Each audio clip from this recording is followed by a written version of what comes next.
Finished. CQ. Alright, there you go.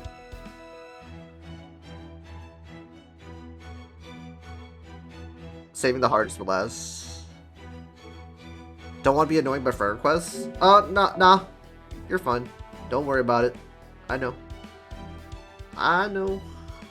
Okay. Okay, I see you. Alright. Don't worry about it. Name is my team Twitch. She most is the hardest because of the 4 support, yes. Don't give a damn. Did you win, John? Yeah, we won. Eventually. It's hardest because you can't bring a friend support. Yeah.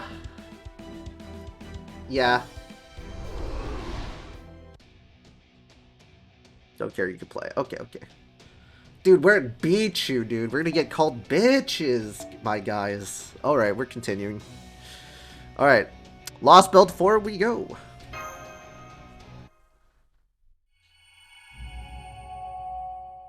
That's hard. I have 2 servants of each class max level. Depends on the account. Yeah, it depends on the account. But, yeah, it should be fun. You should be fine. Depending on what supports you have. Uh-oh. Oh yeah, that's right. We gotta fight new servants. Let's go. Master, get back!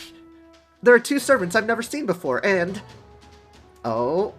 I guess that other Neza was on the enemy side after all. We already know how strong she is. Be very careful not to let your guard down, Master.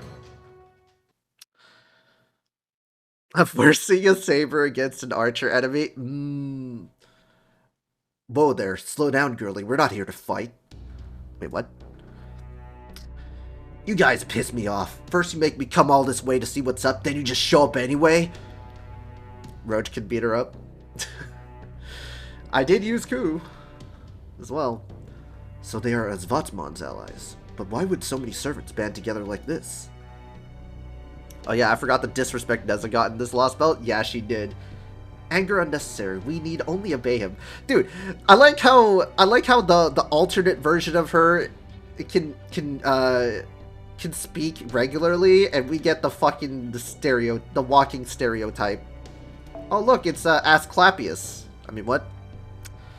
We haven't sensed Indian gods here in a long time. I don't blame him for being interested, even if it's pointless. Lostbelt form doesn't exist.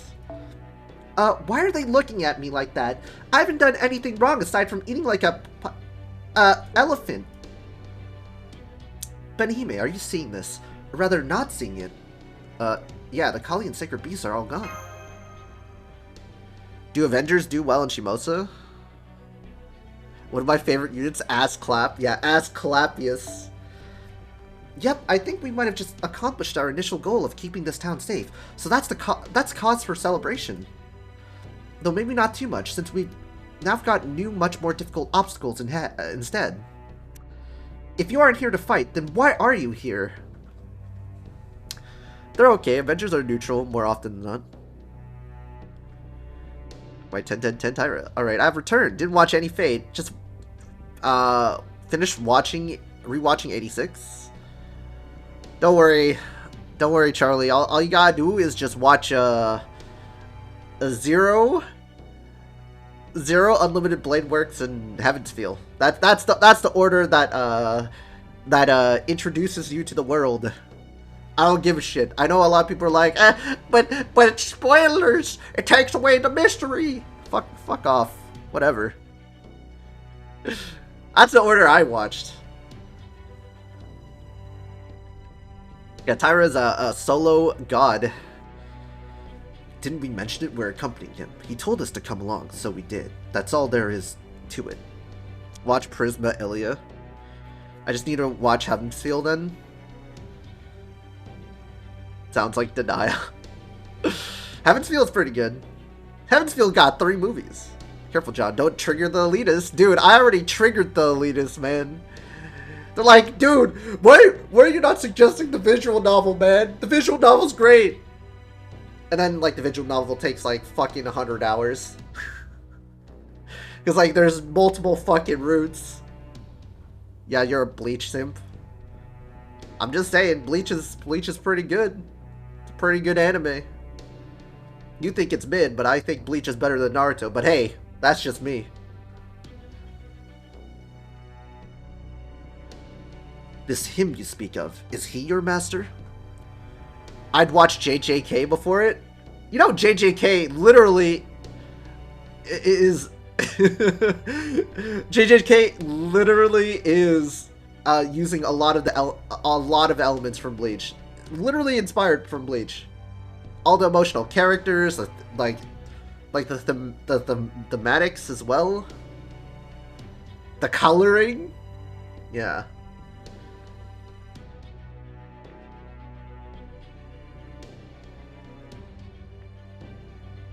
Watch last Encore.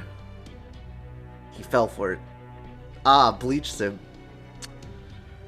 Bleach and Naruto are mid. The real gem is FLCL Fight Me match. Bleach being better than Naruto's a fact. I mean, look. As much as I love Naruto, and I know I'm being baited, but I don't give a shit. I'll just say it. Look. It's a little two-dimensional. Well, some people might say it's one-dimensional, but I think it's two-dimensional. There are some emotions involved, but it's a little two-dimensional. And also, it's, yeah.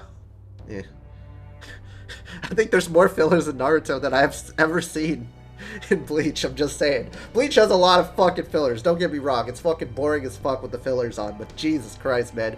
Naruto with Shippuden in part 1 had, like, the fucking filler of a lifetime.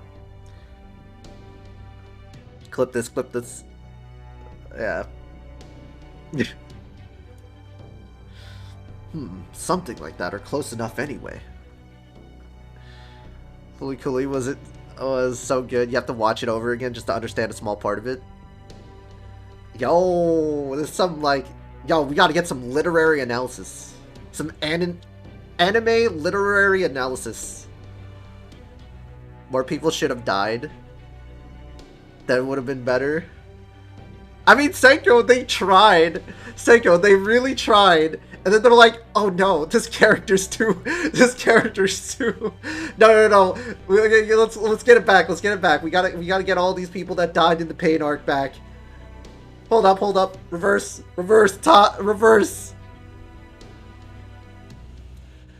They could have done it, but they didn't.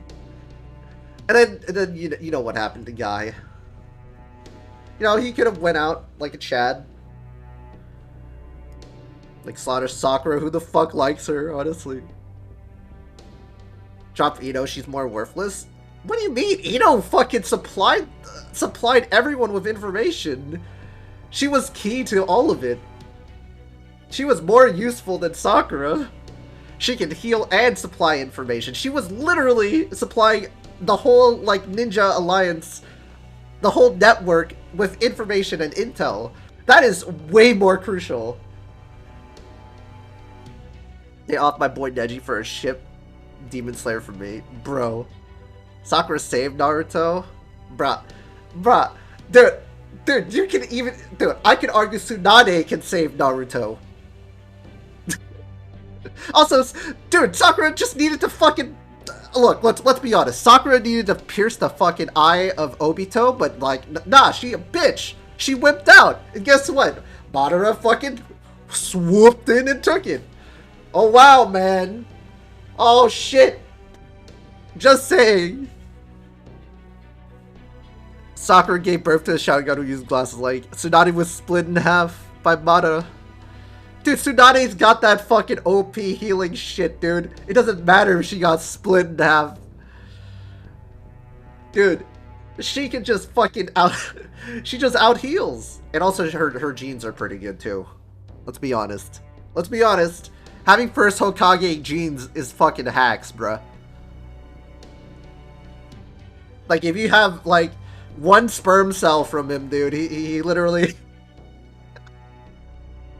Dude, if you get jizzed on by him, you get some magical properties, man. That's the DNA that everybody's talking about, dude. Her Senju DNA was mid. She was not that good. What do you mean? I mean, yes. I mean, she doesn't, you know, have wood style, but damn, dude. She definitely has a larger chakra pool than Sakura does. How does Siku go? We finally did it. We finally did it, but it worked. I just got the rhythm of the game. Took 2 hours. Yeah, it was content. I only liked Itachi, but that was in Shippuden. Well, yeah, he got his character. I mean, he got more of a character arc. That's why. To be real, my favorite character was. Nah, my favorite character was Toby, guys. Toby's the best character. She talked about winning against Madara only to get smoked. You think Sakura's gonna be able to fucking smoke Madara? Let's be honest. Between the two, I'd rather have Tsunade. She's more dependable. Mid-Hokage. Look, she's more advanced. She got big yitties. She got Senju DNA, and she's got a larger chakra pool. Okay? Sakura failed to fucking gouge out fucking Obito's eye. You think Tsunade's not gonna fucking do that shit if she were in place? You think she's gonna hesitate? I don't think she's gonna hesitate. She ain't gonna hesitate. It's for her village. She's like, fuck this shit. I'm gouging that eye out. I don't care who you are. Do people still watch Naruto these days? They still do. It's a very huge... It's still a huge thing. Like, my, little cousin... He was like, oh yeah, like, he was watching OG Naruto... He was, like, watching OG Naruto and Shippuden, but then he got into Boruto. And he liked Boruto. He's like 10 right now, but, dude, he likes Boruto, and I'm like, aw, shit, my guy. But he's watching, like, Jujutsu Kaisen as well. She's been hesitating since the Bane arc. She's mid-old. Disown him. Yo, Calcitra, dude, Haku was the OG trap of the anime series, dude. He was the OG trap. Let's be honest. We all thought, okay, as a kid, we all thought he was a she for a second. And then, with the, I mean, I don't know, maybe I was a fucking idiot, but I was like 10 years old, but granted, it was 10 years old, I was reading the manga, I didn't get it. Boruto's okay-ish. Bro, it hurt that he came back. And then they had to, well, I mean, they had to remind Sasuke and Naruto, hey guys, where's Sasuke? Where's your boy at? Cannot talk. What? Shut the fuck up. Got trapped by your own starter Pokemon. Why they gotta do us like that, though? Haku fooled me. Look. It was, everybody got, well, not everybody, but some people got fooled, that's for sure. Either way, it's only natural we'd obey him. Uh-oh. After all, he's the only god here. The one final god. Look, here he comes. Wait, what? This reading. Actually, I'm sure you can all see this as well. Look up in the sky! It's Superman! Looks female enough, I'd hit. I think, Senko, you'd hit anything with, that looks kind of female. That resembles like a cute female. Even if it's a guy. Like, oh, looks like a cute female? Who gives a shit it's a guy? Alright, dude. Fair game, brother. Beating with a pulse? Alright. Anyway. Yeah, I think you Indian heroes might just recognize that. We know what it is, too. Yeah, if it's short hair. He turned you into a pin cushy, Senki. Nah, porcupine, dude. Though the only time we saw someone riding it was the decidedly non-Indian king of heroes. Behold his glory. Either way, I'll fangirl. That serves as transport for the gods that's said to even be capable of ascending into space. Wait, Vimana?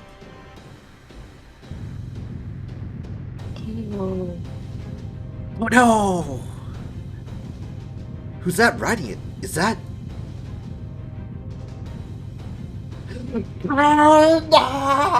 Oh. Not yet, not yet? Okay, it's too soon, too soon. He looks different, but I still recognize his face. I would never mistake him for anyone else. Hey, where's the scream for Karna, dude? Where's the...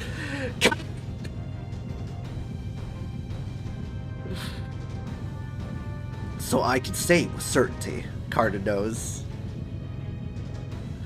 Where's the Karna scream, dude? That is Arjuna.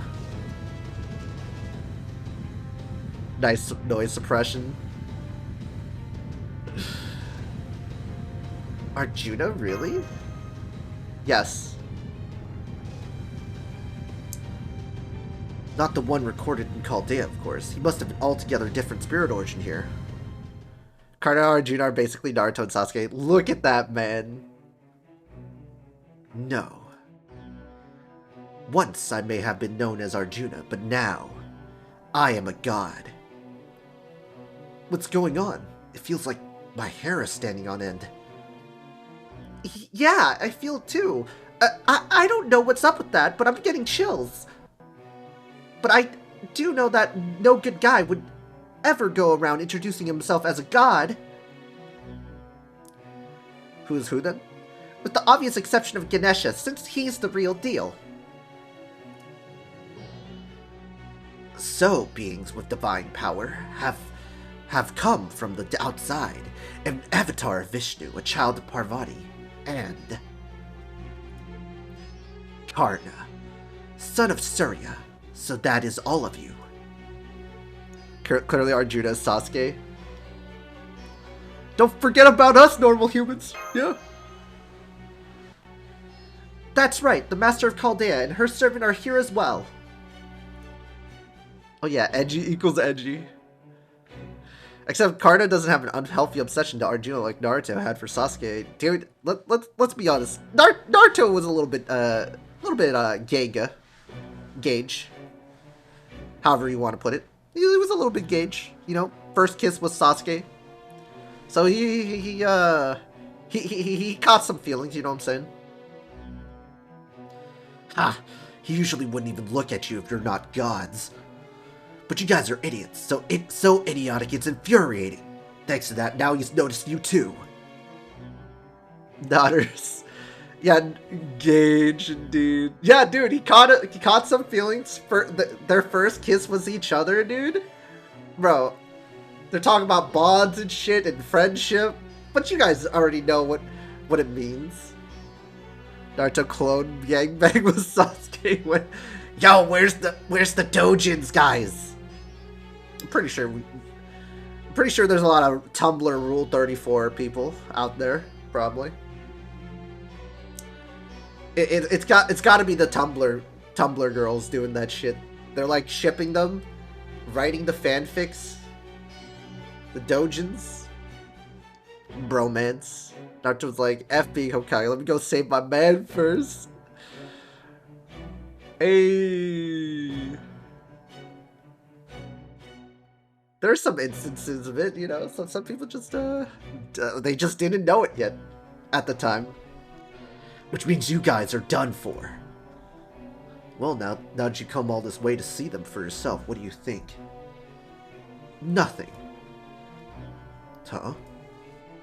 This ended up being no more than a fleeting diversion. I thought I might feel something, but there was nothing. To me, as I am now, all these foreign elements I see below me are equally defective, immature, and worthless. They do not belong in a perfect world. In that sense, they are evil. God has witnessed defective beings. God has witnessed evil. They have no place in the next Yuga. Oh shit. I imagine that Sasuke has a bigger D because he filled the void. Read useless that is Sakura. Well, I'm kind of glad Naruto didn't, you know, marry Sakura. But honestly, I felt like Sakura should have been the one to, I'm gonna be honest. She should have been, she should have ended up alone or someone, or some normie, dude. She should have ended up with some normie. Sasuke should have ended up with Karin. That way, technically, he's fucking an Uzumaki in a sense. He's fulfilling his lifelong dream, dude. You know what I'm saying?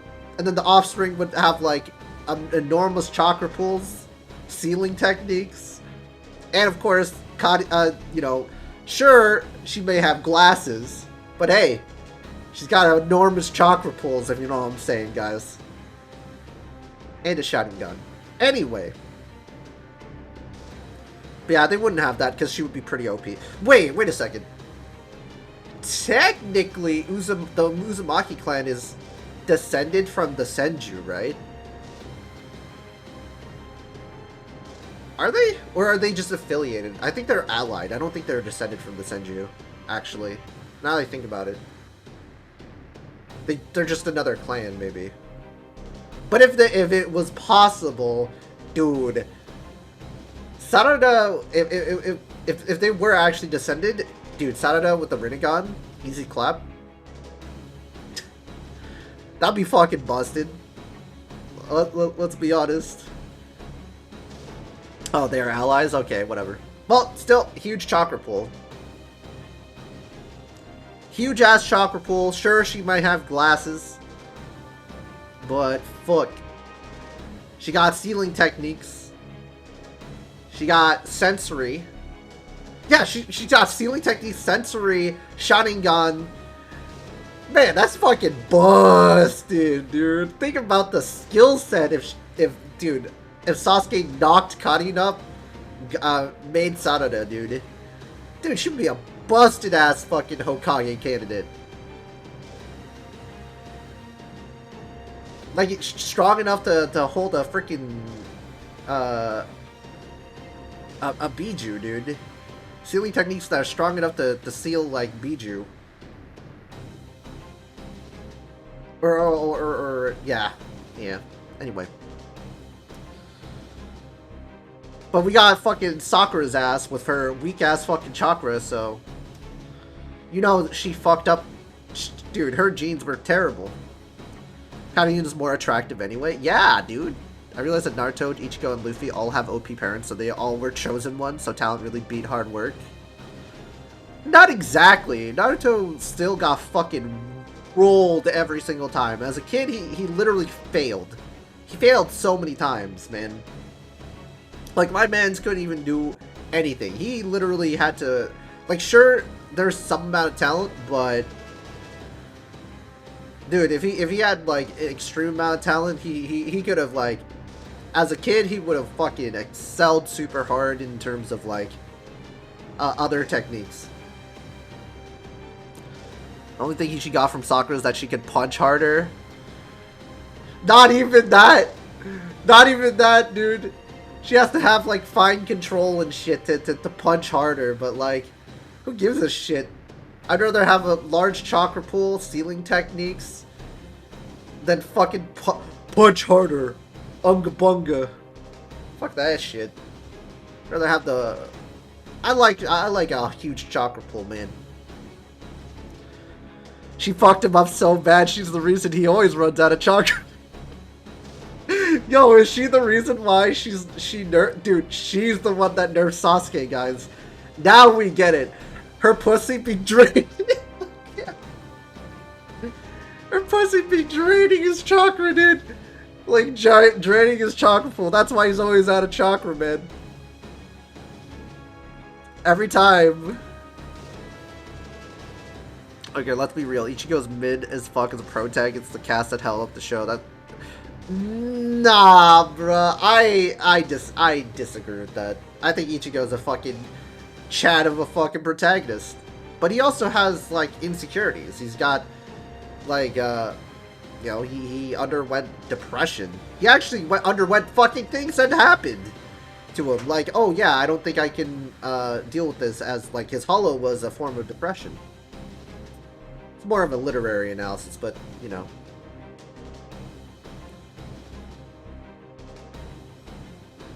But I'll digress.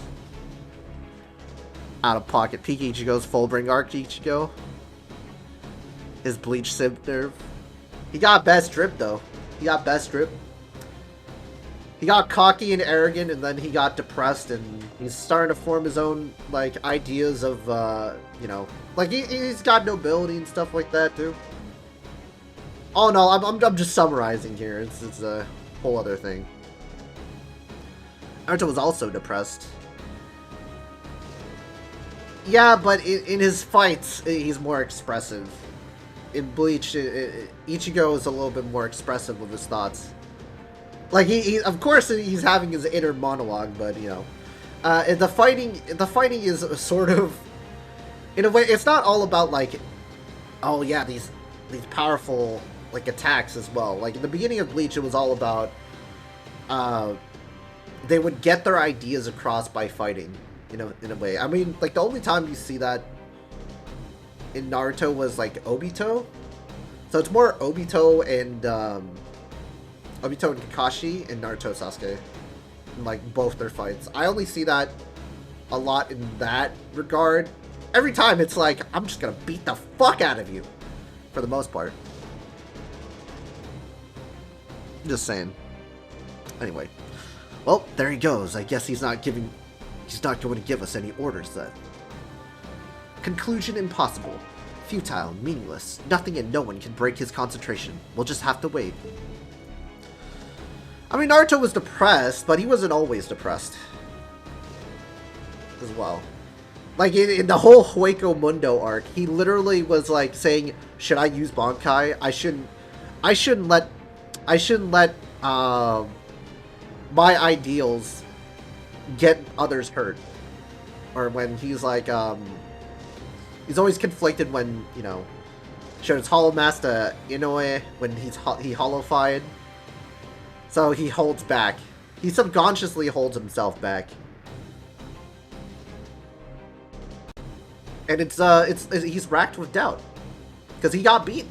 He got beaten by Aizen in the Soul Society arc. So it makes sense. And then his hollow has to come and save him. Right? He's racked with doubt. Every single time. Like, he used to be a cocky, cocksure type of person. Confident. All the way through the Soul Society arc. Got his fucking theme song destroyed by Aizen. I mean, who wouldn't? It's a little bit more dynamic, in my opinion.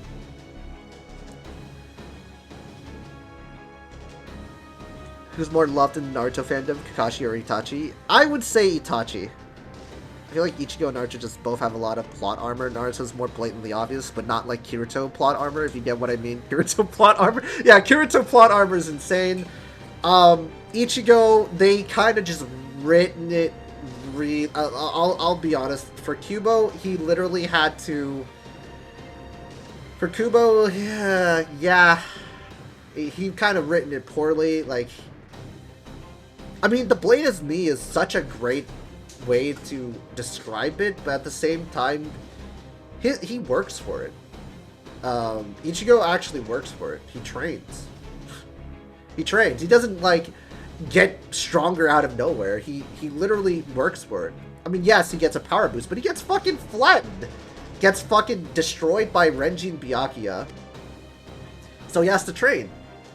And then he fucking gets fucked up by Kenpachi, so he's training even more. Gets his Bankai, which was possible. And then he gets fucking destroyed as well by Byakuya again in Soul Society arc. So, like, his Hollow had to save him.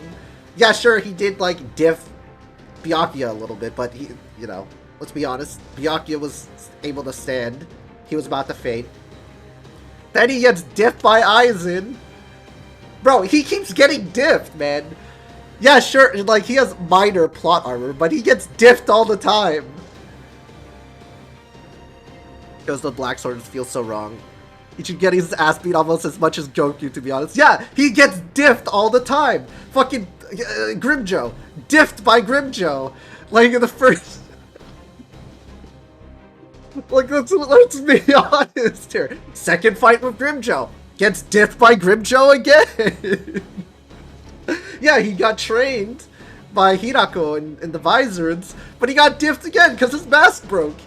Okay, goes into Hoiko Mundo, fights Dordoni, has to force him to use Bankai, right? Even though he's like, look, he's a previous Fallen Espada, it makes sense, but at the same time, he was forced to use Bankai. Then he fights Urikiura the first time, gets diffed by him. Well, actually, I forgot. He got diffed by Yami. He got diffed by Yami as well. I mean, yes, granted, he was holding back and he was scared of his hollow, but he got diffed by Yami. Let's be honest. Fast forward. Gets healed, beats Grimjo finally in a fair fight. Gets diffed by Noitora because he was fighting like crazy. He was injured the entire time. And then we go back. He gets healed again. Fights Urikiura the second time. Gets diffed by him. Gets killed. And then his hollow saves him. And then he goes and fights Yami again. Gets diffed by Yami again. Look. You can't say dude, he takes more L's and in the top 3, but when he pulls out wins, it feels so nice.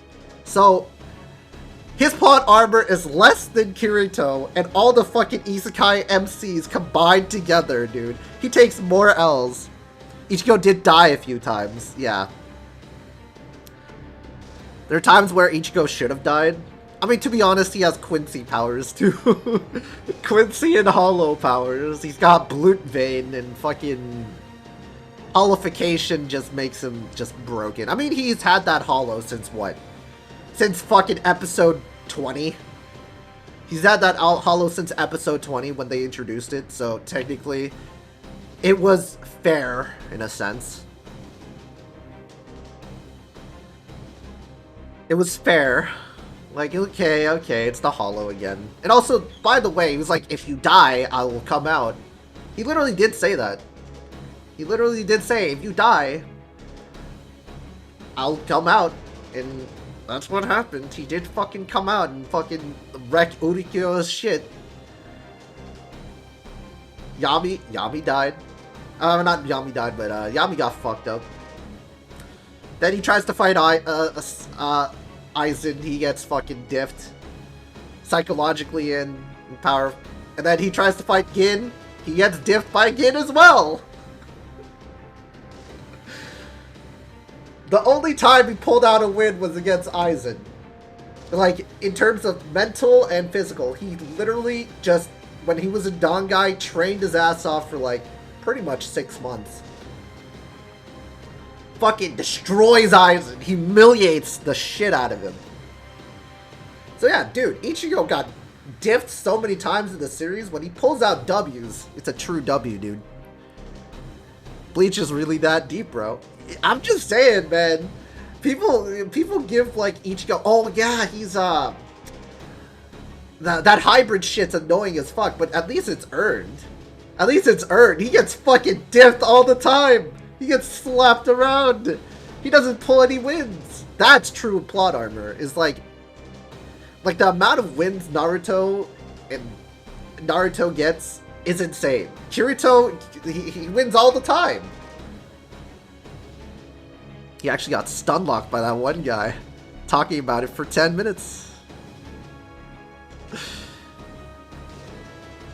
Ichigo has the best theme song, best MC.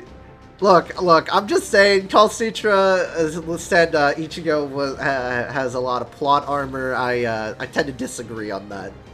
Because he got fucking diffed throughout the entire series. But he's got some W's, and that's what makes him good. That's what makes him a good character. He's a consistent character throughout, and he goes through several arcs. And then he finally accepts himself and his heritage. Isn't that great? Isn't that like a fantastic character arc throughout? That's why I think Bleach is great. And also, it's very it's not very thought-provoking. It's not like fucking Death Note thought-provoking, but, you know. Also, the OST is a fucking banger. Let's be honest. The OST is banger.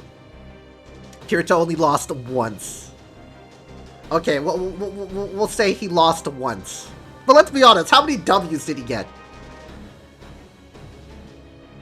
Is it worth it to continue watching SA? I only watched the first 2 seasons when they came out years ago. I only watched the first season, and then the second season just was like, what the fuck is this? Anyway. Asclepius was right. Man, this really was a waste of time. I knew I would have just ignored all this and kept going with my research. Hey, that should have been me, dude. Sounds like a Hercules song, I'll be fair. Hey, sometimes you just gotta feel like you're number one, guys. Yeah, I know what that, I know that means I'd be gone in the next Yuga. I just want to vent. What's going on? Yeah, what's going on here? Crap!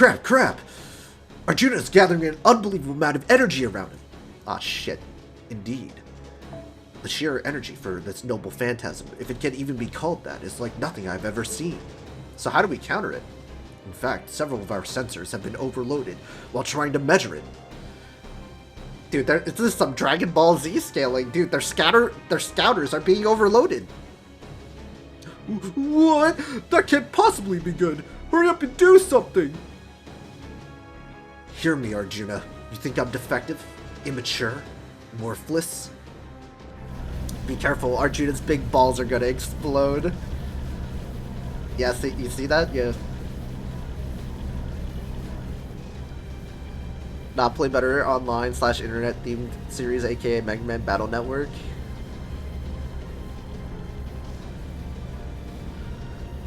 Look at me.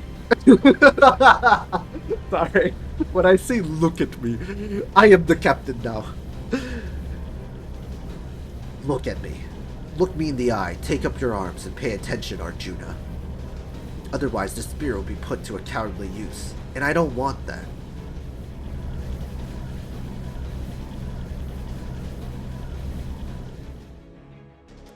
Even after all that, you would still ignore me, Arjuna. Karna, I understand you two have a lot of history. I'm sure there are rules you're bound to as warriors of Kuru. But neither of those is true for me. As far as I'm concerned, he's already started this fight. And as I'm sure you know, when I decide to do something, I do it, whether my enemies are paying attention to me or not. Notice me, senpai! Yeah. Master, I'm going to use everything I've got to stop him, requesting permission to release my noble phantasm. Permission granted. Now let him have it. Oh shit. So when's Rama getting nerfed? Brahmastra!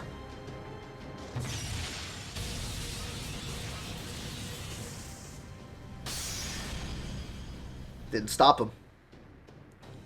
Rama, I think your noble phantasm might be bugging out, because it looked like it didn't work on him at all. Dragon Ball Z scaling. What? That can't be! That blade even destroyed the great Rakshasha. Ravana. How could it have... I understand your shock and confusion, but since we must rely on accurate information, let me be clear. Your noble phantasm did not so much as scratch him. Yeah, there's some Dragon Ball Z scaling, guys. Furthermore, he did not take any sort of defensive action against it. It simply failed to do anything to him. Rama useless. Cena could have done better. Yep. Dude, is Rama the Yamcha of Fate?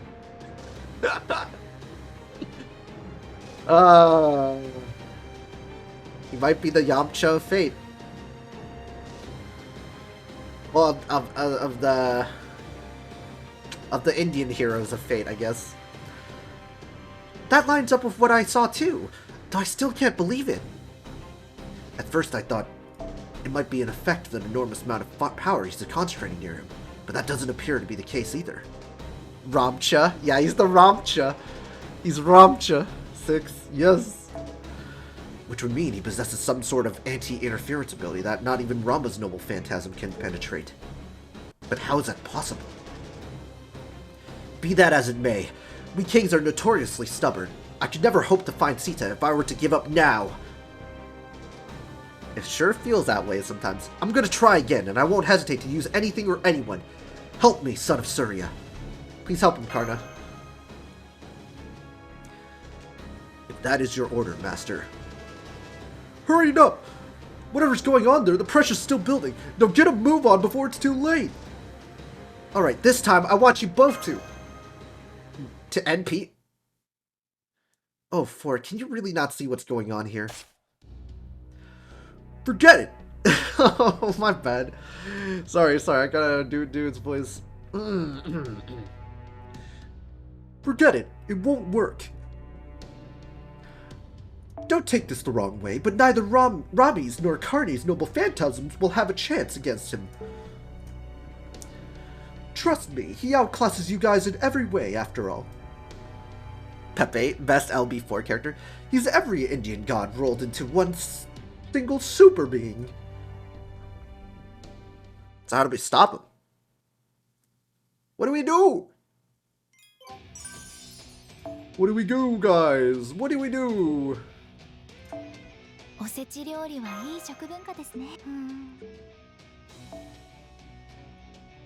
Boom, boom, boom, boom. 108 coup, huh? Nice. His combination Taco Bell pizza, Kentucky Fried Chicken. True.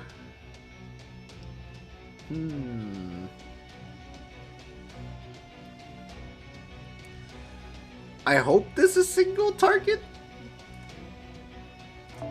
Because this would be pretty bad if I end up not doing it.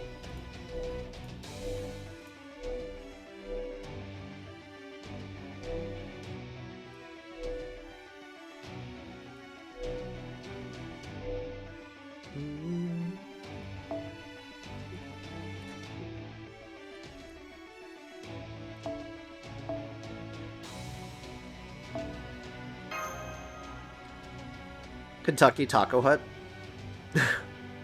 Guys, would Big Gun work on this Arjuna?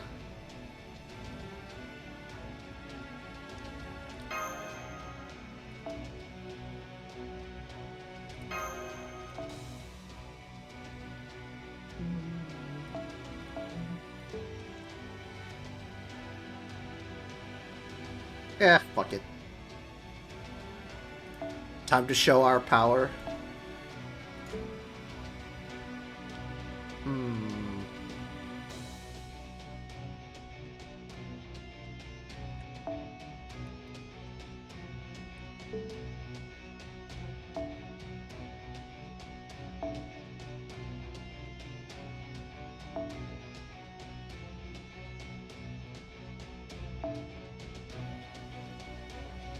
Just in case.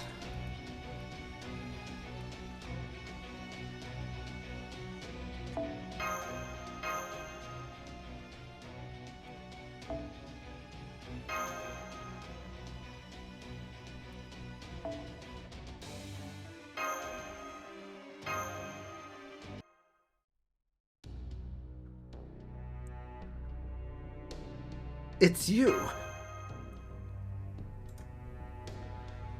Pepperoncino? Well, here we are, together again, and much sooner than I expected. I was going to sit back and watch, but I just had to say something after seeing how utterly dense you are. We can talk more later, though. Right now you need to skedaddle. Chop chop. What? You're our enemy too. Why should we listen to anything you have to? Well, what if I told you that I was only up in those mountains because I was running from Neza? And that Neza only stopped fighting you guys because tracking me down was a higher priority. Seriously, a collab between SMT and FGO will be so cool. Pepe's awesome, man. Yeah, at least he cares for our well-being. What I mean is that they are my enemies as much as yours. I see, so that Arjuna is the master of all the servants, including Neza. Then our young Scandinavian Pepperoncino can be the master of none. Oh shit. There appears to be no evidence to the contrary either. I really don't have time to lay it all out for you right now. I guess I'll have to try the direct approach. Yes, I am a crypter, and I know we're on opposing sides, but I promise you, I'm not lying. If you don't get out of here right now, it'll be the end of everything. He's just so casual about most things. Alright, how was CQ? Did BB pull through? It took us practically almost 2 hours, like 1 hour 50 minutes.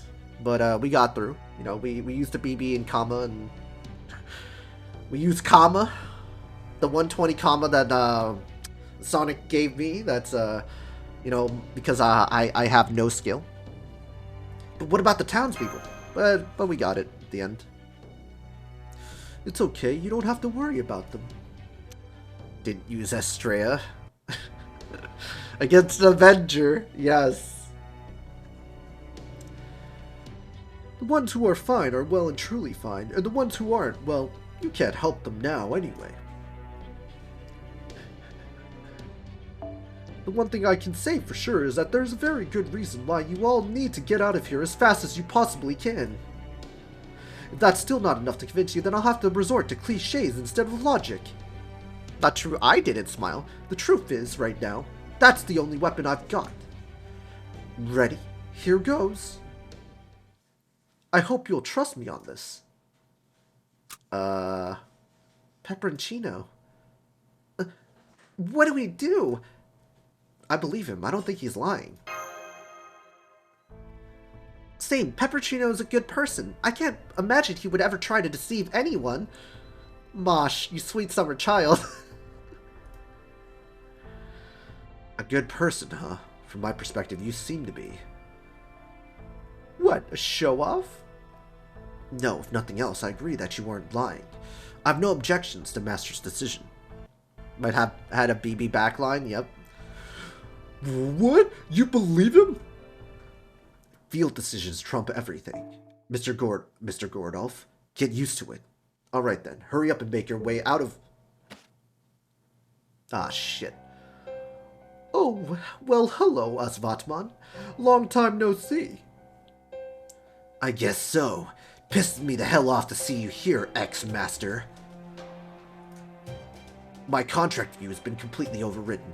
Any connection we had is long gone. Time to make like a banana and split, yep.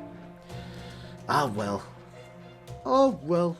That's too bad. I don't suppose you let me go to celebrate us no longer being master and servant, would you?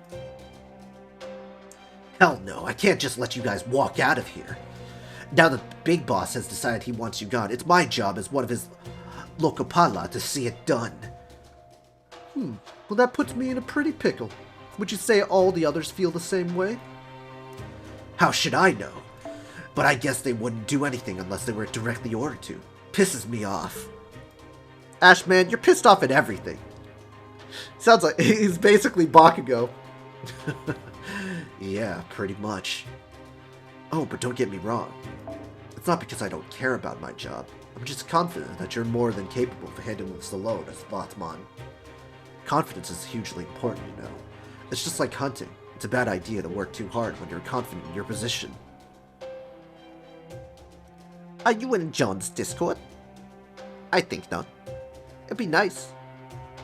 If you go around hunting down mountain animals when you don't need to, the mountain will end up dead.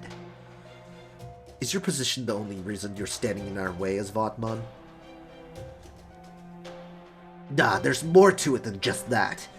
I know if I stop you guys from getting away now, it'll get us one step closer to his perfect world. I mean, for the characters in the story, as Pepe suggested, but sadly I do have to. Be right back. Okay, 6. And you know what? I want to see his perfect world, I admit it. Which means I got no choice but to stop you. So I'm gonna beat all your asses down. And then I'm gonna kick back and watch as you all get sucked into dissolution. The dissolution? What do you mean? So time for words is over, huh? Then I guess I'd better get ready to respond in kind. No, don't fight him! You got class disadvantage! If nothing else, I can understand him a lot better than the being way up there. Let's take him down and secure a way out of here, Master. He's still charging, huh? So you still refuse to look my way, Arjuna? No, right now I have another rule to fulfill. Awaiting your orders, Master. Let's make our way through. Yeah, later, 6.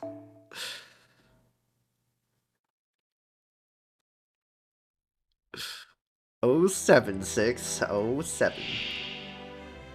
Wow. Oh no.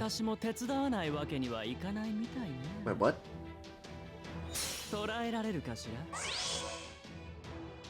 You invaded up Scotty?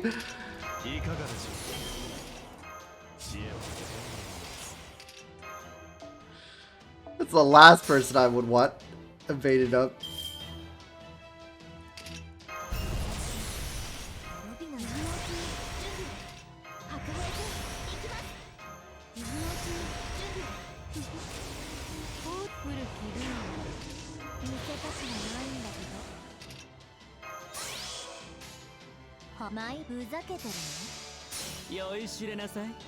Not the NP gain, yeah. Thank you, Pepperoncino, for helping us.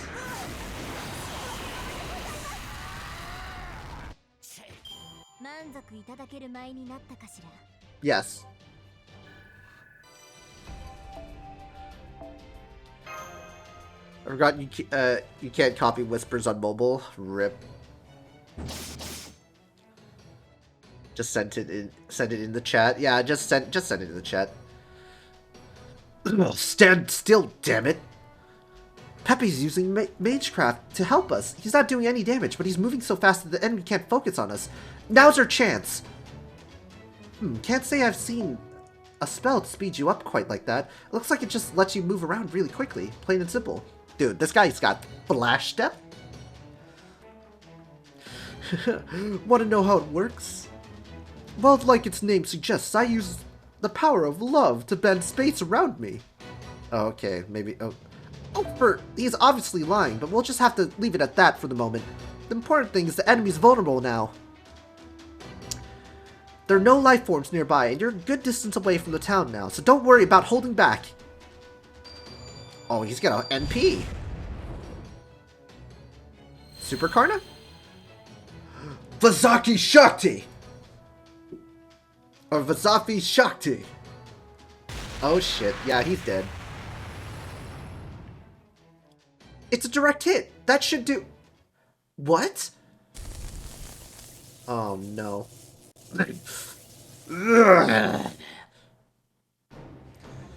What was that, Karna? It's gonna take a hell of a lot more than that to kill me. The attack did hurt him, that much is certain, but he's recovering from the damage at an alarming rate.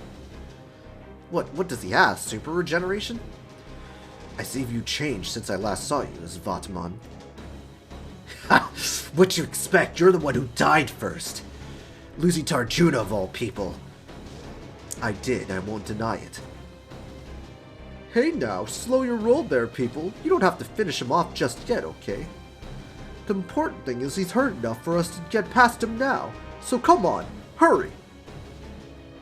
He's right, let's go. Everyone run for it as fast as you can. Damn it, get back here! We just booked it. We just NP and booked it, dude. We literally NP'd and booked it. Just so you guys know, since I'm Ganesh and all, I can actually run faster than you think. Way faster than any ordinary human. I don't even get tired that easily. Wait, why are you huffing then? But I do feel tired, and for a NEET like me, that is the worst thing of all. There's no one else in the whole world who hates running as much as we do. Complaining about it won't make it any easier. Just be quiet and keep running. I only said that because I was hoping you'd take the hint and carry me. I can't. I'll be crushed under your weight. Perhaps that is owed to the weight of Ganesh's divine power? Just called her fat. Hey, I'm not that heavy. By the way, why are you running away with us? I thought you were our enemy. I have my reasons. Arjuna didn't see me as an enemy before now, so I was fine as long as I was just laying low. But since Nessa found me in the mountains, and especially now that I've helped all of you, I'm pretty sure he's decided I don't have a place in this world. Basically, now I'm qualified to be collateral damage. Pepe, I'm still not sure what that means. Sorry, Mashi, but you really need to focus on moving those legs, not your mouth. We need to hurry, honey. Okay, Pepperoncino, relax, my guy. If we don't get away in time, it's curtains for all of us. So how far away do we need to run? You're kidding me, you really don't even know that? Alright, fine, I'll just have to explain as we run. Arjuna there is about to destroy and remake everything in this Lostbelt.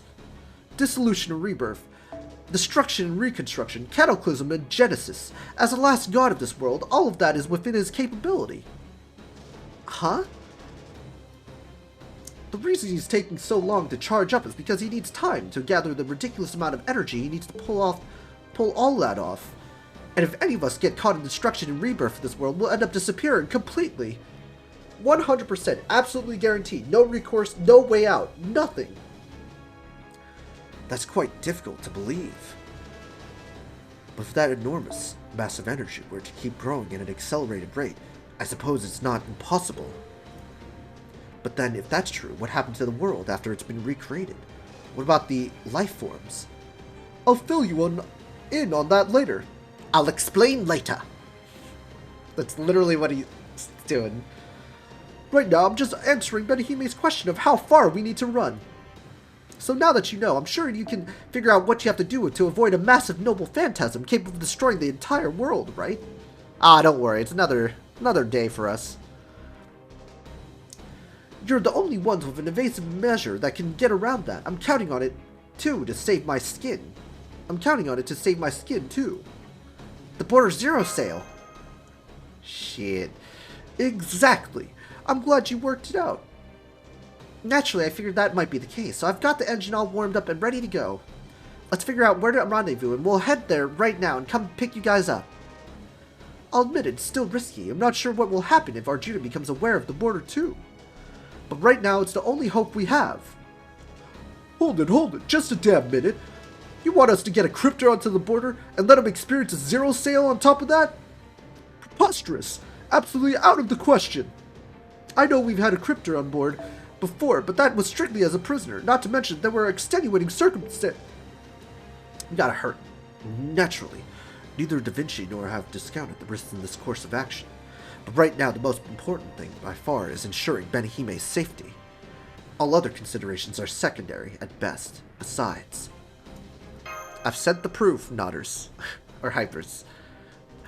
Just look at her. Once she makes up her mind to trust someone, there's nothing any of us can say to persuade her otherwise. Especially since she's the one out there doing all the heavy lifting. Ugh, I thought we'd been over this already. At this point, I'm just a single powerless mage. I don't even have a servant anymore. I'd say that more than qualifies me as a prisoner, personally. A prisoner, huh? I do still regret how Cat Zemlupus ended up getting away. If I look at this as another chance to gain some valuable information about the cryptors, maybe the reward is worth the risk? Alright, I'll make a special exception just this once, but he has to be kept under tight security at all times. Thank you, Director Gorodolph. I've got the border's rendezvous point coordinates. Let's get there as fast as we can, Master. Just gotta hang in there a little longer. Come on, guys, let's run for it. He didn't lie, guys. Understandable. Just keep running. The mad lad did it. Sheesh, I finally got a chance to survive. All that's left now is one simple question. Can we make it? Will we make it in time? Will they make it in time? Alright. That's pretty good. It's pretty good. Boom, boom, boom, boom. Section 5. Okay, I'm gonna run. Okay, guys, I'm gonna run an ad. I'm gonna use the restroom and I'm gonna get some more water. All right. So you guys, you be good. We'll do do a 1-minute ad. But if you wanna, you know, not do that, not watch ads, you guys can sub right now. As I said, waifu over meta. You guys can sub right now. Oh, I should probably do this. It's one way.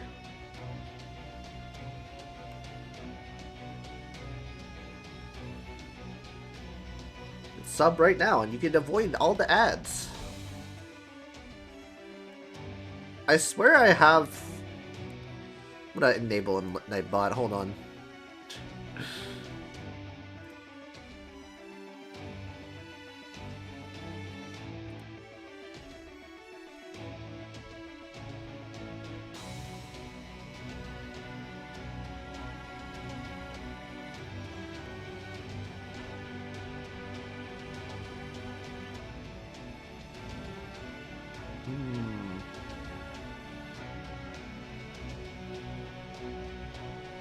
Ads, you say? Yep.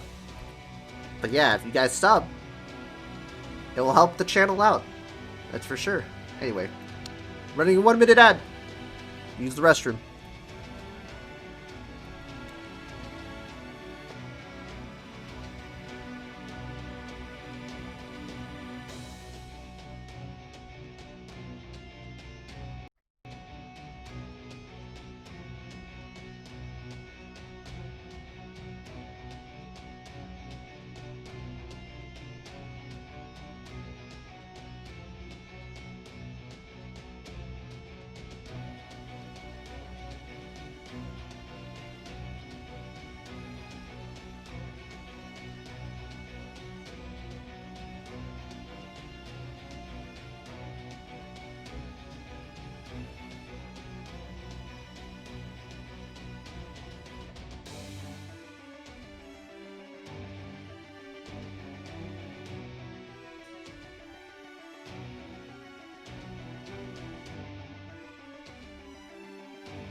Alright, ads. Leave the John to fuck up running ads. Wait, what do you mean? What do you mean? I ran ads. I ran ads.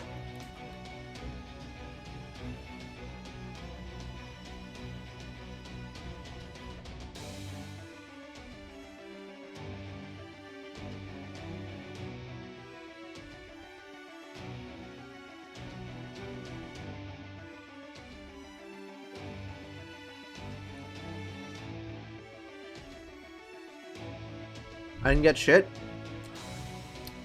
I literally ran ads. Right here. I'm gonna click on it. I ran an ad. So you got lucky, Trophic. You just got lucky. Because I can't click on it.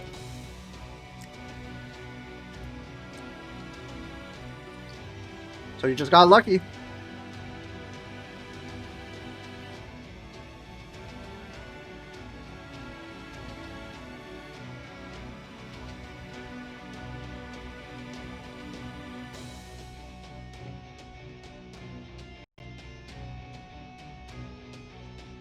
You didn't get ads also? That's weird. Yeah, it literally said this. I shit you not. Look.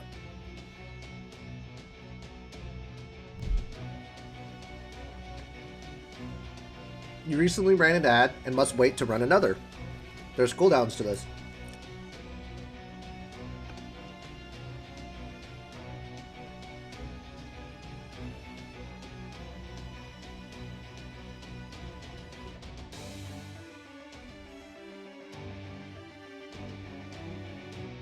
Ooh, John Twitch out here scamming you. Yeah, the ads are in cooldowns, guys. Yeah, I got a snack too, so. Oh.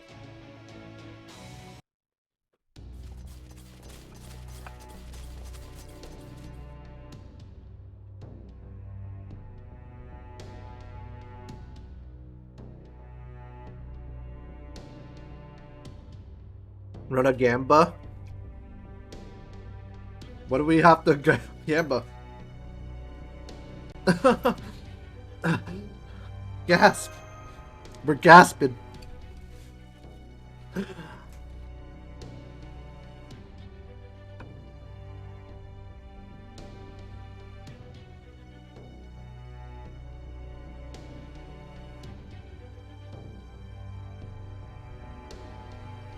Are you okay, Master?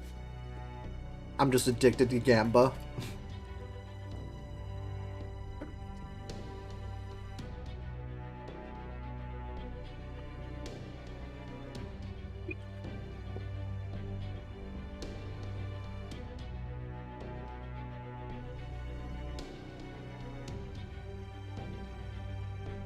Don't worry. We'll have more chances. Sorry if I'm not talking so much. I'm eating a little bit. It is pretty hot right now, though. So. On second thought, now that we come this far, I doubt anything else will try to attack us. I'll carry you the rest of the way. You too, Fu. Or Fo. Are we at the rendezvous point yet? Are we there yet?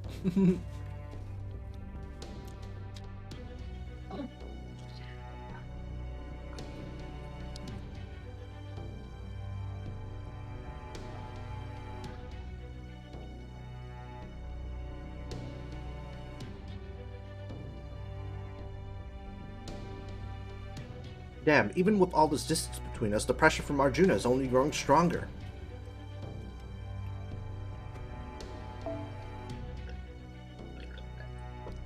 I never felt the air turn so stifling before. Not even when Ravana nicked my throat with his sword. Or Kumakarna, the giant's foot was hovering above my head. This isn't normal. I'm not usually afraid of anything, except losing Sita. But for some time now, I've been getting chills, all the way down to my spirit origin. Gotta hurry.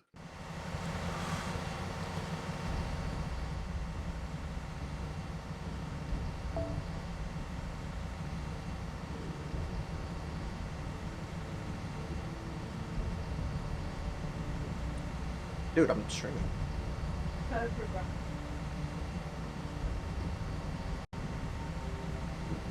Calculating expected arrival time based on our current speed and distance, setting estimate limits based on current observational results.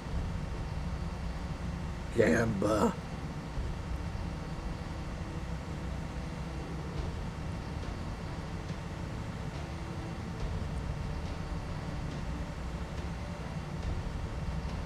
Must Gamba.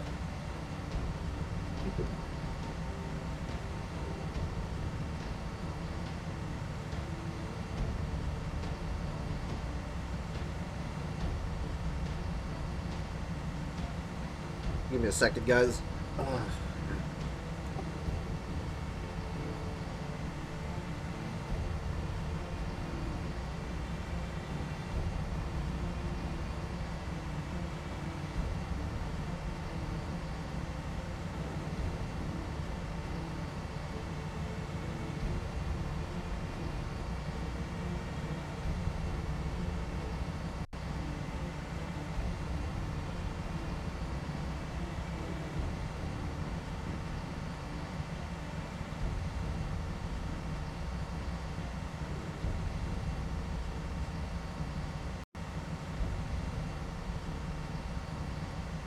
God save it.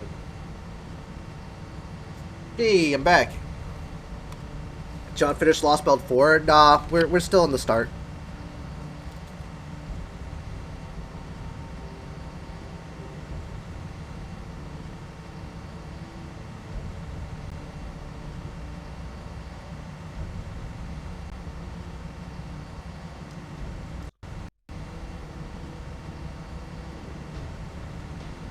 Calculating expected arrival time based on our current speed and distance. Setting estimated limits based on current observational results.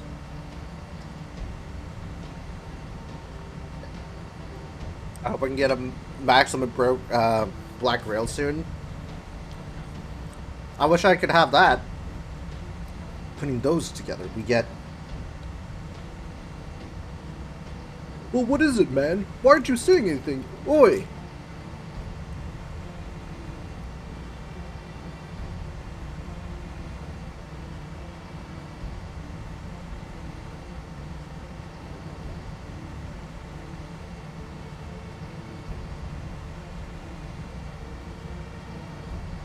The only parameter we can adjust now is our speed. We'll just have to hurry as best as we can. If you happen to install a secret acceleration system while you're working on the border, Captain, this is the moment to reveal it. You want to help me in my escapade of proving waifu is greater than meta? I would love to have Black Rail on my account. That would be great.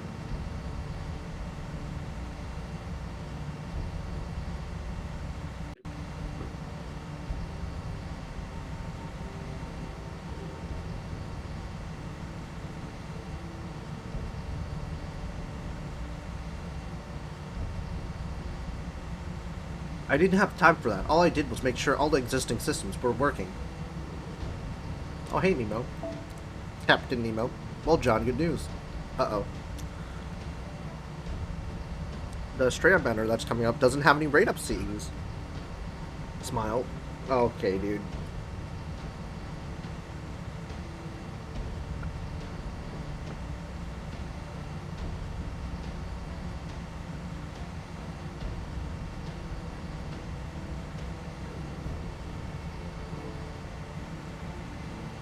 We should just be able to rendezvous in time if we use all our resources and go at top speed. The real problem is... I'll make as much headway on my end as I can. Please hurry, Da Vinci. That's your best chance of getting black rails and scopes. It's done. Extracting unified divine power from all divinities. Condensing process complete. Using the 10th to control execution. You get fucked and get 500 years of obsessions. Deployment preparation, begin. Uh-oh.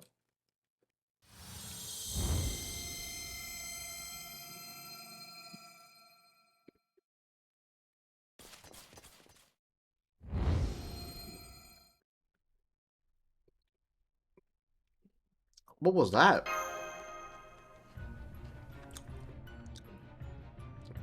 This is... Ah, this is it! We're done for! It's all over now! I can tell too. It couldn't have been more clear. Whatever that was, it's something we absolutely have to evade. Please hurry up, Da Vinci. Oh shit. Sorry for the wait. Come on in, guys. The hatch is wide open.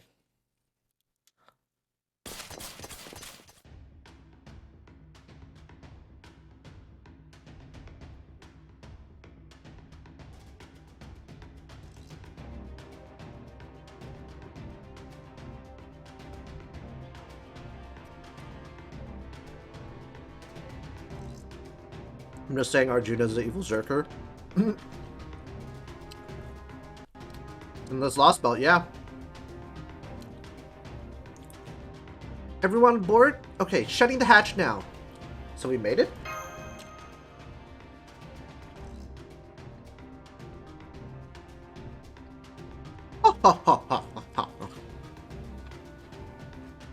Well, that wasn't so bad.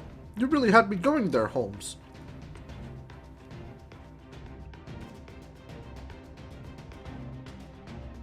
Wait, is he evil? I think so. Couldn't resist having a bit of fun with us in lieu of Watson's absence, eh, old?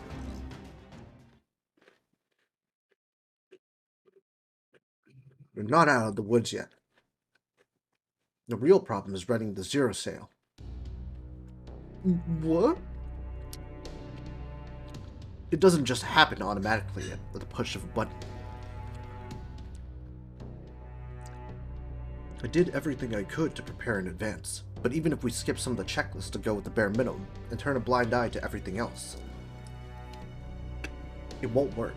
Even if we prepare the operations as fast as possible, it's still not enough. Wait, how are we going to survive then?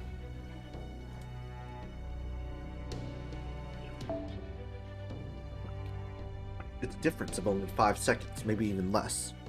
Between the time we need and the time when Arjuna releases Noble Phantasm.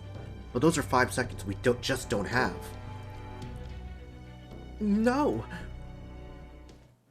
Sort of. Hold on just a damn minute. Which one of you just went outside in their spirit form? I knew it, someone was...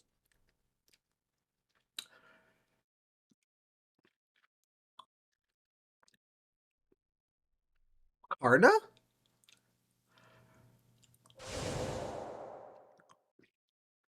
That wave earlier. Now I see. I don't understand it, but I can sense it. It's true. This world is going to be destroyed, then remade. If we're caught in that, we will disappear. Karna! We can't let you be erased, Master. So I'm going to do what I must to ensure you survive. Karna, you don't mean... 5 seconds? Leave it to me. By setting everything I have ablaze and becoming the very radiance of the sun, even this Arjuna will not be able to consume it all at once. Waiting for my AP to fill, so in the meantime, time to play Arknights. Yep, gotta shop clear, guys. That's the plan.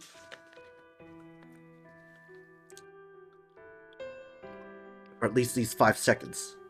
I'll make sure he knows who I am. 5 seconds. Arjuna's evil and I'm good, I think. So he's lawful evil? But if you do that, you'll... Come on, Karna, you can't do this. Be reasonable. I can't ask you to sacrifice yourself for my sake. There's no other way. Get ready to set sail. He's gonna NP. Yeah. Holmes! I'm working on it. It'll just be a bit longer. That's it. Any servant would do the same. This is what I want. You need not worry about me.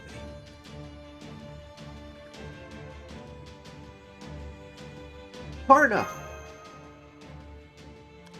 Don't you dare let his sacrifice be in vain. Now sit down and buckle up. You didn't even talk to me before you left. You've got a lot of nerve going off on your own like that, Karna. You're truly the great hero of benefaction. A warrior among warriors, as they say nowadays. You live up to the hype, and then some.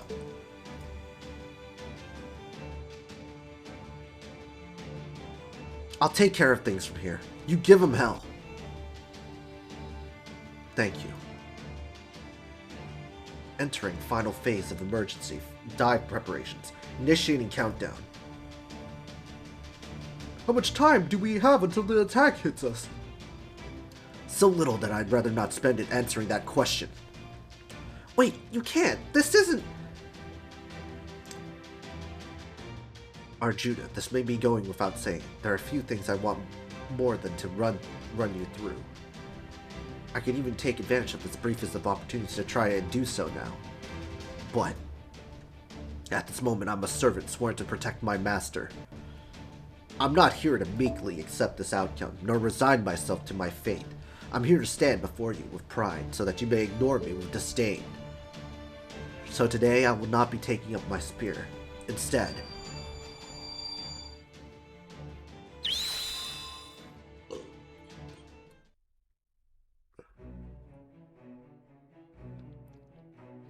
God has cast his gaze downward.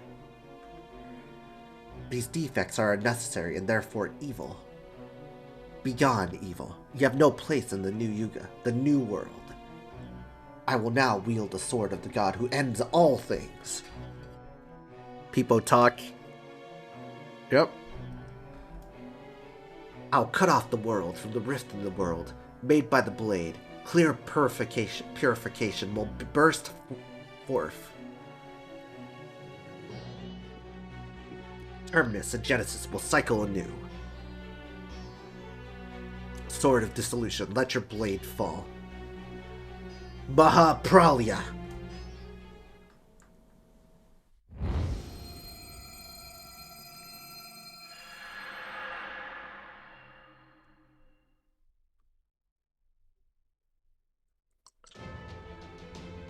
Behold, these are the shining armor and earring given to me by Surya, god of the sun.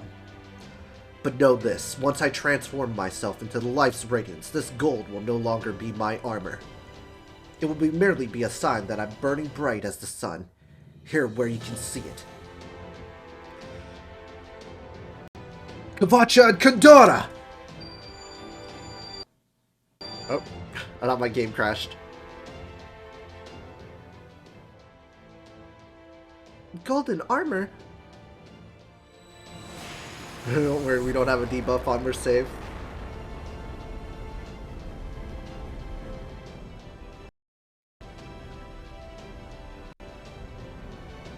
He activated his defensive noble phantasm, but even with its protection. Karna!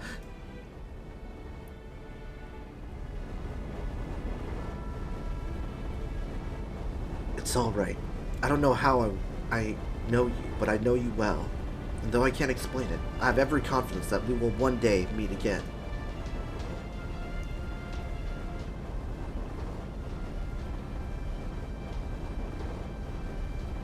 So don't be sad, and please take care of Master for me.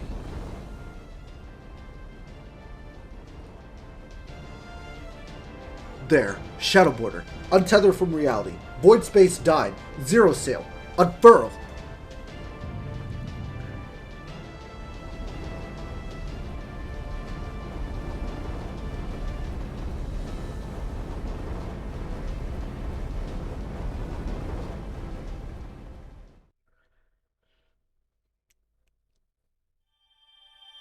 Karna, this guy isn't real, he can't hurt you.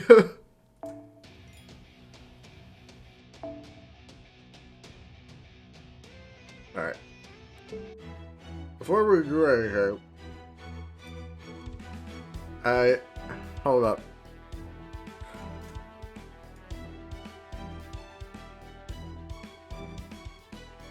We're gonna do this.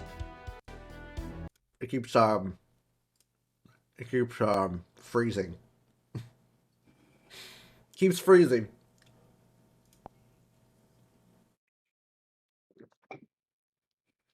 Just don't get hit. Yeah, dude. Just don't get hit, lol. Also, we're just gonna run a node, so we have 2 AP left, so we can do probably a 0 AP and a wave, probably. I'll just do that. I want to clear the shop. Not gonna lie. I don't. I need all the AP I can get. Let's be fair. To be fair, I need all the AP I can get. I got 3 days left. And, yeah. I think 90 plus gives you the most, right?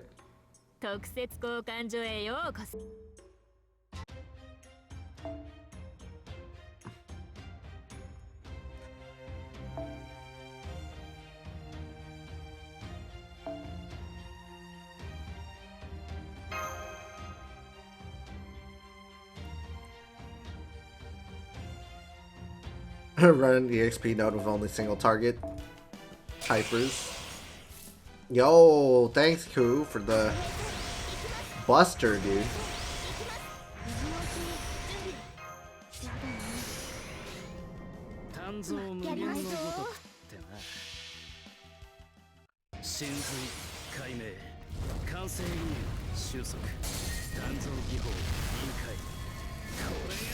We got 3 hit evade though. Yeah, that's true.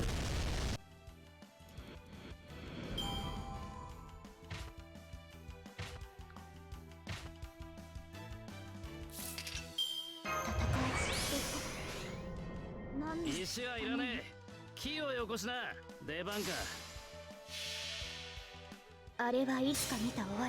have a 3-hair braid. 私は星を探すのです。さあ、幕を開けて。アラウンドカリバーン。そこに至るはあまたの研鑽。気づきに気づいた刀塚。八重垣作るは戦時の刃。Yep, 90 plus is always the most until plus plus comes out. It's probably gonna be like Lostbelt 6. I don't know. When Lostbelt 6 drops.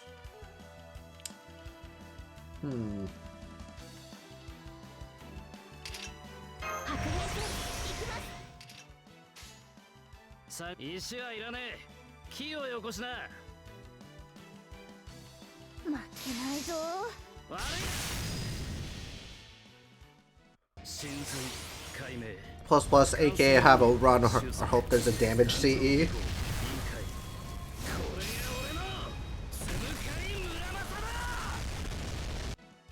Cope.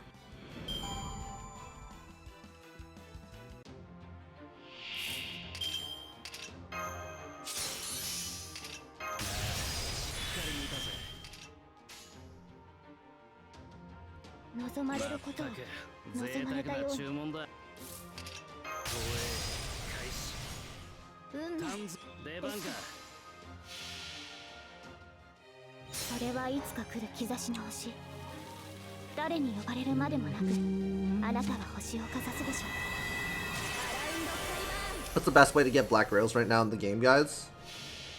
Roll story banner, or roll where there aren't any raid ups on craft essences.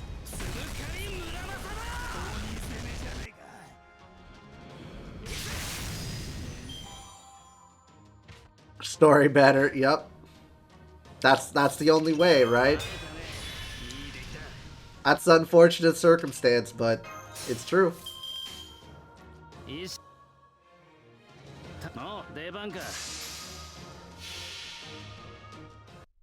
I rolled story banner, got a Shanjiang spook. Stuck with only 2 copies since 3 years ago. Well, I got no copies.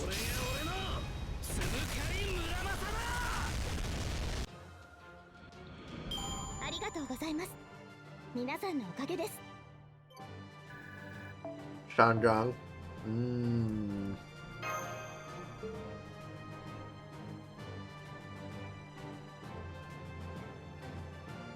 Oh, the first plus plus is in Summer 7. Oh, wow.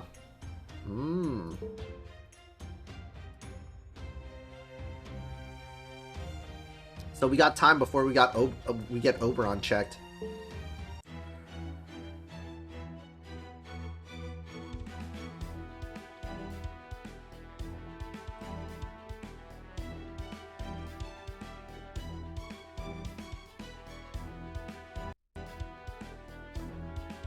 All right. Just a Straya banner in the Grail front? Yep. The Straya banner has it. All right, we're in section 6, guys. We're making some progress through Lostbelt 4. You know? We're making some progress, guys.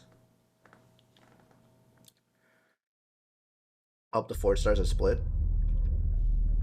So we escaped out of Arjuna's Noble Phantasm. We're still alive? Did we make it? Good grief. Talk about escaping by the skin of one's teeth. We may have paid a heavy price, but at least we managed to protect what we absolutely needed to. Yep.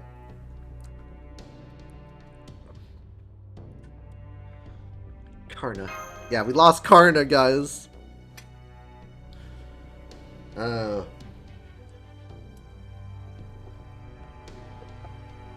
So I guess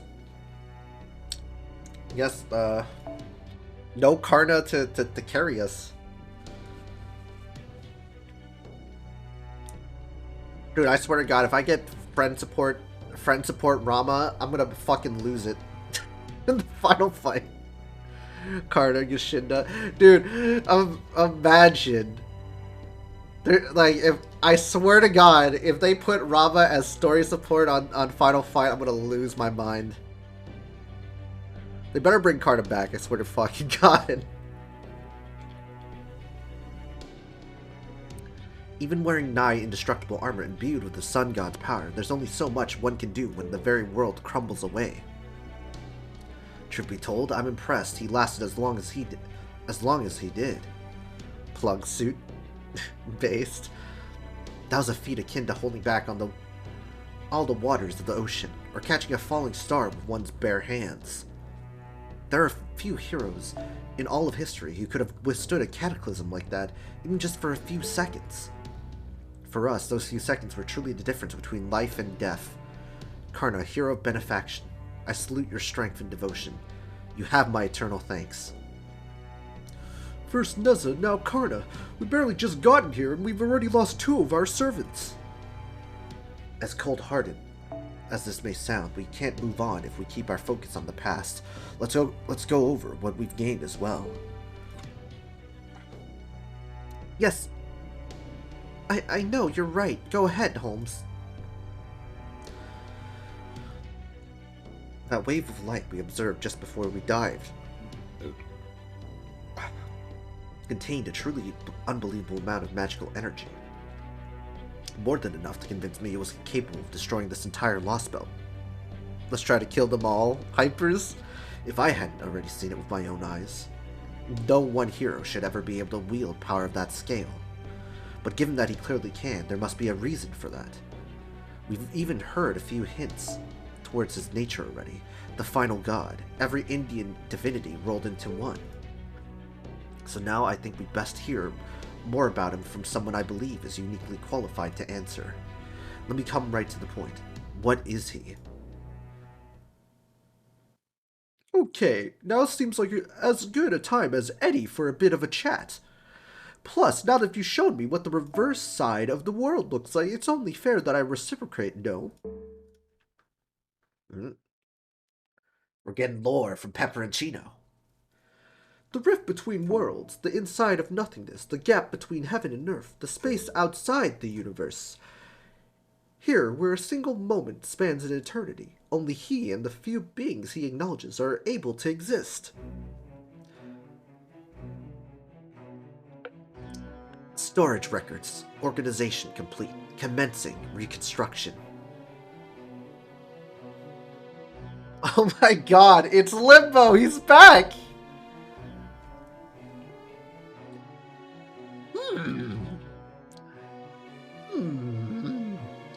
Delightful.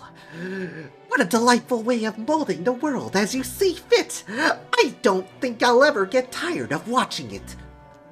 It's so unilateral, so transcendent, and above all, so violently correct. Ah, what a blessing it is to witness it so closely. If you say so, personally I think it's just plain boring. He even had the perfect chance to get rid of the Chaldea clowns, and he let them get away. What was he thinking? Unnecessary defects deleted, continuing logic absorption, and conceptual repairs. Oh my, you really should be more careful. You're lucky he seems not to have heard you this time. If he decides we're defective, and unnecessary too, we won't be able to escape the recreation process either. He's a god, after all. He gets to make those sort of judgments. Right now, the Chaldeans are little more than pests to be cleaned up along with the rest of the trash. If he did decide that Benihime and her little gang were truly unnecessary, he would send one of his Lokopala to handle them. It is not our place to say anything, let alone do so impertinently. No, all we need do is stand back and merely spectate as he recreates this world into his own perfect little sandcastle. It may be wrong to draw plans and create molds when it comes to making sandcastles, but as they say, if this is wrong, I don't want to be right. Why doesn't anyone else try their hand at it? The more we repeat the process, the closer we'll get making the perfect plans and mold. At the rate we're going now, why, I expect it won't be long at all before we get there. Yes, I suppose the sand we're using may get worn and tattered the more we destroy and rebuild. But that is small price to pay to bring such a grand project to its completion, don't you think? So of course we'll keep going.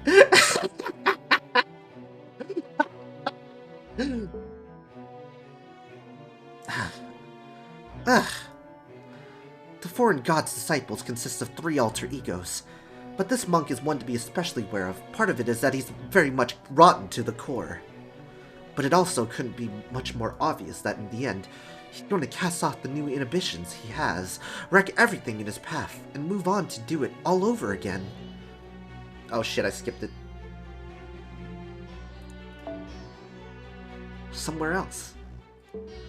What's with that look? Are you saying I only dislike him because he reminds me of myself? Hey look, it's Alien God! Man, I wonder who it is, guys! I totally did get spoiled by all the YouTubers when it first released. Ooh. Man, I know who you are. I'm a patient woman, but even I can only take being lumped in with something like that for so long. Why don't you open your mouth and actually say something for once? Best decision we ever, making this the caster of Limbo voice. Yeah, I mean, doing the Basta voice is, you know.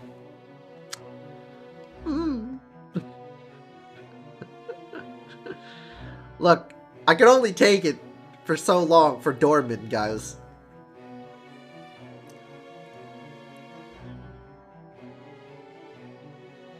That's the priestess, John, not the alien god. Oh. Okay, good. Okay. Your actions couldn't have said. I can already see where this is going. Louder than if you brought a megaphone.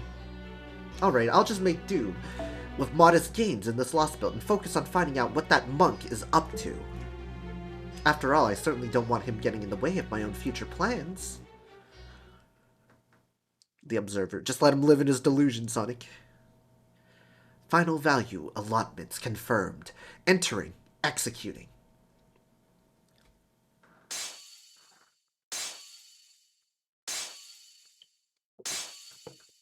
Does that mean the kid died? Thus the world is reborn. Its cycle begins anew. So did the kid die, or did he recreate the kid, technically? Is this like a Theseus' ship thing? Oh? Fuck that kid. Damn.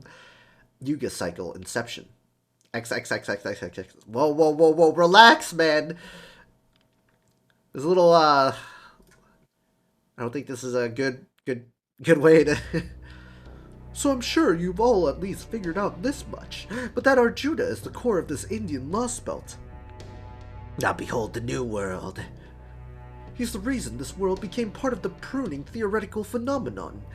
Let's see, to tie it to Holmesy's earlier question... Holmesy? This world was pruned away because in it he gained the power you just witnessed. What happened exactly? Just so you know, this is almost all speculation on my part, okay? There's no one around who can prove what really happened. Anyway, I don't know exactly when he got all that power or when this world became estranged for proper human history.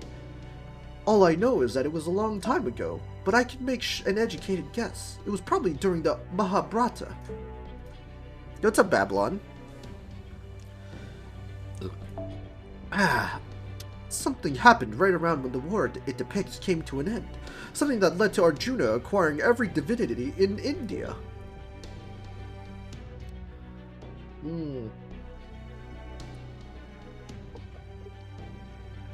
Right, you mentioned that earlier. Then it's really true? It would certainly make a kind of paradoxical sense, given what we've seen thus far. A feat as extraordinary as remaking the entire world simply wouldn't be possible without an equally extraordinary background. Everyone's here? Yeah, everyone's here! Feels good, Min. But that still doesn't explain how it happened. This is all just speculation, but I think he probably acquired the divinities in phases. In the most plausible explanation I can think of, he probably started by acquiring Vishnu's power, since his closest friend Krishna was one of Vishnu's avatars. What's more, Krishna was said to have one of the strongest connections to Vishnu of all his avatars. Not that I'm saying you're weak, of course, Rami. I'm perfectly able to understand the point you're making. Never mind the placations, just keep going. You got it, hun. So, if Arjuna somehow got Vishnu's divinity from Krishna, peacefully or otherwise, it stands to reason that it could have laid the groundwork to do the same with the other divinities. Vishnu is one of the most powerful gods in all of Indian mythology, after all. I expect he went around hungrily unifying all the other Indian gods in this Lost Belt, one by one after that. Indra, even Shiva and Brahma were no exception. Indra? Oh no, guys. It's the Naruto-verse. Yo, Babylon, thanks for the 5 bits. Much appreciated. But yeah, I saw your Twitter post. That was a nice little chart that you made. When people are asking what you're pulling, and also your stream schedule. Sorry to hear that. But hey, going back to your I guess your collaborative channel, as I would like to call it. So once he absorbed all their divinities, he became what he is now. An Arjuna with divine power over death and creation, ruler of this Lost Belt and capable of destroying and rebuilding everything alike. Wait, so can he, like, destroy the tree and recreate it as, like, that he is the tree? Because that would be really bad.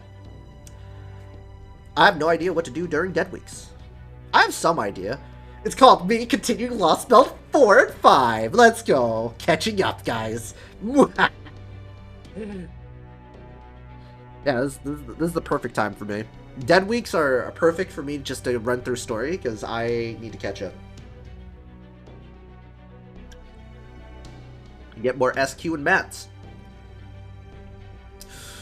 No, you can't even call him Arjuna anymore. He may have started as Arjuna, but he's something else altogether now. That's why he no longer has a shred of the heroic Arjuna's personality.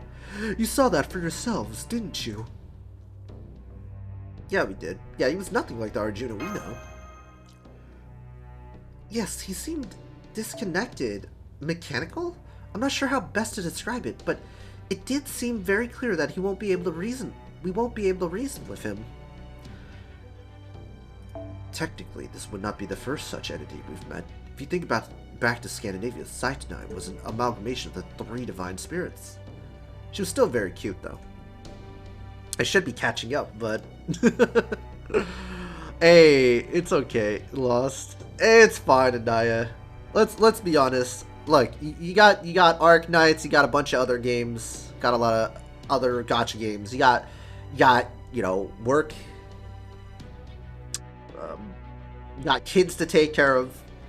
It's completely understandable that you don't have like a lot of time in your hands. I suppose this tree is the only constant in this Lost Belt, so it doesn't get destroyed and rebuilt. Interesting, because I was like, if Arjuna has like the power of like to be able to destroy and rebuild, I'm like, damn, if he makes himself the tree, he'd be fucking he'd be impossible to beat almost, lore wise anyway. True.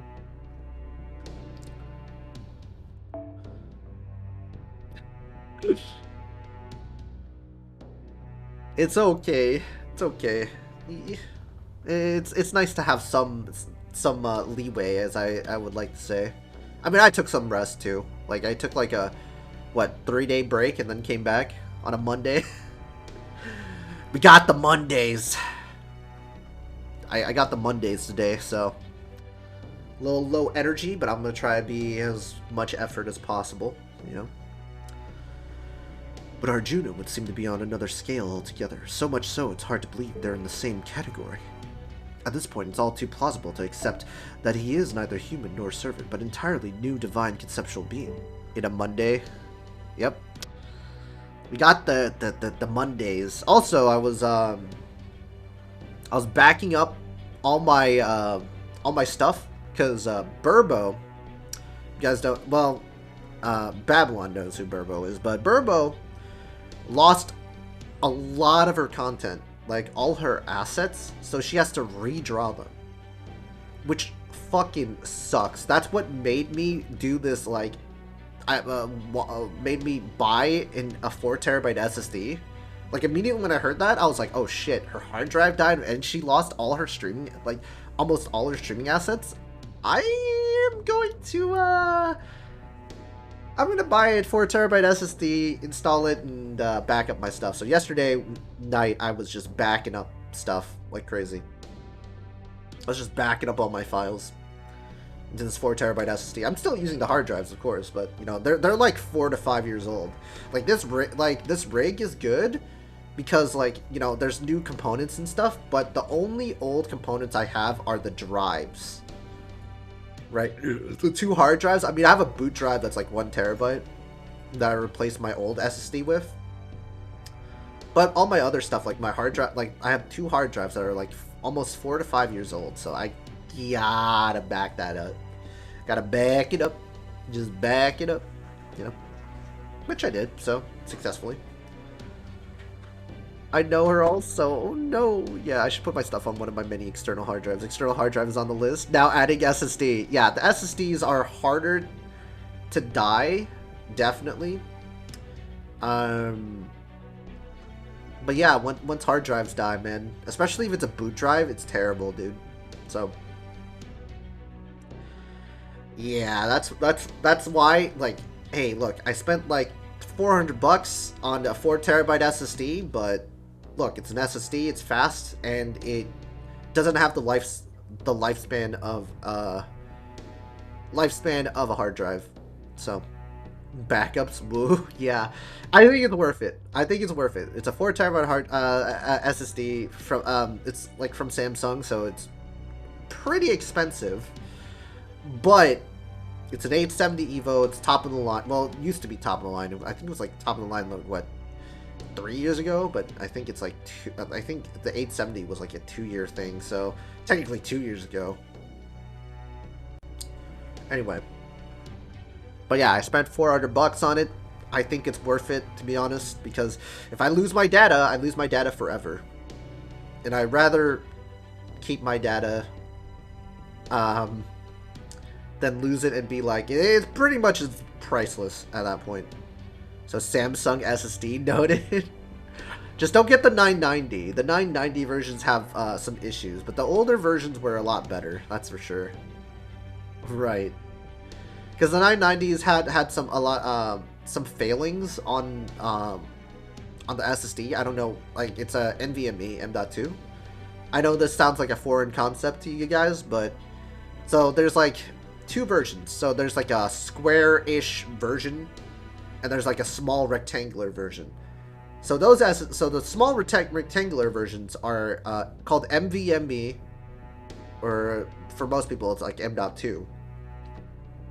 They're very small. It's easy to install. You just like put it in, slap it in, it's kind of like RAM but smaller, and then you just like screw it in, and it's like in your motherboard. It's easy. It's really easy to do.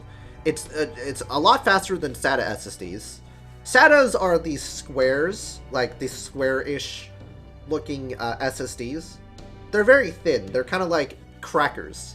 They're like they're kind of like yeah, they're kind of like those, like, whatchamacallit, just think any type of like cracker that you can eat. They're thin like that. They're thin like that. They're square-ish. They're the square-ish crackers like that. I went and got food and drinks. So I might be hitting you up before I purchase. It's fine. Hey, Calcitra. Welcome back. I'm just explaining the differences between an SSD, like the differences between SATA SSDs and M.2s/NVMe's to the 2 here, because they're like, oh, we're looking to back it up. Because I was like, I actually got scared because Calcitra, you didn't know, But one of our dear fellow Fate streamers, who I think is a really good dark horse in this community, I think she'll go well and beyond really, really decently in the FGO community, and probably possibly even beyond the scope of that. She's a really good dark horse. It's unfortunate she lost almost all her streaming assets, so it made me freaking panic buy. But anyway, so yeah, that's why I was explaining about the differences between SSDs, so you'd understand. So there's the M.2 version, which is the Samsung 990. So it's the little small rectangular one, smaller than, those RAM memory sticks. And the SATA ones that look like, those square crackers. They're as thin as that, but they're not as small as the M.2s. So yeah. Yeah, what you eating, Calcidra? Anyway. Truth be told, I'm surprised he's even able to maintain his form. Alright, so we know what his deal is. Now what about you? What's your game here, Cryptor? Me? Why isn't it obvious? Oh my god, his face. The only thing that's obvious about you is that your face practically screams, "Don't trust me." You know what? That's very true, Gordolf. I agree. Well, I never. I'll have you know I was just trying to keep my embarrassment from showing. But alright, if you need me to explain, I can do that. After becoming Cryptor, I summoned Azvatman to be my servant. After I was assigned this Indian Lostbelt, the first thing I did was make contact with its king, Arjuna. Once I learned he was basically a god, I spent my first few months here trying to control him as much as I could. Yeah, you can't control a god. Like him? Nah. But after that foreign god disciple showed up, Arjuna suddenly started behaving strangely. I guess the disciple must have managed to sway him over to his side. Who is this foreign god disciple? Can you tell us more about this? What this disciple's like? He's a young man who always wears some sort of Japanese outfit. He calls himself a monk, but he's clearly a failed onmyoji. Oh my god. Caster of Limbo.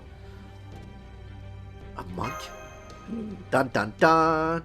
He's very handsome, but he's also very thoroughly twisted and just rotten to the core. Definitely not my type. If I'd approached him, the odds were better than even that one of us would have ended up dead. And we wouldn't have that, right? Seeing how we're both technically on the foreign god's side and all. So I always made sure to keep my distance from him. That fucking face, dude. So creepy. I never even got a chance to find out his true name. At least we know he isn't Koyanskaya, and it sounds like he's not Father Kotomine, Rasputin, either. Oh. I'm fond of Koyanskaya. She may be evil, but she's a pure sort of evil. Okay. You know how she can come cross between Lostbelts as she pleases, right? So I see her every now and then. But I haven't got a read on her. It's like she doesn't respect the foreign god, despite being an alter ego. But anyway, Koyanskaya doesn't have anything to do with Arjuna. Basically, thanks to the other alter ego, the male disciple, Arjuna started taking a much heavier hand to his world than he ever had before. After that, it sounds like they needed more pawns for running errands and such. So he went and took my contract with Azvatman, all because he just happened to be close by. Jesus Christ, man. God, that kind of looks, he looks kind of evil. And just like that, Azvatman was his, and there was nothing I could do. A lot of good being a Cryptor did me, right? At that point, all I could do was laugh at how absurd it all was. What? He just took your contract from you?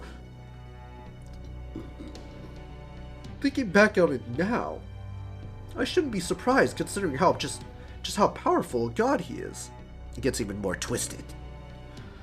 I just didn't really get how powerful until he was using that power on me. Then to top all of that off, he went and summoned a few more servants all on his own. Jesus Christ. Man, if he's able to summon all those servants with his own power, that guy's a fucking powerhouse. We all cope in our own ways. I don't know if he figured out how by studying Asvatman or if the disciple told him, but I guess it doesn't matter. The point is, once he had more servants on his side, I knew I had zero chance of taking Asvatman back. I got the impression that Asvatman used to be your servant based on our earlier conversation. What I really want to know is, what happened after that? After that, I ran away as fast as my legs could carry me, of course.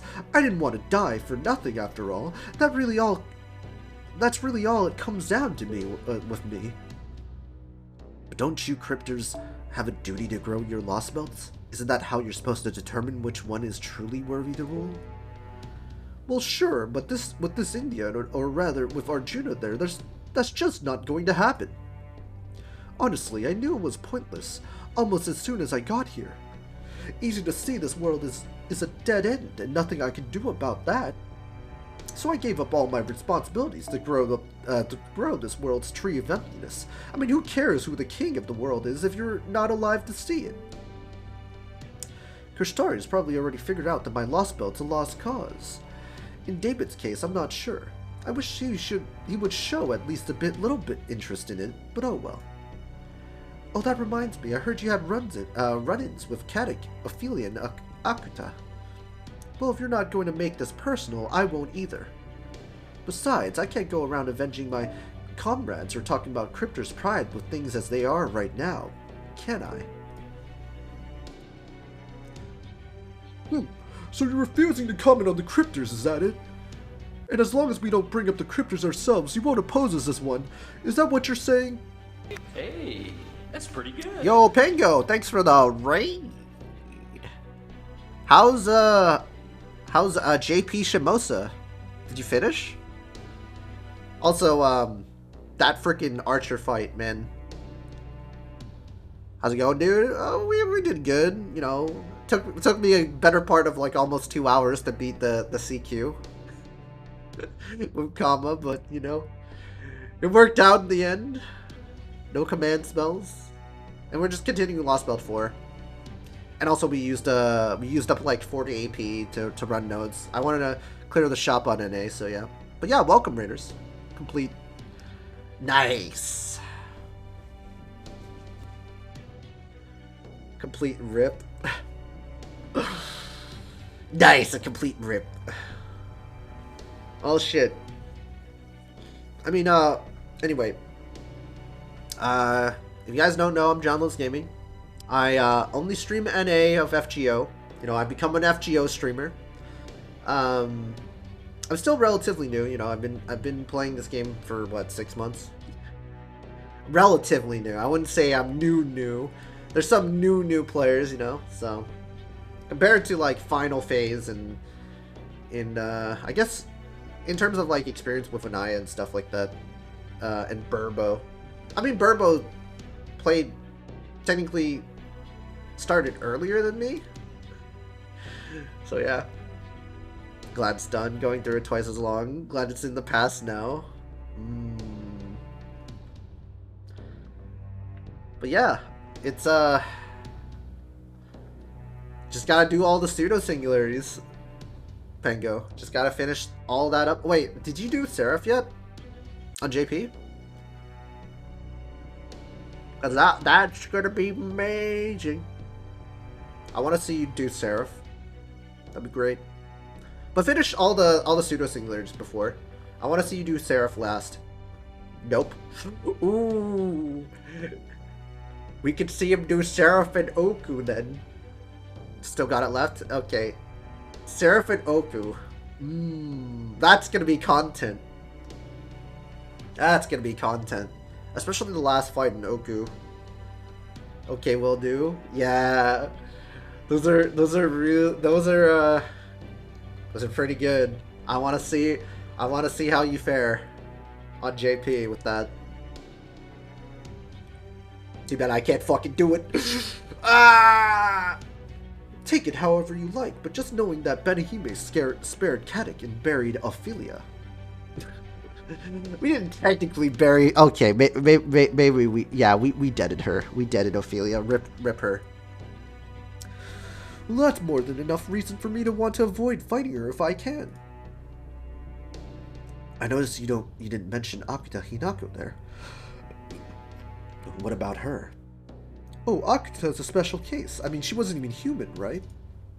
She was never on anyone's side but her own to begin with, so I don't see any reason to avenge her. You knew Akuta Hinako was a true ancestor? Akuta did a good job keeping her cards close to her chest, but I've always had a good nose for that sort of thing. Gonna get some noms, so I'll be lurking? Alright, yeah, grab some food. I mean, I was snacking, like, a little bit during the stream as well, so, yeah, appreciate you being here. We're gonna give you, I mean, we did an auto shout-out for some reason, but we're gonna do another one. Double shout-out. Do a double shout-out here. Yeah. No worries, dude. Alright. I knew the instant I arrived at Chaldea that she wasn't actually human. What do you mean when you said this world is a dead end? Oh yes, that's the last thing I need to tell you about. Arjuna uses his power to destroy and recreate the world over and over, cycling it through periods called the Yugas. I'll spare you the details for now, but while they're similar in some ways to India's original conception of Yugas, they ultimately diverge pretty wildly. We have a couple of problems. First, he's gradually going through the Yugas faster and faster. Then there's one of the things he does as he completes each cycle. Oh, what does he do for each cycle? Something he does when he remakes heaven and earth in between Yuga cycles. We have already been informed about something along those lines. Namely, the judgment Asha told us about. I can infer what the judgment entails. Thanks to her telling us it involves everyone dying and coming back to life. But of course, now's not the time for speculation. Oh, why not? I'd love to get to see you speculating in person, Holmes. Hard as it may be to believe coming from me, I have no intention of interrupting someone else's explanation of a thorny riddle with my own half-baked theories. Well, if you already know that much, it would probably be faster to see it for yourselves then anyway. Hi, it's me, Da Vinci, the beautiful genius who's been forced to keep her mouth shut and listen despite being just itching to jump into all this fascinating discussion. Our reality space observation results have finally stabilized, so we can emerge from our zero sail now. The longer we stay submerged, the more chance we have of something going wrong, so while I hate to cut Pepperoncino's explanation off, thank God, I really think we should head back to reality space now, especially for our own. What do you say, Gordy? Alright, then go ahead. But I want our security to remain airtight and make damn sure we resurface inside the Lostbelt. Got it? Got it. Will it be safe for us to go back outside after we emerge? Oh, sure. The rules about the Yuga cycle are 100% absolute, so I can promise you Arjuna won't try anything now that we just started a new one. Though when it comes to other dangers, I can't make any guarantees. Ah, it's fucking that face, dude. Jesus. I mean, I just don't know, you know? We can't let the mere possibility of danger hold us back. We may not be able to do anything about that cataclysm yet. But we'll just have to assume we'll be able to handle any other threats we run into. Deza and Karna may be gone now, but you still have Mosh, myself, and Ganesha, the Divine Spirit. Yeah, I guess so. Are you alright? Sorry for being so down in the dumps. I'm okay now, I promise. I know I still have my Ganesha duties to fulfill. And besides, do you hear what Karna said? He asked me to take care of you for him. Can you believe that? A super great hero like Karna asking a loser like me for help? How does that work? Still, I don't think he have said that if he'd have said that if he hadn't needed my help. So that must mean he thought I was up to it, that he trusted me as a fellow servant. So I figured I may be a loser, but I can still do my losery best. If Carter's gonna put his trust in me, I might as well see it if he saw something I didn't. Just don't expect me to be much help. Okay, well, glad to have you with us.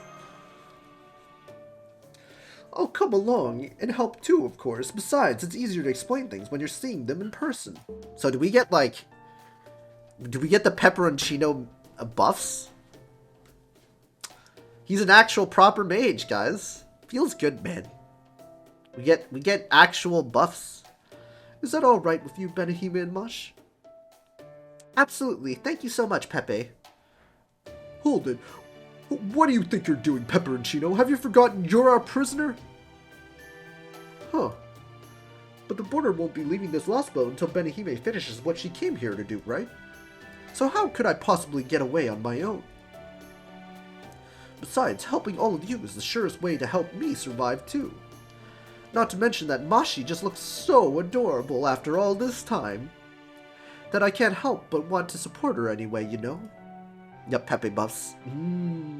I see. Thank you. Of course. If you insist on keeping me in here, well, I can't blame you for that, but are you sure it's a good idea? I mean, he's got the speed hacks and the buffs, so I'll take it. A good idea? Don't be preposterous. Of course I'm sure it's... No, wait. Hang on. What if... Oh my, he's gone so pale. Scared of keeping an unknown element like me here in the heart of their operations. God, he's so easy to read. I could have Holmes and Captain restrain him, but what if he's planted a bomb inside his body? There's something frightening about him that reminds me of a mercenary. He may have said he only wants to survive, but he's obviously not the least bit frightened about dying. I could easily see him blowing himself up and taking us all out with him. So then, the safest option would be... Alright, I suppose it would be the humane thing to do. Very well then, just this once I'll grant you special permission to accompany Benihime. But be warned, this permission is contingent on you obeying every order we give you, without question. Refuse and I won't hesitate to take whatever measures I deem necessary. Is that clear? Okay, that's fair. If I die, I die. Works for me. Okay then, let's get going. Shadow Border, preparing to emerge. Everyone hold on tight. As soon as we're ready back to safely back to reality space, let's go see what this newly remade world is like. A whole new world.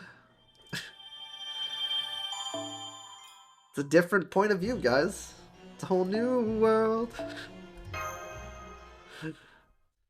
Section 7, Lostbelt.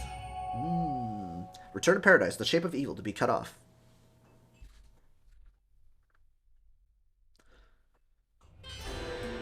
Oh, we spinning. It is a whole new world.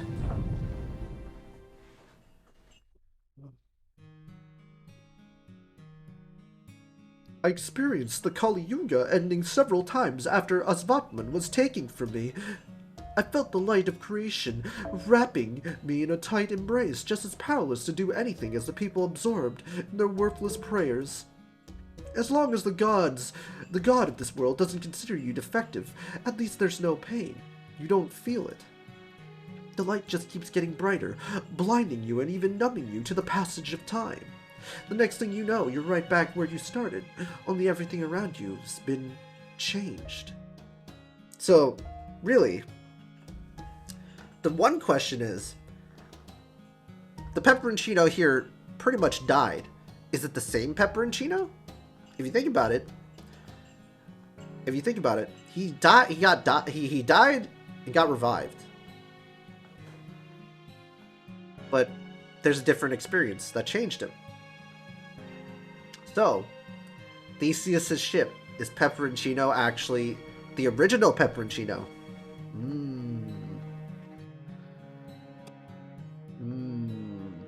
See?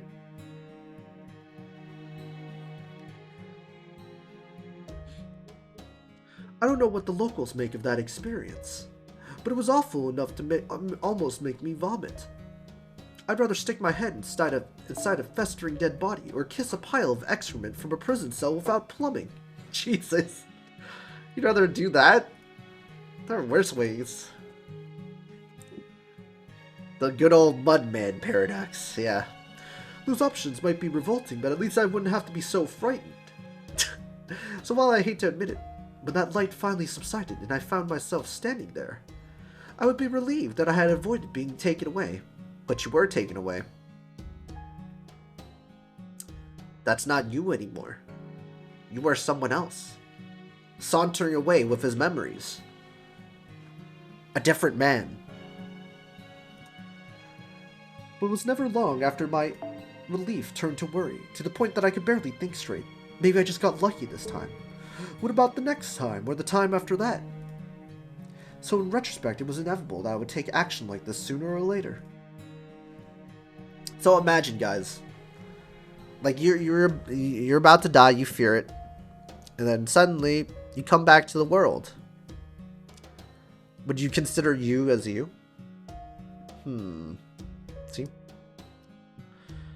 That's the greatest question. Mudman paradox? Someone from DK, yo. What do you guys think, huh? What do you guys think?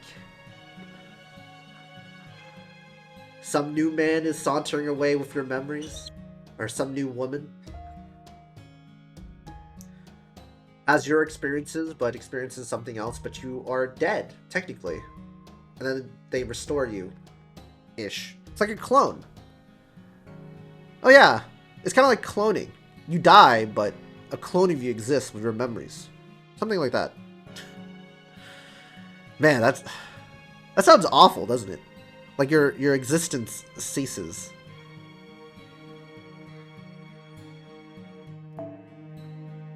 This time I managed to avoid the light by escaping to the reverse side of the world, so I thought I might feel differently now. But surprisingly, nothing changed. Upon laying eyes on the new world and cycle, I felt the same things as always. Loathing and discomfort. To use more contemporary slang, I just can't even with this world. I just can't even. I guess it's God bothers me even more than I expected. In many ways, it's a perfect world. It's a perfect world that the God bothers you? Yet, it's also just unbearable. Does look pretty scenic, that's for sure. It's beautiful. It's nicer looking. Where are we now? He's just skedaddling. The air smells sweet. And there's water and flowers everywhere you look. And there's a calm and gentle breeze. What is this place? Want to know what the most surprising part is? You're standing in almost the same spot that we zero sailed from. Our location didn't change. The entire rest of this world did. Thankfully, there are no hostiles in the immediate area. Let's begin by paying another visit to the town of Bichu. Is something wrong, Pepe? You look kind of angry. What's that? You're jealous of how soft and smooth my skin is. Why, it's all in the upkeep, hun. Unlike Miss Never-Changing Akuta, I actually have to work to make sure I look this good. Yeah, the never-ending battle of daily upkeep, I guess. For those who want to look beautiful. Go on, feel how supple my cheeks are for yourself. They're my pride and joy, you know. That's kind of weird. Pepe is great. That's okay. Oh, silly, there's no need to be shy. But anywho, it's going to visit that town next. Sounds just dandy. The topography and plant life changes that come with a new Yuga are all just surface level details. Yeah, Kalis, he's you could say he's very enthusiastic. He's very enthusiastic, as one would put it.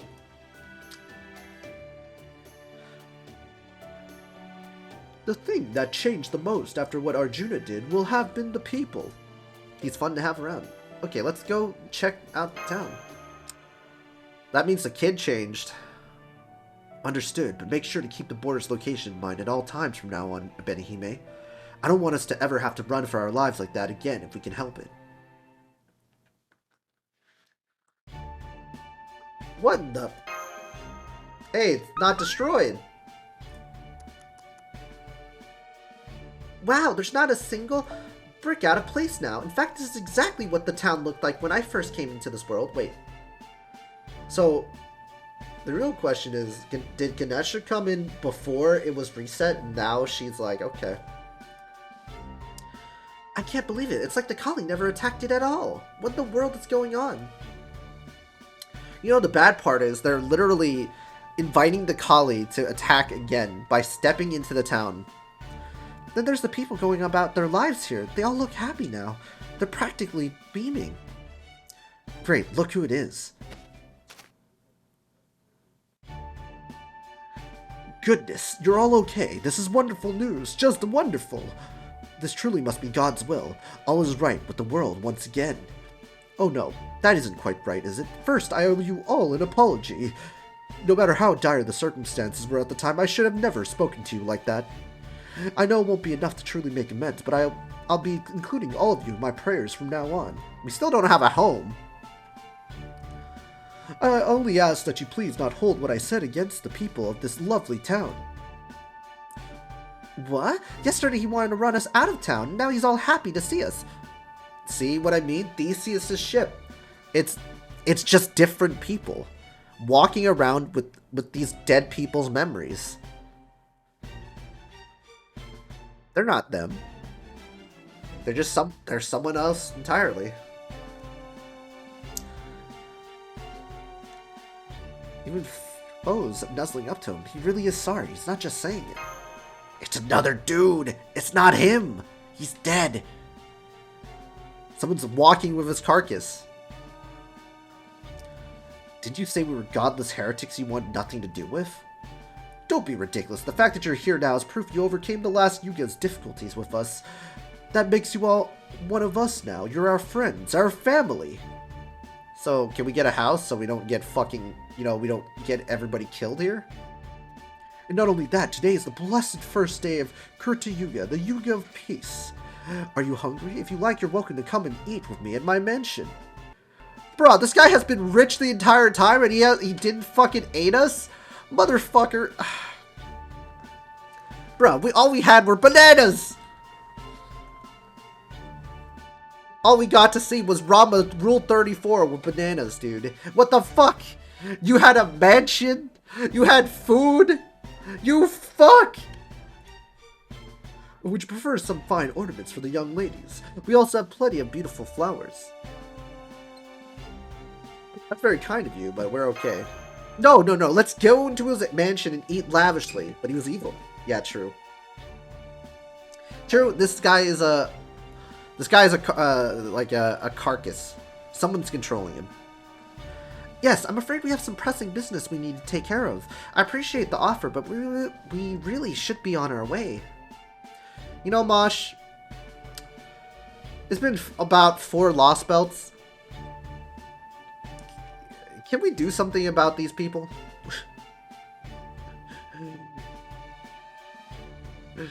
When will Mosh get a secret power, guys?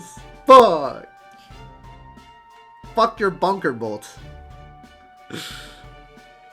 I see. Well, that's a pity. I was hoping to introduce you to the rest of the townspeople. Oh, by the way, that mansion over there is my house. I'm afraid it ended up that big on account of my being mayor. It's very embarrassing living somewhere as ostentatious as that, but it is not without meaning. For Lostbelt, still no Mosh power. She's been flat since Lostbelt 1 ending. I'm like, come on, Mosh. We need a power up, man.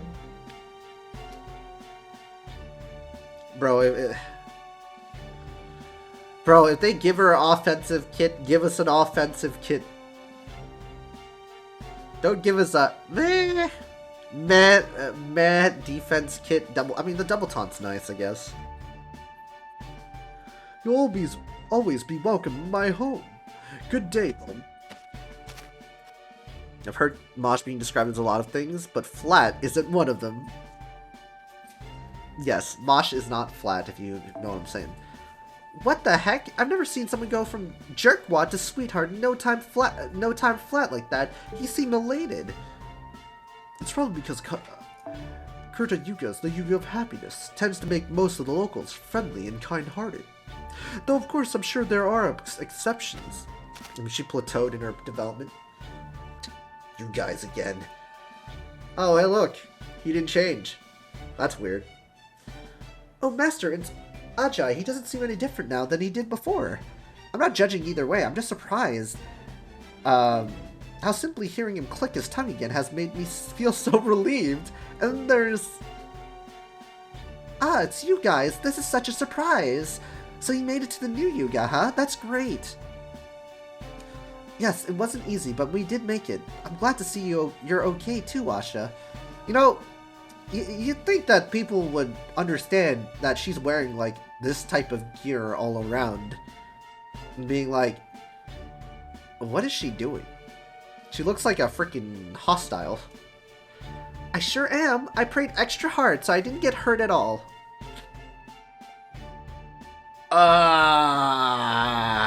Who's here to tell her that she did get harmed? Cosplay smile. I see, that's wonderful. No, that's a fucking lie, Mosh. But speaking of hurt, is your dog, I mean, Vihan, okay? He hurt his leg before the Kali Yuga, right? I don't see him with you. Huh? Oh, it's a shield. Dude. Achilles, isn't that... I mean, it's fucking blunt force trauma. You could get fucking bashed into the... Your skull could get fucking bashed. That blunt force trauma plus servant strength, dude. Yeah.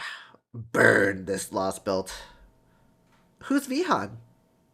Oh, she's dead. This is not her.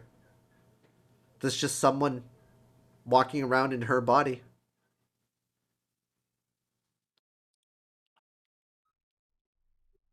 Not the dog, not like this. So, you can be cut with kitchen knives. True. Still a weapon.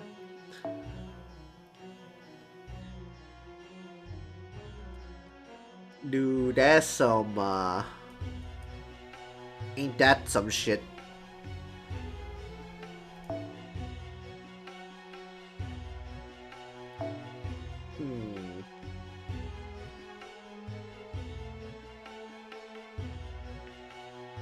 Burr, burr, burr, burr, burr. Burr, burr, burr.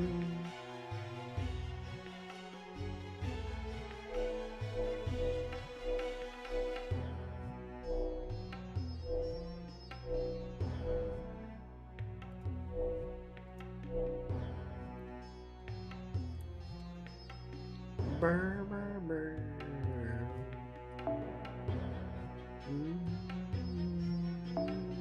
Burr, burr, burr.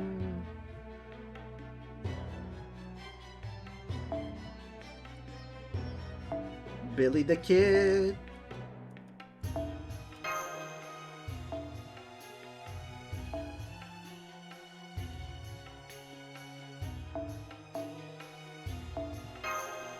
We're here to get your bond up. Oh, whoops. Plug suit. Who's Rem? Almost home. Okay, Sonic, almost home. Feels good, man. What dog? Who's Rem? Yeah, who's Rem, guys? Alright, it should be safe to discuss now that we've come this far. What is the meaning of this? This world runs on the Yuga cycle, but needless to say, these aren't proper Yugas. A real Kurta Yuga or Sacha Yuga, depending on who you ask, is supposed to last for 4,800 years. Then the Treta Yuga is supposed to last for 3,600 years, the Dvapada Yuga for 2,400, and the Kali Yuga for 1,200. Wait, and on top of that, these are in God years, where each one is equivalent to 360 human years. Oh my god. So these guys... Wait, do these guys not age? Dang, I missed Who's Rem. Yeah, Sonic. Suffice to say, we're talking about a really long cycle. Jeez, they've been living with brain rot, and then he just like makes them live another life. Oh. Where in this world it would seem only the ratios have been preserved, given that each yuga is apparently 4, 3, 2, 1. At 2 and 1 day long, respectively. That's right, but the people I've talked to here said things weren't always like this.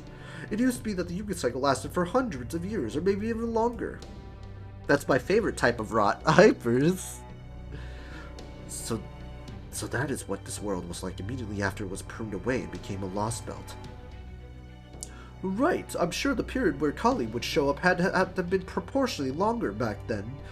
But I also bet they showed up much less frequently than they do now.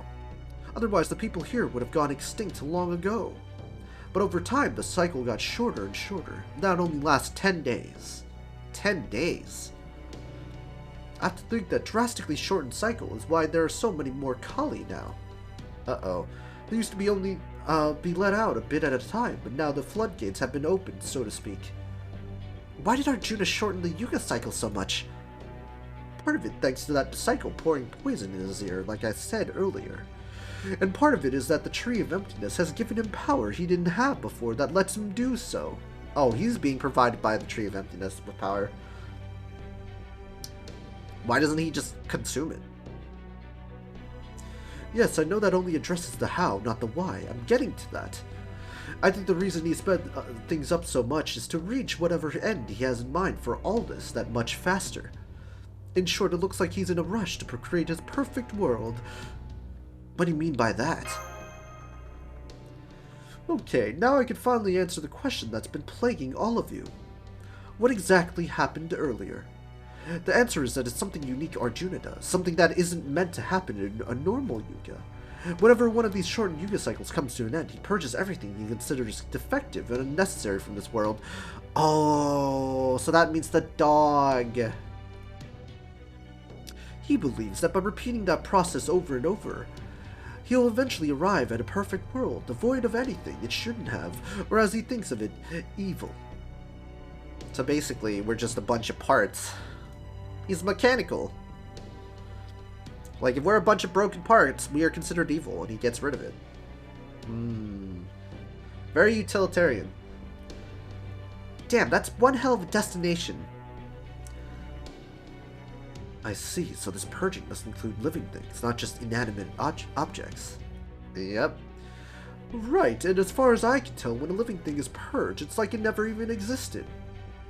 So that's why the doggo's gone, and they can't remember it. Literally, the doggo got freaking remmed. Who's remmed? Who needs a dog that can't run, yeah? So that's what happened to the poor dog that couldn't run after breaking its leg. I can't believe it. Asha loved that dog more than anything, and now she doesn't even remember him. Yeah, that's harsh. It happens to anyone who's unlucky enough to be killed by a Kali, too. That's a sort of disqualifying offense. Same goes for people who end up as social pariahs, or if Arjuna himself ends up judging you to be flawed. When the next Yuga rolls around, they just cease to exist. Gianluca, thank you for the follow. Welcome to my stream. Disability equals evil. Oh. Man, so this is the world that he's trying to create, a perfect utopia in his own right. No, nobody to stop him. Anyone holding anybody back, anyone being a pariah, they're gone. It might sound contradictory, but I think Arjuna adjusts for things like that whenever he remakes the world. I said we nuke him with Astrea. Possibly, yeah, we could do that. But, yeah, hi, good evening. You're in one of my favorite Lostbelts. Oh, thank you. Yeah, I mean, we're done with, like, Little Bitty Tengu. Like, the most, like, all I have to do is literally clear shop. But I got 3 days. I got 3 days left. I can clear shop it within 3 days worth of AP, I hope. I see. That would explain how continuity and discontinuity can exist simultaneously in a new Yuga. LB4 seems good so far. LB4 is great. For example, Asha may have completely forgotten her beloved dog, but she still remembered all of you. But how does such a thing even work? I'm not entirely sure myself, but I can tell you what that blabbermouth disciple, the foreign god, said. He said Arjuna collects every bit of data, and that makes up the world whenever he blows it away, kind of like a snapshot. Then when it's time to begin a new Krita Yuga, he uses that data, let's call it Snapshot A, to reassemble the world. As he puts everything back together, he removes all the elements he deemed defective and unnecessary. And in the end, he has a new world based on Snapshot A, but reflecting the changes he's made. Oh, I get it, he's a cheater! He calls him a cheater. He's basically hacking his save data, changing the parameters to suit his preferences before reloading it. Cheaters, the scum of gamers everywhere. Don't they know hacking saves takes all the fun out of it? I mean, sometimes you just want a mod. He's not doing this just to have fun. All he cares about is making what he considers to be a perfect world. Based cheating. A world consisting only of what is truly necessary, with nothing wasted or evil to be found. Aha! Now I know what genre he's playing too. He's into 4x games. 4 times games? 4x games? What are those? Cheaters, you mean random game crashing during the enemy turn? Yes. Save scumming. A 4x game is a simulation where the player just sets the initial parameters and then the world sort of plays out from there. If you're a cheater and something happens in your sim that you don't like, say if an enemy nation takes you by surprise and invades you, you save your game, hack your data, and reload, and it's like the enemy nation that was bothering you never existed. I don't know what you mean, Ganesha. I'm not cheating, Cap. That's the kind of thing we're talking about here, right? Arjuna's just doing that over and over until he wins, right? Explore, expand, exploit, and exterminate 4x. Oh, it's like the Civ games. Yada yada. I totally didn't do that, Cap. I swear, what's the point of even playing if you're just gonna cheat to win? Death to cheaters, that's what I say. I mean, I agree with you on FPS games, though. Death to cheaters. What's the point of playing? FPS games? True. Competitive ranked games? True. But PvE games, you could kind of get away with it. I mean, it is kind of boring, but, you know, if it's challenging, reload the save, easy clap, you know? Now I get what's going on, I think. Because some people care about the destination, not the journey. Video game analogies aside, if that's true, it sounds like Arjuna isn't remaking the world from scratch every time he resets the cycle, then. Instead, he's basically treating the world like a model, adding new parts and removing old ones. Yep. Because life is unfair. In order to beat other cheaters, you gotta even the odds. Damn, Azrael. Damn, dude.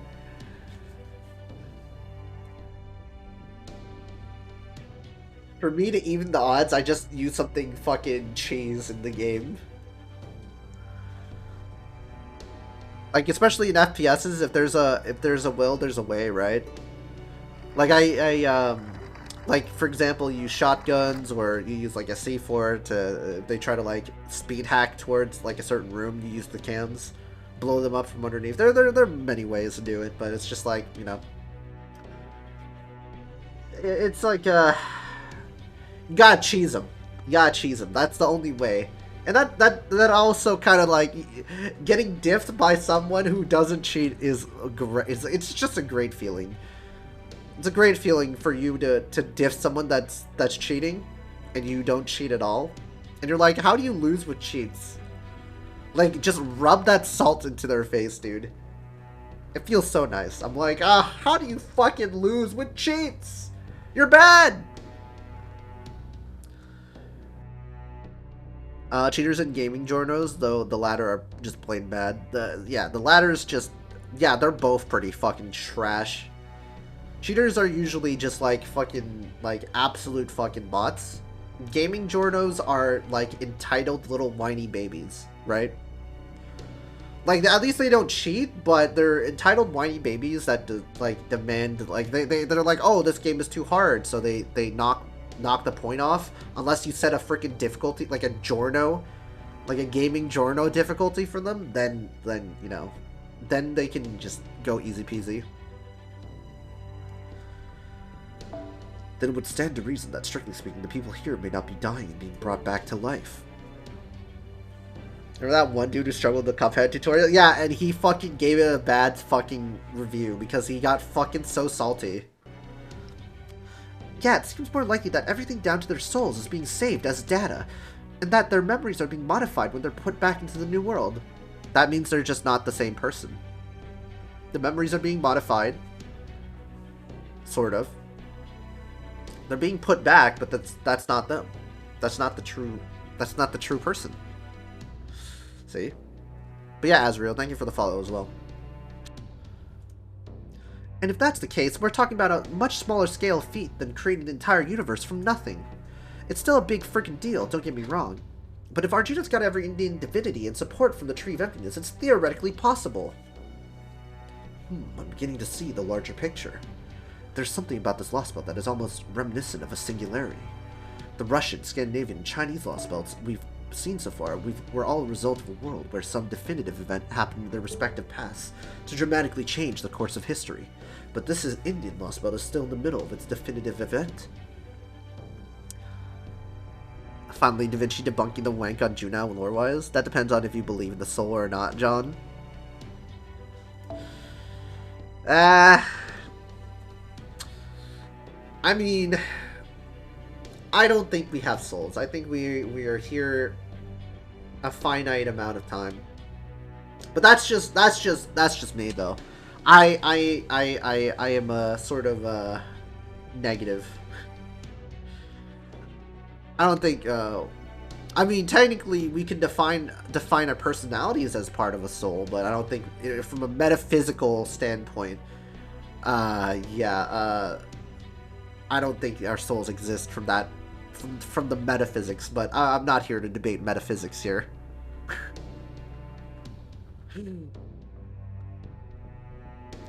Its king is continually trying to evolve this world by regularly recreating it with parameters that could be unthinkable in proper human history. While he has yet to reach his goal of a perfected world, I suspect the reason this world was pruned is that the very act of trying to change it in such a manner was considered a mistake. What is it, Director Gorodov? If you have any questions, please go right ahead. Do you ever shut up? Oh, that's chat talking to me, dude. Do you ever shut up? Yeah. Gorodov, that's based. I don't mind you explaining things, but I insist you do so concisely in a report I can read at my leisure. You just gave me flashbacks to one of my teachers in my clock tower days who would lecture me for what felt like days on end. Who cares if the people here are technically dying or not when this world is remade? Think of it, personality, your thoughts, it's all a physical process. Fair enough. Well, for the sake of the story, assume people have souls, or everything falls apart. Yeah, I can get by that.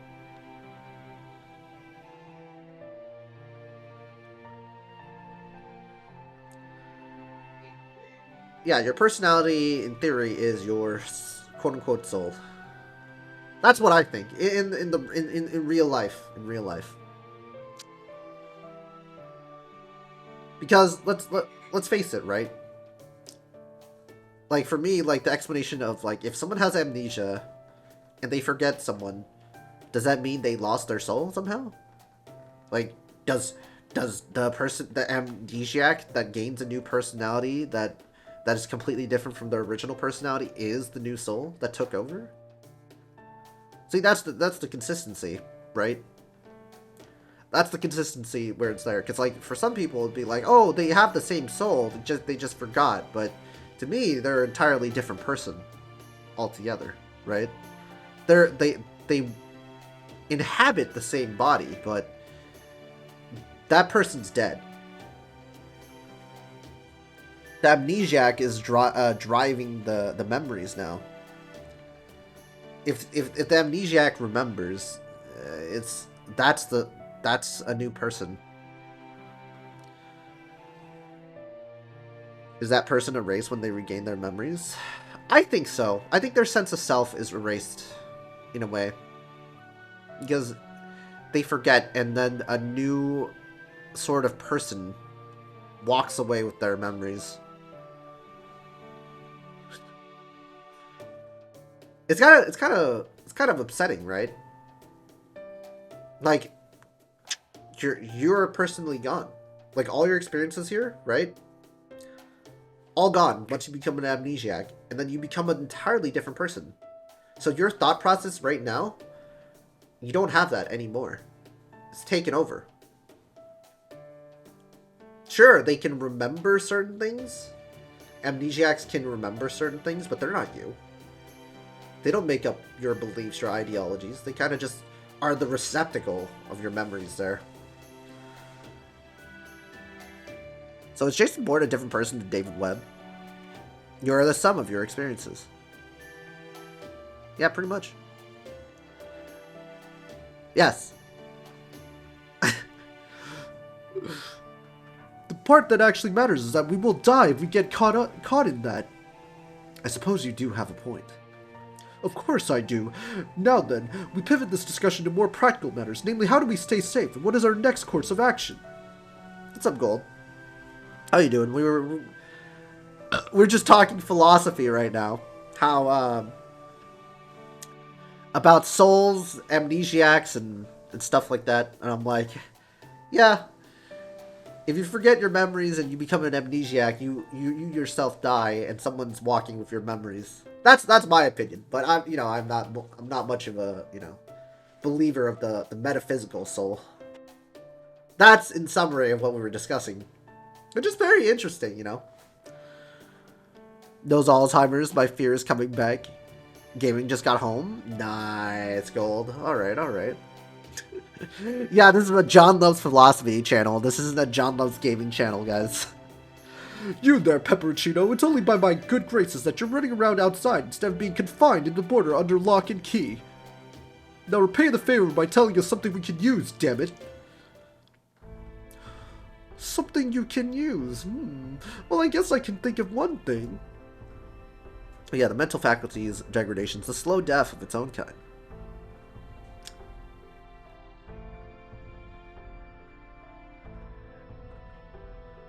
I mean, I guess like Alzheimer's, you're slowly losing your... Yeah, that could be the sense of self. That also can work too, in a way. But I think in terms of like an hardcore amnesiac, right? Instead of like, Alzheimer's, right? Because like Alzheimer's, they kind of lose their function. They become a vegetable. Somewhat of a vegetable at times. But I think like hardcore amnesiacs, the ones who actually lose their memory, have no idea who they really are and people are. That's like a new experience to them.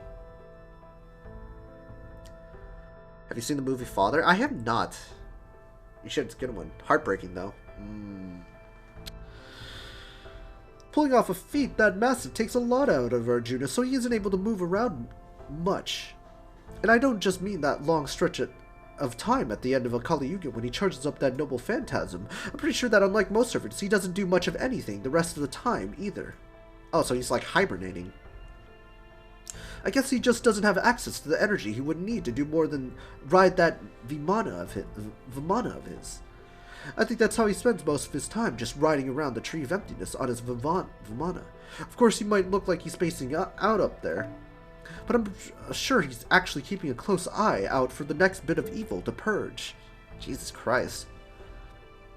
It's probably got something to do with containing so many powerful divinities within himself. It would also explain why he seems so devoid of personality. But then, isn't that exactly why he would need another servant? He would need other servants to handle other things for him? Ah, his slaves. Svatman did say something about that, didn't he? Yeah, he did. I think he called himself a Lokopala. Dark Souls calls it the hollowing. You lose yourself and become an empty husk with most rudimentary functions. Yeah. But you yourself as the character, right? So in game, it's your physical, but you are controlling that character. Therefore, you still exist, but,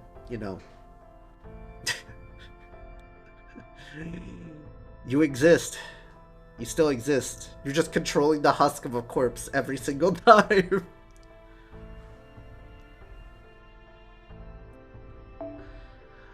Lokapala, in original Indian mythology, Lokapala were said to protect the world. They were the guardians of all directions.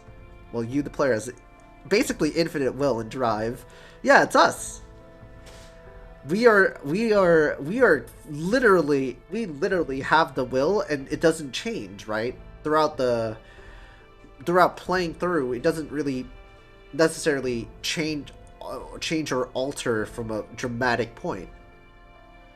Like it changed dramatically. We are ourselves when we're controlling the character. So therefore, even if we do die and become us, we still have remnants of ourselves. And we can control that, and then we change our body and we still become ourselves. Ta-da! Unless you're a casual and rage quitter. True.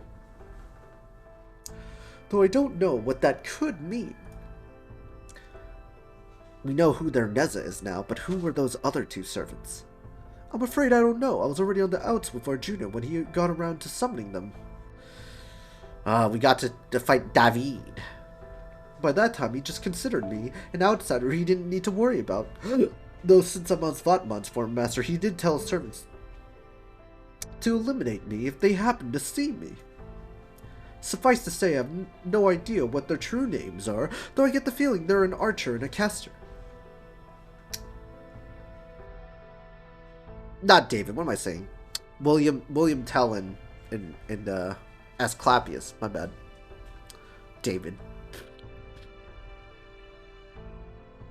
Funny thing, if you rage quit when you're human and start the game with the same character, you pop back in hollowed. So you could say, our souls carries us through. Yeah, our soul carries us through in Dark Souls, guys.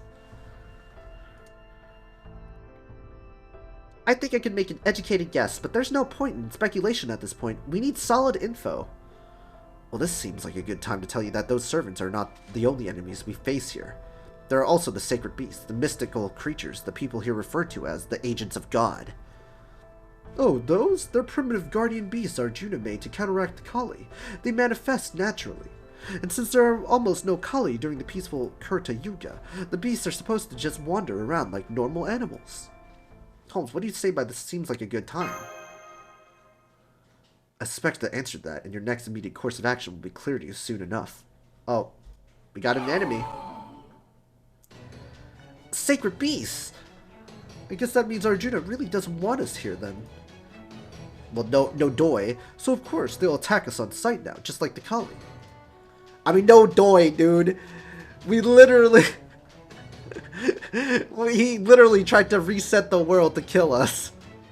Quote unquote, reset the world. You said these beasts wander around just like ordinary animals, yes? Then we clearly can't let our guard down just because it's Kurta Yuga now. Still, I don't know if it's the sunshine or what, but my body feels lighter now. This shouldn't take long. Yeah, I'll show you guys how well I can hold my own in a fight. Or at least I hope I'll be able to. We got into a fight. Let's go. After 3 more billion years of dialogue, we got it.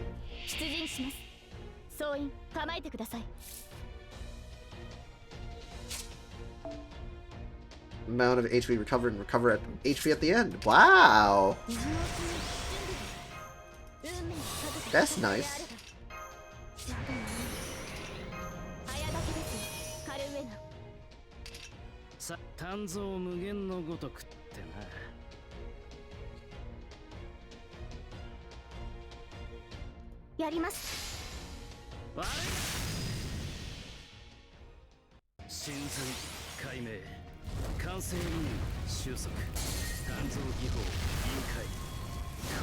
Fight! Fighto!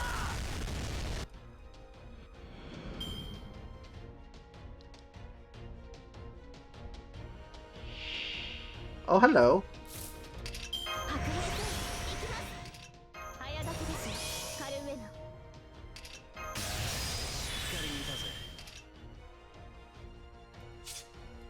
Boop, boop, boop.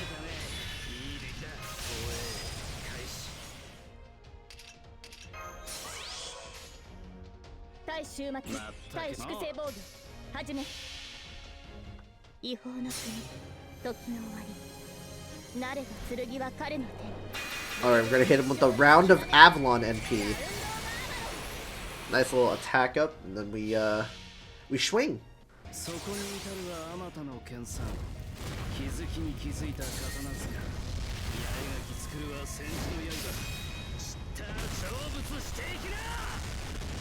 Now that's a lot of damage.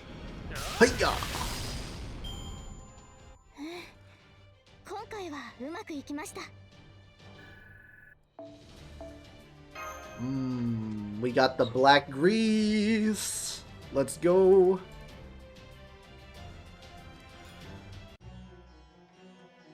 Oh, we're 0 AP. We're slowly getting our 0 AP out. Okay, now that we've gone over how things generally work in this Lostbelt, what do you think of it? More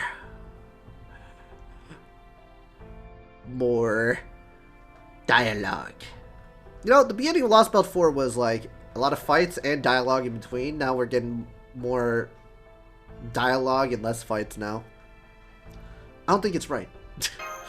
No shit. Me neither. Asha and Vihan looked to me like they were the best of friends. They were like family. And I'm positive that it had nothing to do with how well Vihan could or couldn't run. And the 0 AP, yeah. Wake me up inside, guys. It didn't matter how well he could hunt or stand guard, either. As far as Asha was concerned, she just loved him and just wanted him to stay by her side.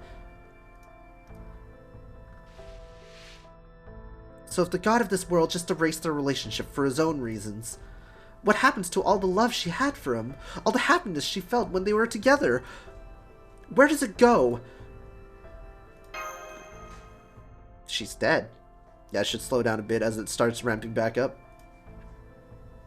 Amazing. The same girl who used to resemble nothing so much as a living doll, expounding on love. Oh, this is just precious. I think I'm going to cry. Although I wonder what Beryl would say if he saw this new mosh. Allow me to offer some criticism of this world from a different perspective. I'm sure it's been some time since a calendar meant anything in this world, but for the purposes of our discussion, let's say the year here is 2021. Yeah, about that. As I'm sure you're aware from visiting nearby towns, civilization here has not advanced anything like as far as in proper human history. That is not to say I only value post-industrial age advances, or that I have no appreciation for a life lived in harmony with nature. I assure you, neither is true.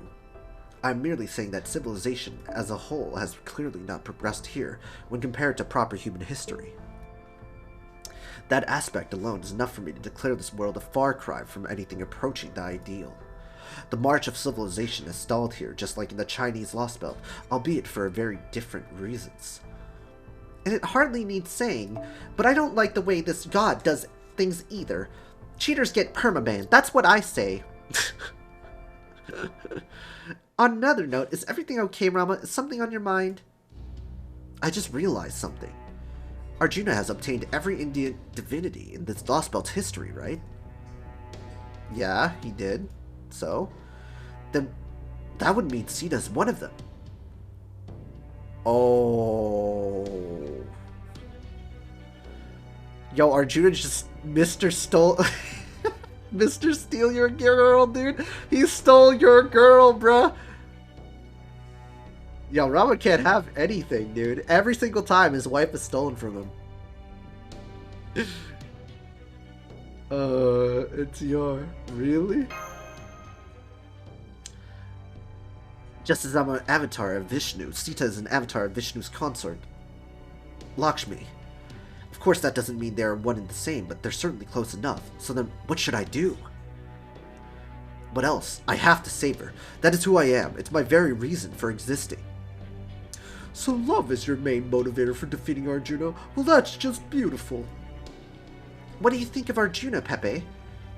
Me? It's like I said, I thought he and this world were a dead end the moment I met him. Can't get much further from my type than this version of Arjuna. He might be a pretty face, but that soul of his is ugly as sin. Master, there may not be any need for me to say this, but please let me say it again anyway. Pepe is a good person. I believe we can trust him, and I think we should work together with him on this. Looks like we're both on the same page, Mosh. Don't be too trusting. Oh, that's sweet. Thanks, you two. Okay, don't make that face, dude. Nonetheless, the fact remains that you're a cryptor. Are you truly about to let your assigned Lostbelt be destroyed? What will you say to the others? Why, I'll just say I did my best, but it wasn't good enough. Oopsie. Not even his best phase. I don't want to get on their bad side either. I'm just going with the flow here. Well, I trust you even less now. If you're so easygoing, why did you join the Cryptors in the first place? You could have just turned him down from the start. Well, that was a cruel thing to say. Huh?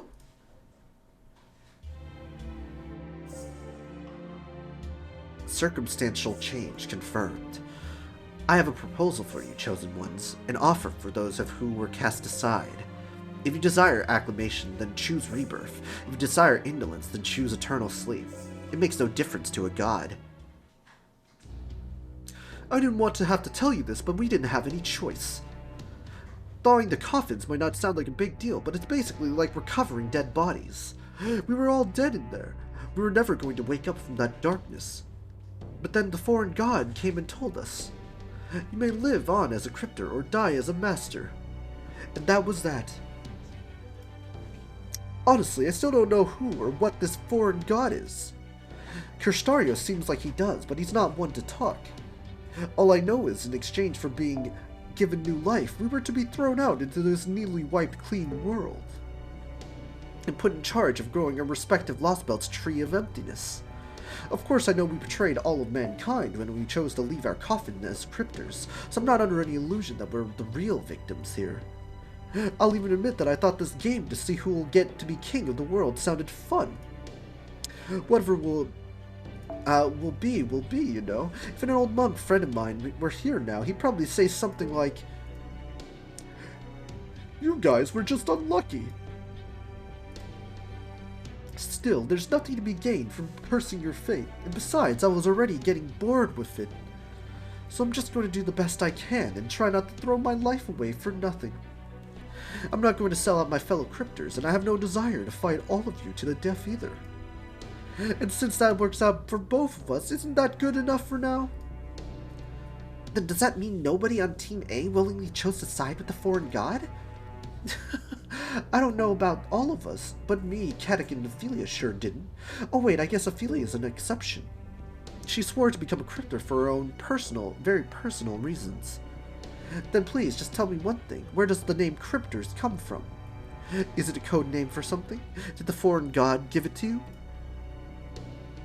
Oh wait, is it a code name for something? Did the foreign god give it to you?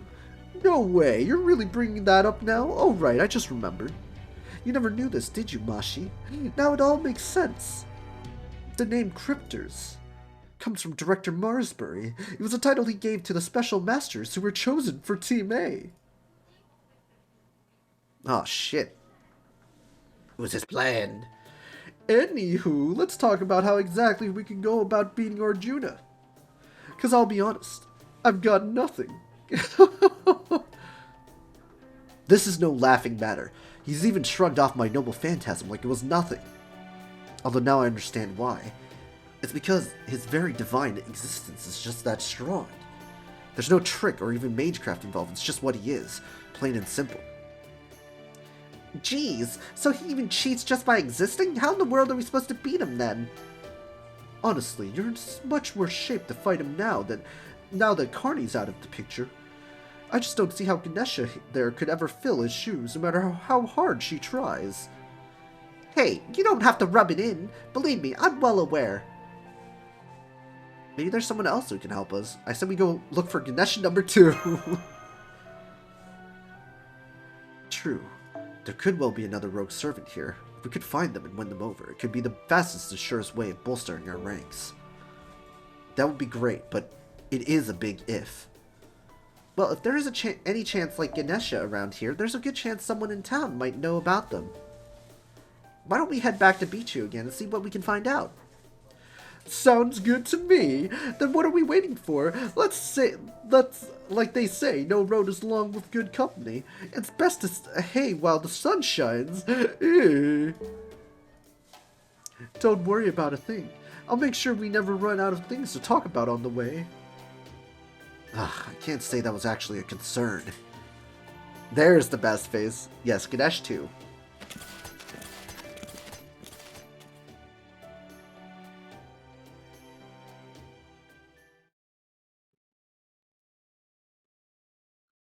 We didn't have any choice. That's right. I'd forgotten that. Everyone had their reasons for making the choices they did. That's why things ended up like this.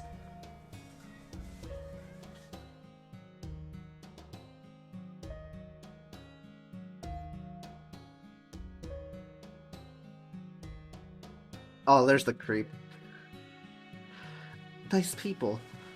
Not so nice people. People who were interested in me. People who weren't interested in me.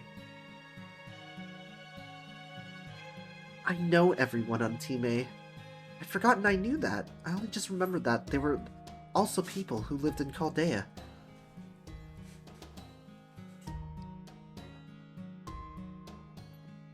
That's why right now if I was stronger, maybe I wouldn't be feeling so conflicted right now. Please, Mosh, please get an upgrade. Please! If only I was a perfect demi-servant, then... Mosh, something wrong? Oh, sorry, it's nothing. It looks like we're almost there. I already have an idea who we can talk to first. It'd be great if she knows something. Other gods? I guess you haven't heard anything then. Maybe using the word God isn't the best way to go about it. It might be better to take a different approach.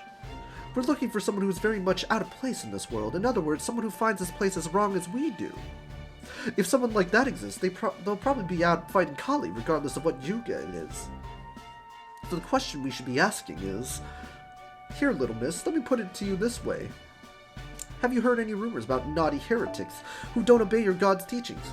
Oh, besides us, of course. Of course. Oh, I think the mayor would probably know something about that. Well, I wouldn't call them bad exactly. Everything alive in this world is God's creation after all. But I would say they're just a bit too focused on the wrong things, unfortunately.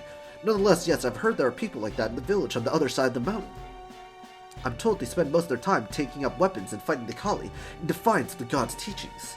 They certainly do things different than we do in Biju, where we accept God's trials with piety and grace.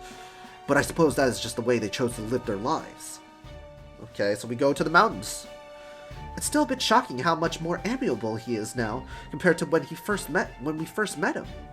But at any rate, this is great. Now we have a promising lead. Let's head for this village right away, Master.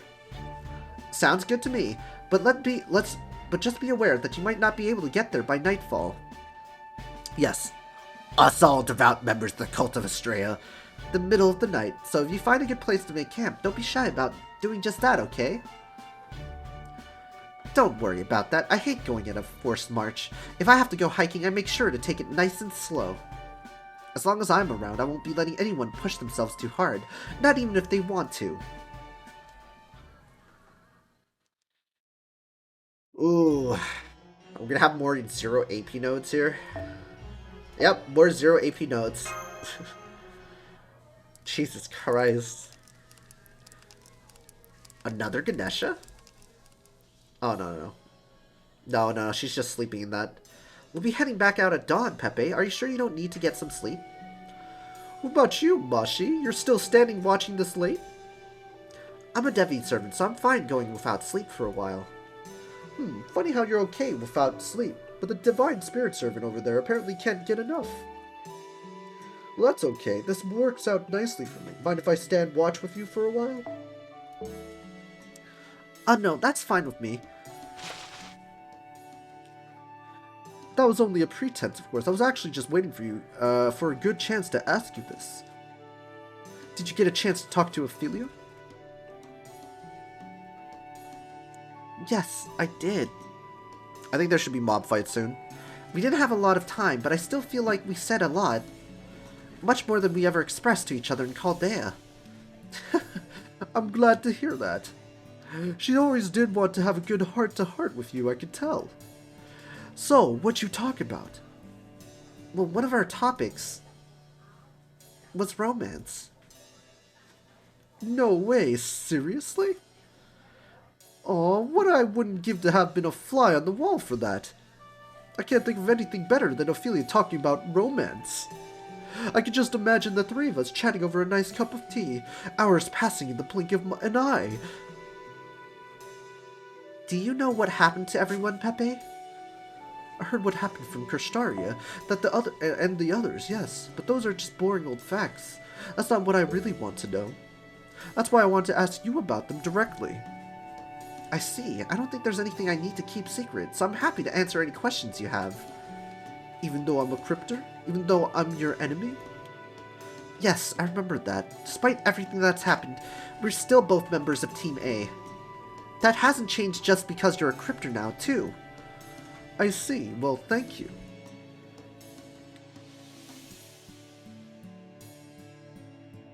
I'm sure Katic, Ophelia, and Akuta are frustrated by how things turned out, but I doubt they have any regrets. So they all fought bravely, huh? And here I am, just pathetically doing whatever I can to survive. I don't think that's anything you need to feel bad about. Hey, I'm still on the cryptor side. I can't help but be frustrated too. No matter how hard it is to survive, I still find things myself, thinking there might have been a better way to end things. Oh, I'm sorry, I didn't mean to bring down the mood. If things don't go your way, even after you struggled as much as you can, your only choice is to give up and move on. I just had to come to terms with that again. That's just my lot in life, I'm afraid. Nothing I do ever quite seems to work out. Really? But you've always seemed to me like you excel at everything you do. That's only because I stick to things I know I can do. No, I'm talking about fate and destiny. But hey, that can be extremely motivating in its own right. And it's not like I've given up on everything, you know. Alright, I think it's time I've got to bed. A complexion this perfect requires plenty of sleep. Besides, how could I look at Ophelia in the eye if I neglected my own skin care after I kept admonishing her? Thank you for telling me what had happened with the other cryptors, Mashi. Good night. Of course. Good night, Pepe. Good night. Wow, that was really short. I thought it would be, like, super long. We go through the next day. Like, holy shit, dude. Because, like, you guys see it. We got from, like, pretty low AP to 18 AP. Section 8, Lostbelt. The Queen of the Walled Village. I like this scene a lot. Yeah. It was a nice little background. Nice little background they got to share. It's moving! Oh no! The cycle's moving back to hell! Oh, we're fighting again? Oh wow. Oh, they are fighting. Damn sacred beasts, of all the luck running into a huge pack of them like this! It seems luck was not on our side today. I was hoping we could pass them by without incident, but oh well. Censored. Redacted. I'm so sorry, I was so close to them that I ended up drawing my bow in fear. Don't worry about it, the blame is partly mine for forgetting how it feels to hold a weapon for the first time. I'll need to reevaluate both the technical and mental aspects of our training program. At any rate, the rest of you hurry back to the village. I'll hold them off here. But... No buts. We can't risk leading them towards the village. Besides, the more commotion we make, the more likely we are to be captured by the Lokapala we've been hearing rumors about. The Lokapala are said to serve God directly and have incredible power in their own right. The moment they find it, it's over. We can't let that happen. Yo, this is the Ben 10 Alien Force theme. Let's go. I could manage on my own if it came to that, but if you or the village caught their eye, it would be disastrous. So I want you all to head back to Duval ahead of me, and don't forget the supplies we collected. Mev. But you can't possibly handle them on your own. Don't worry, my plan isn't to defeat them all. I'll just be buying us time, and I'm well accustomed to trials of endurance. Besides, I already told you. I'm not human. I'm something else. Something with the power of 1,000 ordinary people. A shadow of humanity who manifested in this land by the grace of the rightful gods. I wonder who that is. I know this isn't the first time we've had to stay behind, but man, it sucks not being able to actually drive around in our vehicle. What's the point of even having it then? Don't be ridiculous. If the enemy were to find and destroy the border, the jig would be well and truly up. Camouflage function or not, we still need to make sure we stay out of sight at all times. That mad dash we made to pick up the field team during the Kali Yuga was under the most extenuating of circumstances. There will be no repeat performance. Yeah, I was just grumbling. I know you're right on this one, Gordy. Oh, just a moment. Do you think we could stop and hide in that tall grass over there? Yes, I'll set the ordnance to silent mode. Silent mode. Please be as quiet as you can, everyone.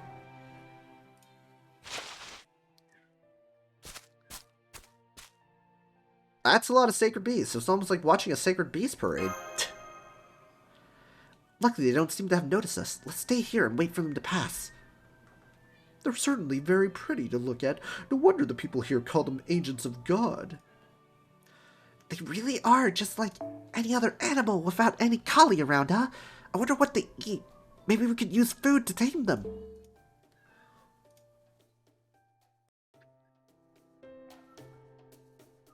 They're gone. Good. Then let's keep going. It shouldn't be much farther to our destination village.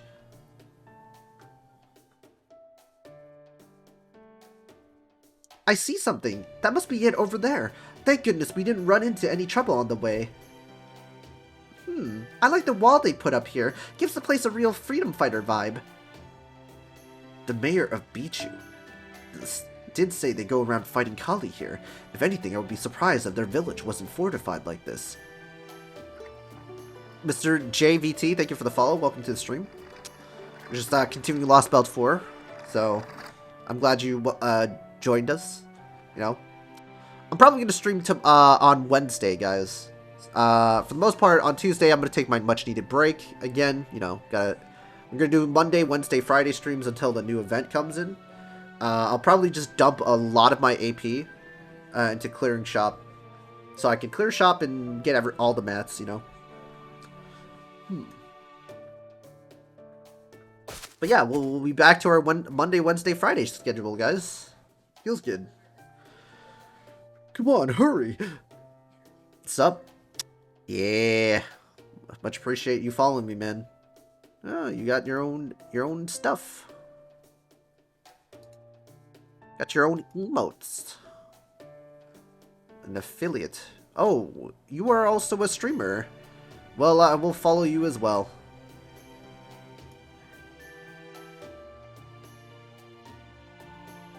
Understandable. Yeah, understandable. It's us! Open the gate, quick!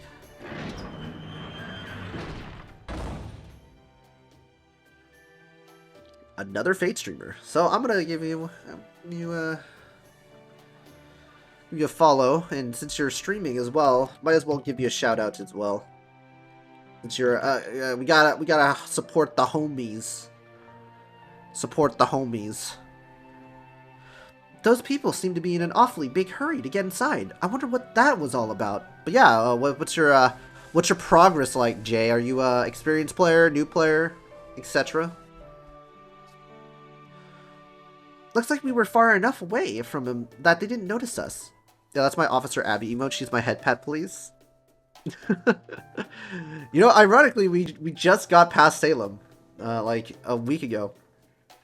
Thanks, man. But did you see? They may have only been modified. They may have only been modified farm implements, but they're still carrying weapons. They really do seem to be different from the people of Bichu.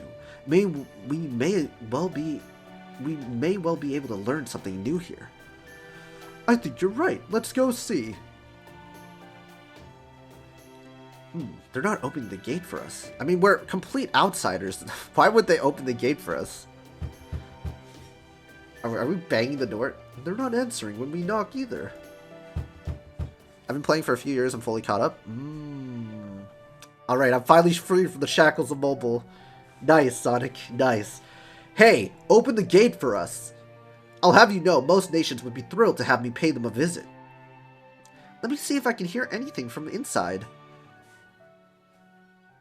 Who's that? Is someone here? Oh no, this is it. They found us. We're done for. What do we do? What are we gonna do? Well, Jay, are you looking forward to Lostbelt 6, or do you have a JP account as well? A pirate VTuber. Man, that's nice. Okay, a pirate VTuber? Alright. How should I know? There's no way we can fight them off on our own. We'll just have to keep the gate closed until she gets back. She? Who's she? I'm not sure why, but they sound very agitated. We've got a bad feeling about this, and my bad feelings about this sort of thing have ways of always being right. At least we know there's people inside. And since we're servants, we could probably just jump over the wall if we have to. Of course, they're just because we can doesn't mean we... You there, what are you doing here? It's a she, a servant reading. Well, it seems luck is with you today, Master. Of course, we aren't yet sure whether this is good or bad luck. Well, I already know who it is, guys, because they already alluded to it. Sonic. They're like, oh, it's, and we know, since it's a she, it's a Lakshmi Bai, so...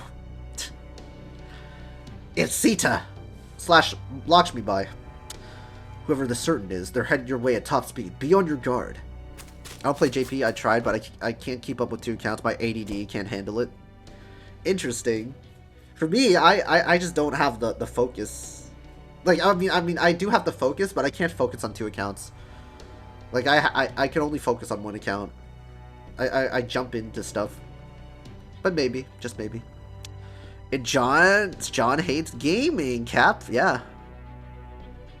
Nah, clearly it's Koi and Alter. Yeah, it's Koi and Alter. They just jumped clean over us and landed on top of the gate. JP kind of in shambles now? Yeah, they're in their month. Oh, look, who'd have thought, guys? It's Lakshmi Bai. It's a servant we never met before. Well, that's too bad. It would have made things a lot simpler if we already knew each other. I hate getting chewed out by strangers. It's like 100 times worse than when it's someone you know. What I'm trying to say is this lady looks really pissed off at us, so maybe we do something about that. That divine aura. Curses. Despite my best efforts, it looks like you finally found us. You must be the ones who served the false god. The local pala. I think you got the wrong idea. I'm hyped for Lostbelt 6 though. Gonna go ham for Coin Sky. I'm going ham for... Look. I'm going ham for Morgan first banner. Then Coin Sky. Then Melusine. And then Oberon. And then if I have leftover quartz, I'll spend it on Morgan. And also Anniversary GSSR. I'll try and go for the Morgan Castoria one. Because, might as well. Whoa, slow down. Us, the local Pala? You must be joking. I mean, I could have Lon Ling and Lakshmi, but game decided I'd get NP3 Rama instead.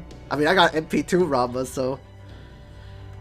Get those 2 mixed up as Mel, then Koyan. Okay, my bad. Fine. Mel and then Koyan. 1 copy of Mel, 1 Koyan, and then 1 Oberon. Morgan I can wait since she's got 3 rate-ups. And a GSSR as well. Don't lie to me. It can be a coincidence that you've shown up now. But the problem is, Ku Caster copies. I want to get those.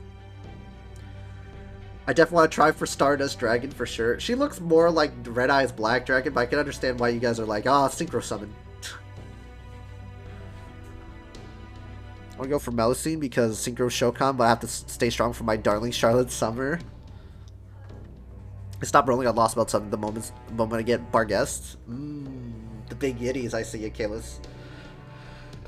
Besides, I heard you planning to invade our village by jumping over these walls. I have no idea what you're talking about, but I'm sure this is just a misunderstanding.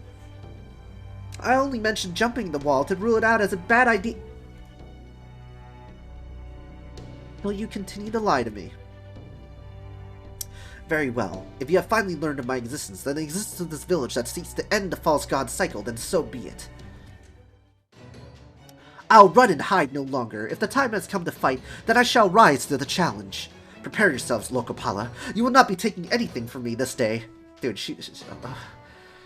please, come on. We're not Lokapala. Do we look like Lokapala? Even if I must face a god this time, I'll make sure to defend my home to the very end. Summer Corday, I respect the culture. Gotta keep the SQ for Nobu and Okuni.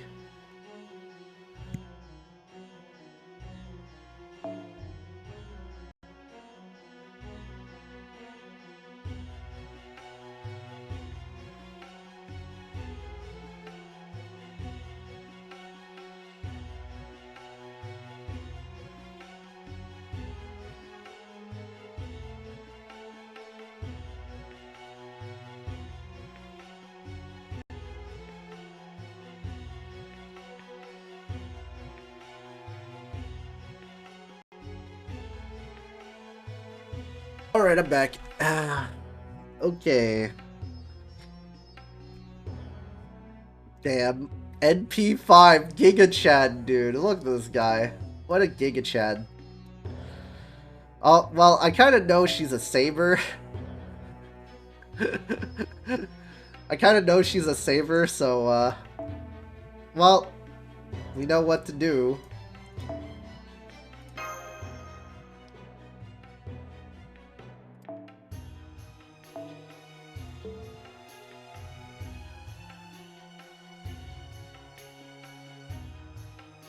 Fair, nice Keyblade, yeah. I mean, servants vary in appearance a lot, so we look like Luck Pula is fair. Dude, I mean... まだまだ未熟者ですが頑張ります。 Pepe's backing hologram rose. Oh, we got healing. Alright, go! Poison.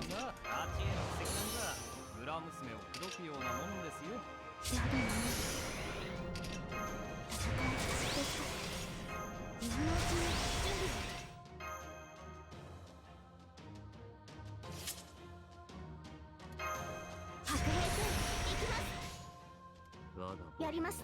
もちろん。 Saber quick summon the Lewd Lolly.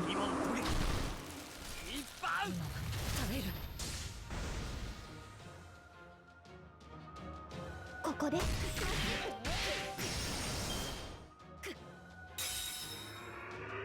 共に戦おう。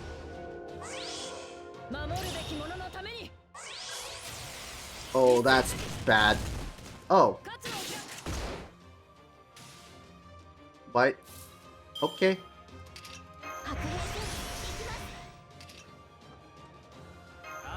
戦行きます。今のうちに準備。運命ですから。 Oh, that shop's cleared. I'm free to farm whatever once more. Nice. Also NP5, so the attack up is gonna be insane. And overcharge, so... Good night. Good night. And that is why you raise Robin Hood.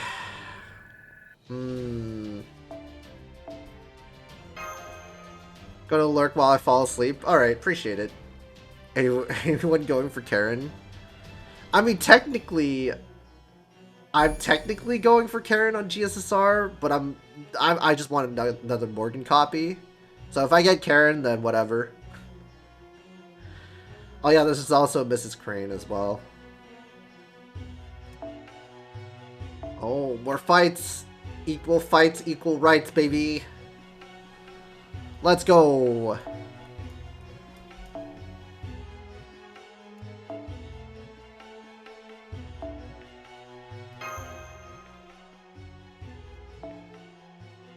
You know, let's be a little bit fair. We used a lot of Muramasa here.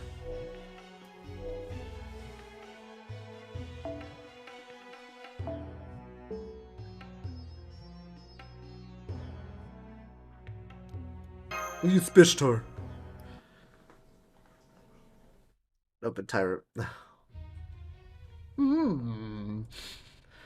Yes, I'm aware. I'm well aware indeed. I was gonna do that Masta for a second. Then I had to like. Yes, I'm aware. I'm well aware indeed. The fox woman is up to something, isn't she?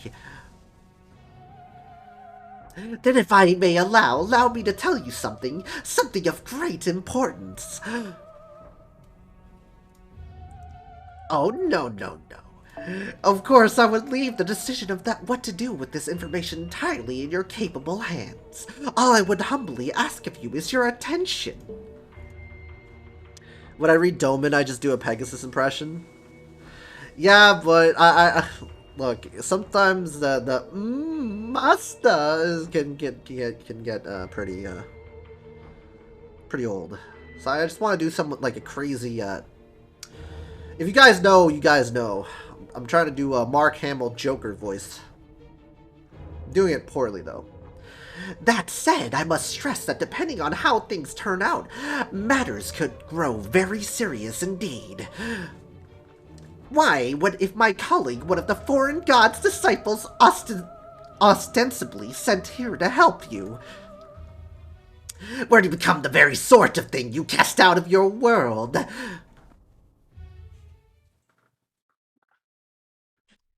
Yeah. Oh, we're still fighting? I thought we kicked her ass. Please, listen to us. The Lakapala are our enemies as well. We only came here in the hope of finding allies who could help us fight against them. Talk is cheap. I've lost track of how many times someone claiming to be my friend betrayed me. Damn. Hey, look, she's back, and she's fighting to protect us. We're saved. Those are Lokapala. Damn it, they finally found our village. Please, my lady, help us. The Lokapala showed up right after we got back to the village. We've been barring the gate and holding out until you arrived. There, you see? I knew you couldn't be trusted. What did I tell you? Misunderstandings only invite further misunderstandings. I've seen this sort of thing before. Back in the clock tower. No, all my life, really. I would look around one day and realize everyone had forsaken me, even though I didn't do anything wrong. Well, maybe that's not entirely accurate. There was this one time Sorry, hun, but your life story is gonna have to wait, okay? The circumstances being what they are, she doesn't seem to truly be trying to kill us. But she's certainly very hard-headed. Her movements are as firm as her beliefs, it seems. Hey, Rama, are you feeling this too? I am, it's faint, but she definitely has the air of a divine spirit. Maybe she's a pseudo-servant like you. It's Sita! Good grief. I knew India had an expansive pantheon, but that can't be the answer for everything, can it? One does not generally run into a divine spirit at every corner, so to speak. Forget that. How do we get her to listen to us? We'll never get anywhere if we don't clear up this misunderstanding. We've been telling her over and over, but she won't listen. Well, aren't you going to try to scale these walls? You'll need to do better than... Is that... Oh, damn, she freaking flash-stepped? It's like, looks like something caught her eye. Why'd she jump back onto the wall? She flash-stepped. She seems to be looking at something far away. What's going on? There's a funny skit in Polish about slips of the tongue and how dangerous they are. Skit of the tongue. Well, this is certainly less than optimal. I know you're in the midst of a battle, but I strongly urge you to take note of your surroundings, particularly what is behind you immediately. Behind us? Ah, fuck. What? Sacred beasts? Huh, wait, this pack looks kind of familiar. Are these the ones that passed us by earlier? Those were going in a different direction, and I'm pretty sure they didn't notice us at all. Maybe there's something here that lured them this way.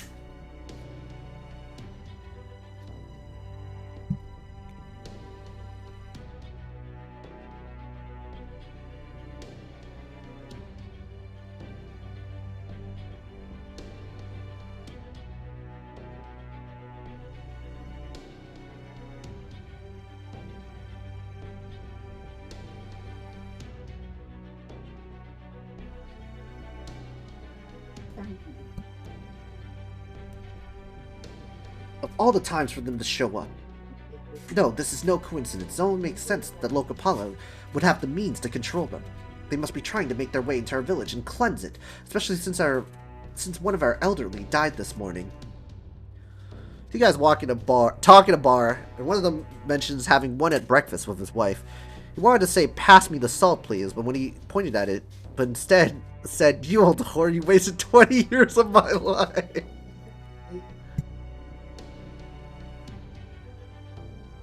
He did pass the salt. Begone, foul agents of the false god. You will not be claiming our dead today. My, she does make for quite the striking figure, doesn't she? She certainly does. She must be the manifestation of a noble heroic spirit, here to guide the people of this place along the right path. Did she fall? Here's this. Yep. What happened? Did something knock her off the wall? No, it looked like she just sort of lost her footing. Now she's wriggling around where she fell. Looks like her feet's stuck in some hole in the ground. He's got the smug smile. Curses. I can't believe I fell right into one of the pitfalls we dug to prepare for the next Kali attack. She fell on her own trap. Give me a moment. I'll be out of here in no time. Looks like they're pissed off about all the dramatic tension evaporating, though I could just be projecting there. We can't let the sacred beast hurt her while she's incapacitated. Let's take them down and keep her safe, Master. You know it. Get him, guys. Goddess of Fortune, by the way. Hey, you know, karma has to be somewhere, right? She has to give and take, you know? So she had to give up her karma.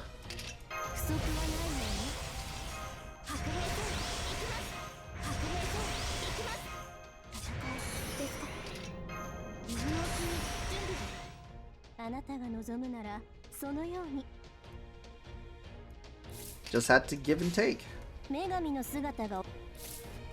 Hopefully this is enough damage.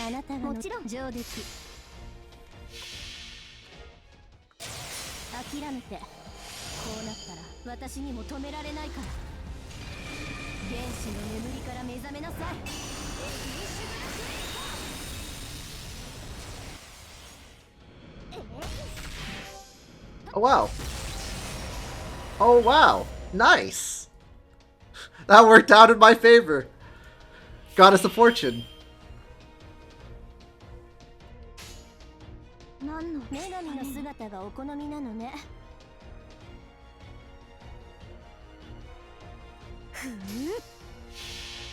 She traded John's luck for a sweet 10. Yup. Goddess of Fortune, by the way. Alright, we got a nice attack up from one of Key's supports. That ain't Tan, she's Indian.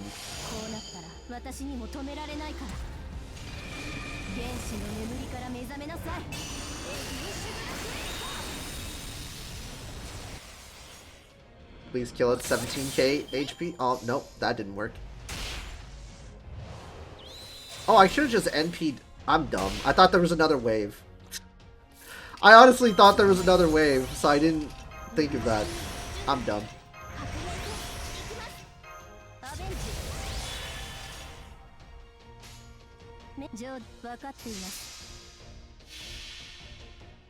I didn't NP strength up.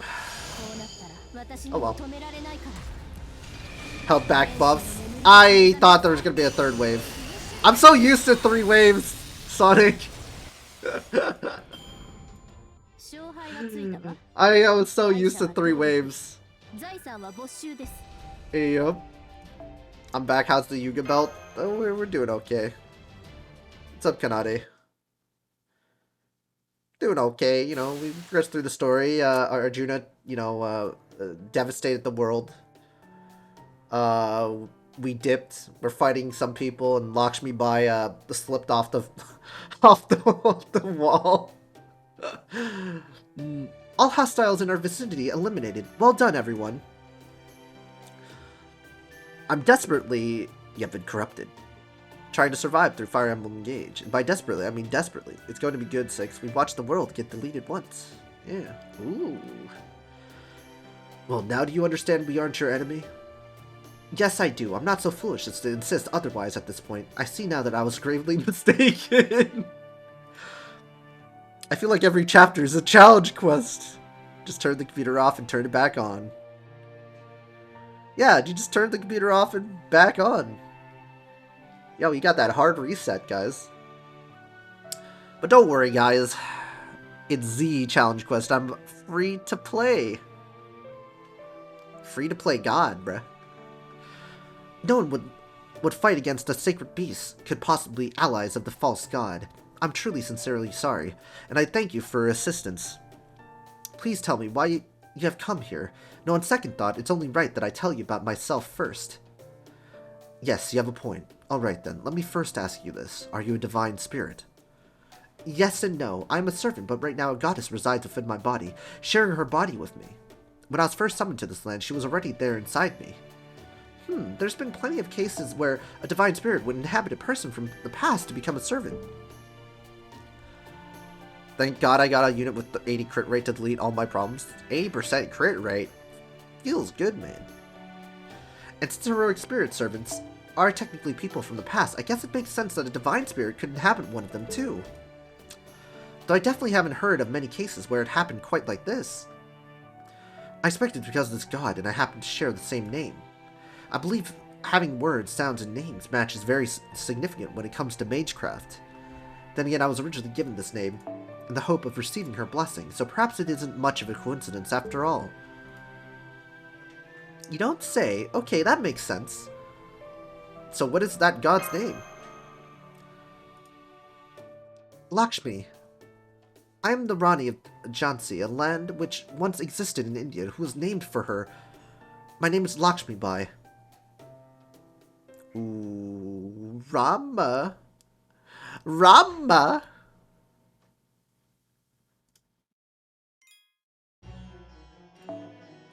Oh, 0 AP. Let's go again. More 0 AP nodes. What is this, like 20 nodes? All of it 0 AP nodes? Lakshmi Bai? I'd like to think that anyone would be a bit embarrassed to recount the history of their own life, no matter how proud of that life they may be. So that's why Holmes has been so unusually quiet. Alright then, I guess I'll... Lakshmi Bai is a hero from the 19th century India known for her role in the Indian Rebellion. Oh, thanks for jumping in, Captain. Why don't you take it from here? Despite being born to royalty, she took up a sword and led a small rebel army in order to protect her nation of Jhansi. She was known far and wide for her leadership and charisma. At the time, revolts were breaking out all across India, under all manner of different circumstances. When one small state tried to revolt, the neighboring nations would often end up siding with the British, isolating the rebels and cutting them off from working with like-minded people in other regions. But the Jhansi rebels managed to hold out till the very end, and it's all thanks to their exceptional leader, Lakshmi Bai. I wouldn't call myself exceptional, I was just flinging around trying to hold everything together as best I could.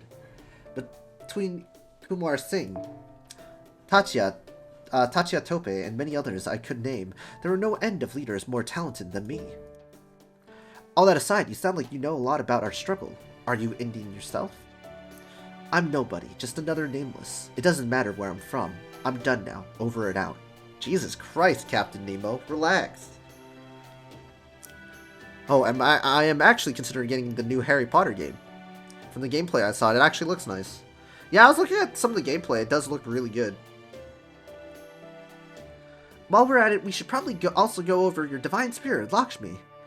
Though I'm sure Ganesha and Rama know a lot more about her than I do. In Indian mythology, Lakshmi is known as the goddess of fortune, prosperity, beauty, and the consort of Vishnu, right? That's right. Then could it be? I'm an avatar of Vishnu, and Sita, an avatar of Lakshmi. Sita, are you in there? I'm sure if you are, I'll be able to feel your presence. I'm guessing this is clear to all of you as well, given her grip on my skull is strong enough the bones are starting to crack. But unfortunately, I sense no trace of Sita inside her. He was getting a lot of hate from certain people to the point some streamers apologize for wanting to play it. Yeah, I mentioned the whole freaking thing, the whole 9 yards. Spiting the people, hating on it just sounds scrumptious to me. Who is this man advancing on a woman he's never met before as if to propose to her? Do you mind if I break him? I understand how you feel, but please go easy on him. Rama has his own complicated history. I see. I suppose I can't blame him for misunderstanding. I should have been more precise. The goddess Lakshmi exists within me, more as a power source than anything else. I can barely sense her consciousness at all. The Streisand effect. Yeah, it is the Streisand effect.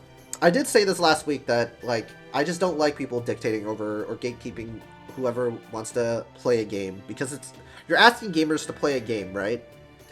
It's like asking certain people to not eat Chick-fil-A, right? I mean, fucking, you know, people still do it, and Chick-fil-A is, let's just say they don't support their cause. Just saying. So, people are just very selective in their moral grandstanding, I'll be honest. The people that actually do that shit are very selective. And the fact that they're choosing to stand on that hill and die on that hill and grandstand about it is very hypocritical. Why should we listen to such an authority that doesn't listen to their own advice, right?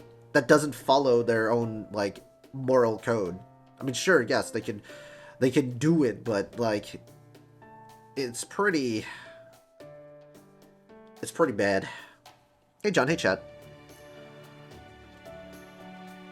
She's still holding him, yeah. There's one thing I absolutely hate, is judging a game before it releases. Jerama's just suffering as we chat. True. I absolutely hate when a YouTuber releases a video of a game they got to play in advance and people judge the game only based on that. I mean, Kanade, technically, we're judging right now by the gameplay and it looks really good. So therefore, we are subject to that criticism. Robin's shaking out of excitement from finally becoming NP2, yeah. The Last of Us 2 discourse had a lot of people saying you can't judge it unless you play it yourself. I absolutely despise that because you're letting your judgment be clouded before you even got to play the game and it will ultimately taint it. But Kanade, didn't we just say that, you know, we saw the gameplay, we judged it, and it looked really nice? Therefore, we're getting it? I mean, the same could be said, right?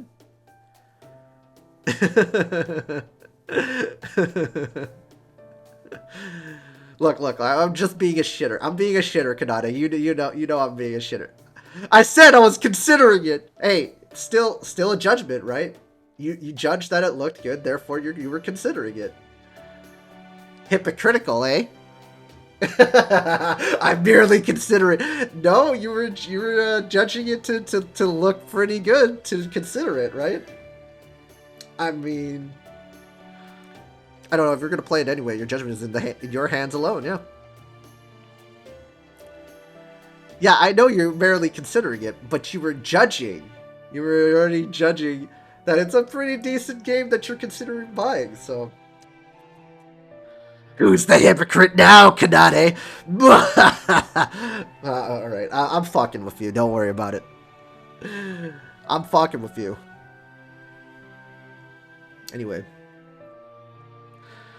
It's almost as though her heart has been implanted in me to provide me with energy. I doubt my output can measure up to that of an unadulterated divine spirit. Ram's being judged by Lakshmi. Yeah, in general, that stance is more toward negative opinions. I mean, does it have to be negative opinions, Kanade? Don't you hate equally that people are judging? Thank you for the 100 bits. Hello chat, I regret to inform all of you that John doesn't like gaming match. Man, I don't like gaming. Fuck! He caught me. It's over, guys. Lakshmi, so much as my core, is that of the human, Rani Lakshmi by with small elements of the goddess.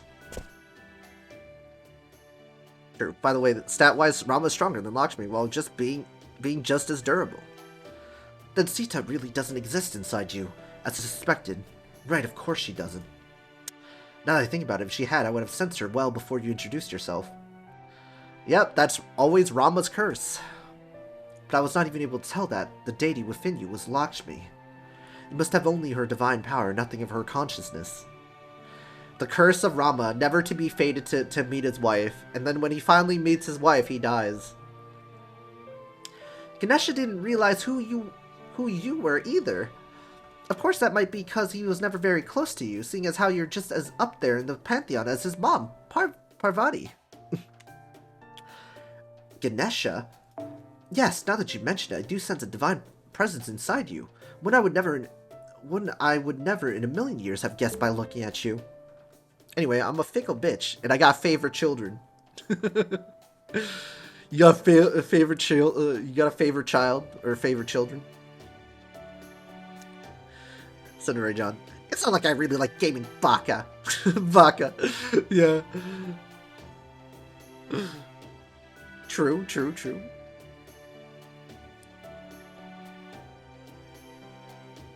Don't cry. Naya, don't cry. Yeah, I know, but it's true. Believe me, I spent pretty much this entire time wishing all this were just some weird joke. And I am Rama, the king of Kosala. Surely you've heard of me, as well as my beloved Sita. She's gonna, okay, she's gonna Humegalol him, dude. She's gonna Humegalol him. Of course, there's not a soul in India who doesn't know your name. Aww, dude, it would have been such great comedic timing. If she was like, who are you? Forgive me, I thought you were just some unusually youthful young man who hadn't yet learned how to behave around women. Yeah, my heart destroyed. Maybe that's a good time to share our side of the story, yeah? Good point. We have a bunch of things we need to tell you about. Who we are, how we got here, what we're trying to do. It's a long story, but I hope you'll bear with us. Bro's getting roasted. And I think that about sums it up. Calling him an incel. By the way, Lakshmi has a pretty deep voice for a Takuchi servant.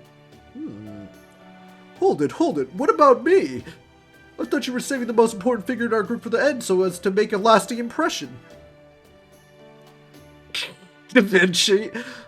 Yes, this is Gorodov Music, who I absolutely positively definitely didn't forget to introduce. To introduce. Nope. Literally the most sexually chaste character in the entire franchise got roasted about his approach with women. Lakshmi literally called him an incel, dude. Man, as you can probably tell from his sheer girth, I mean, his dignified stature, he's our commander-in-chief. Indeed, I am. A stout build is a mark of a true elite, after all. As the commanding officer here, I expect you to treat me with all due respect. He's calling him fat. And he let her get away with it. Word incel has been thrown around so much it's lost its meaning. I mean, let's be honest, Achilles. He's sexually chaste. He, Lakshmi was describing him as someone who can't, you know, who can't, you know, talk to women or how to handle women. So, I mean, that's pretty picture perfect of a definition of what incel is described as. Like calling everyone I don't like a Nazi, he's chased because of his love for his wife. That's king behavior right there.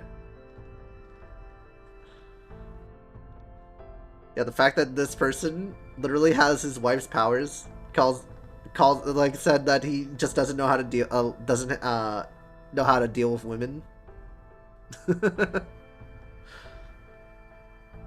Exactly, Rama is anything but incel.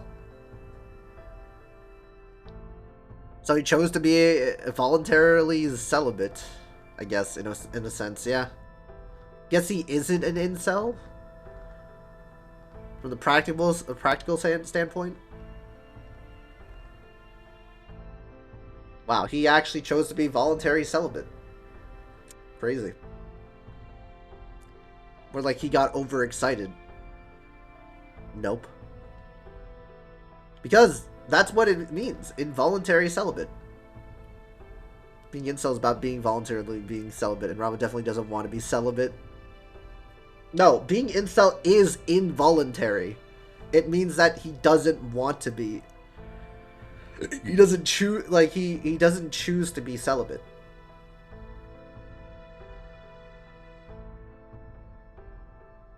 Doesn't hate women enough to be an incel. True. Rama's too pretty to be an incel. He's probably lying through his teeth. And to be fair, he isn't celibate. He's married. I mean, just because you're married doesn't mean you're not celibate, right?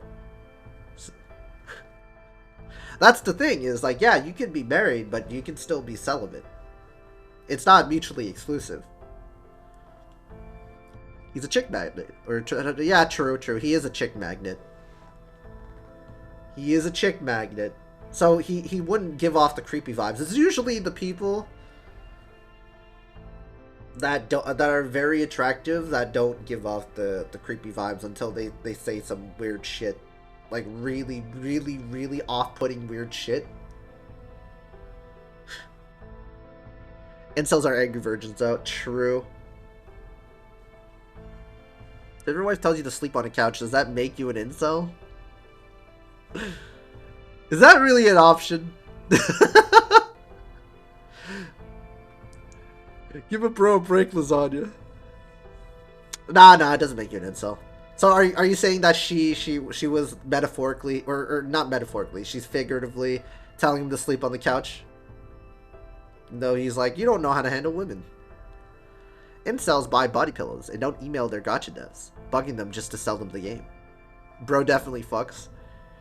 Dear God, what's happened in this chat? We're talking about is Rama an incel, and people are saying that he's not an incel, which I don't agree with the sentiment either.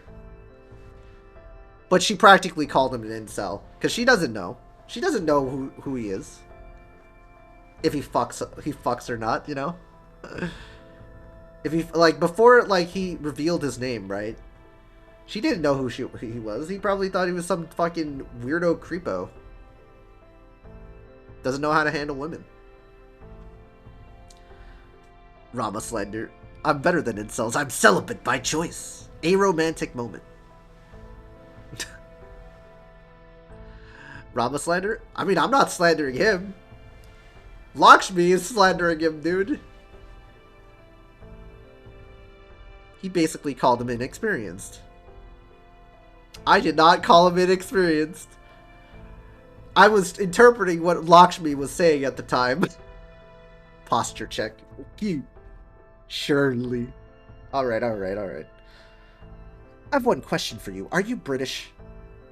No, I'm not. What about you? Me? Oh, that would be telling, hun. You've got to get me to know me better first. Now for the most important question. Controlling two chats is something. Yeah, sorry, Senko. Are you British? I don't know. I wouldn't want to be British, in a way. I mean, yes, they get a cool... You get a cool accent. You know, you could attract ladies with that here in America. If you have a attractive accent, that goes a long way. But yeah, I wouldn't want to be British. They got enough problems as it is. Everyone shouts Sim for Rama. He's an idiot. And he's got working teeth. Hey, British mate. No, sir. Not at all. I've got nothing to do with those wankers. Look. Babylon. Look, I'm not here to rag on your nation, Babylon. I'll just say that. Disclaimer: not ragging on your nation. I'm just saying you guys got some problems too. You know, I don't want to be I don't want to be anywhere near the problems that I don't understand and will never understand. Is my duty as a French. Yeah, I mean, Canada, I mean, the British and the French aren't really in amicable terms. For the most part. They always hate each other. What's up, Mo? How you doing? So I can at least tell you that, no, I'm not British either. Though I did spend a bit of time at the clock tower. Hoo boy, well, there's one last person in our group I should introduce you to. Sorry, Holmes, the jig is up. You can't keep hiding forever. Oh, yeah? I got a British friend and I always call him a major dumbass. I'm sure both of you guys would probably call Americans, like, we are literally your scapegoat. So who's the bigger dumbass? You guys can literally just say, well, I'm not, at least I'm not that type of dumbass, and then you just point to an American. He's also my D&D DM. Yo, Dungeon Master. Oh, okay. I assure you I was doing no such thing. I was only waiting for a more opportune moment once things had settled down. Good day, Miss Lakshmi Bai. Sherlock Holmes, detective at your service. Are you British? Yes, I am. Oh, is that a problem? I'm gonna be honest, Chief. I point my finger at everyone, call them a dumbass, regardless of nationality.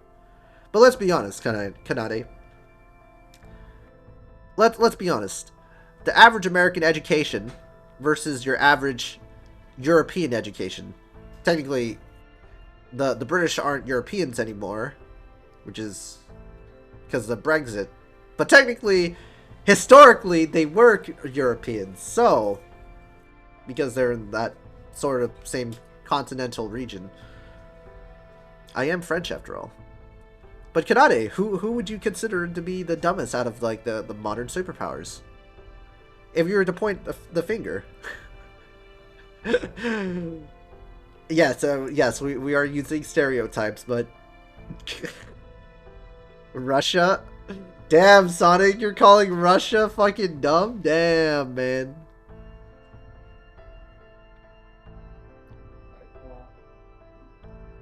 Russia does make a huge case right now. Nice!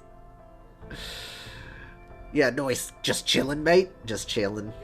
Nice. Yeah, I guess Russia, but I wouldn't say it's... I mean, Russians can be smart. It's just... I don't think I think Americans in general are a little bit on the dumb side. It's just, the people in Russia that are in leadership are very smart indeed, that's for sure. Cap. So can Americans, true.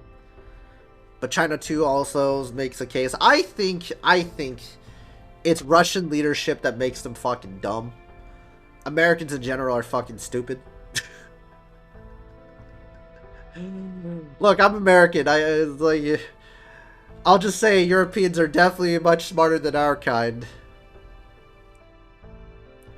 And that's coming from experience for me. That's coming from experience for me. But hey, look, the outliers can be there as well. I'm certainly embarrassed at the moment.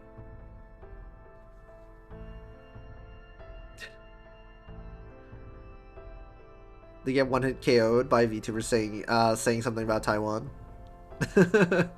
Look. If you're an American, you would know we are kind of we are a very unintelligent breed. We just don't know what to do with ourselves.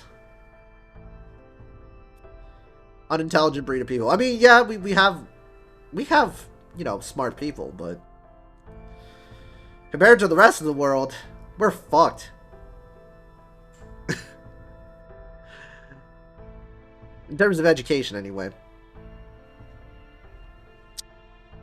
I think the US has a very vocal minority of extremely limited intellectual people.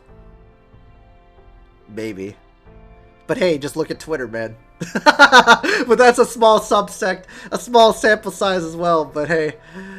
I guess like all of social media, you come across an American.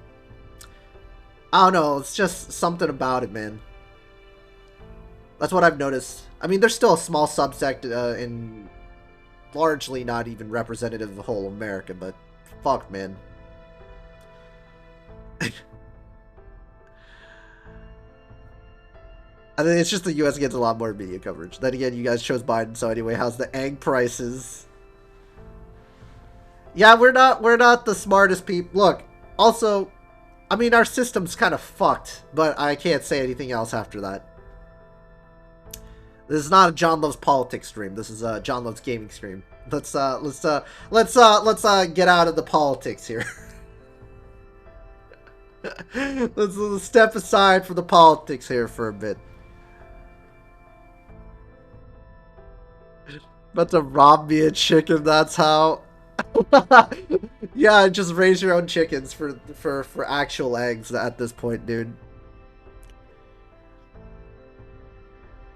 Run their idiot traps and has a rather population. I mean, yeah, I mean, hey, we have something that makes us have the ability to speak our mind and be idiots. So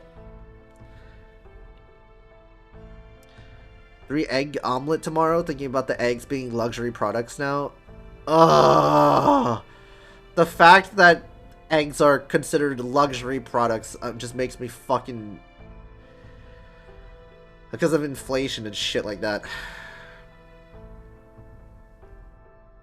Man, I remember avocados used to be fucking cheap as fuck, man. I'm actually quite upset about that. Oxtails were pretty cheap too, and then then fucking... There's that, then it got way too expensive. Because oxtails were used a lot in like, especially in Chinese families, when we make stew or soup or something like that.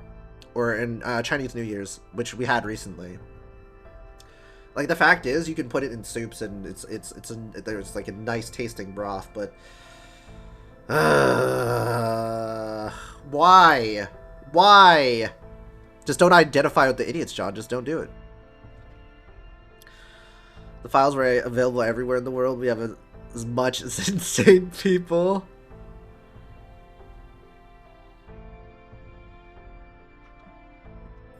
Should learn some American style pancakes. They're pretty good.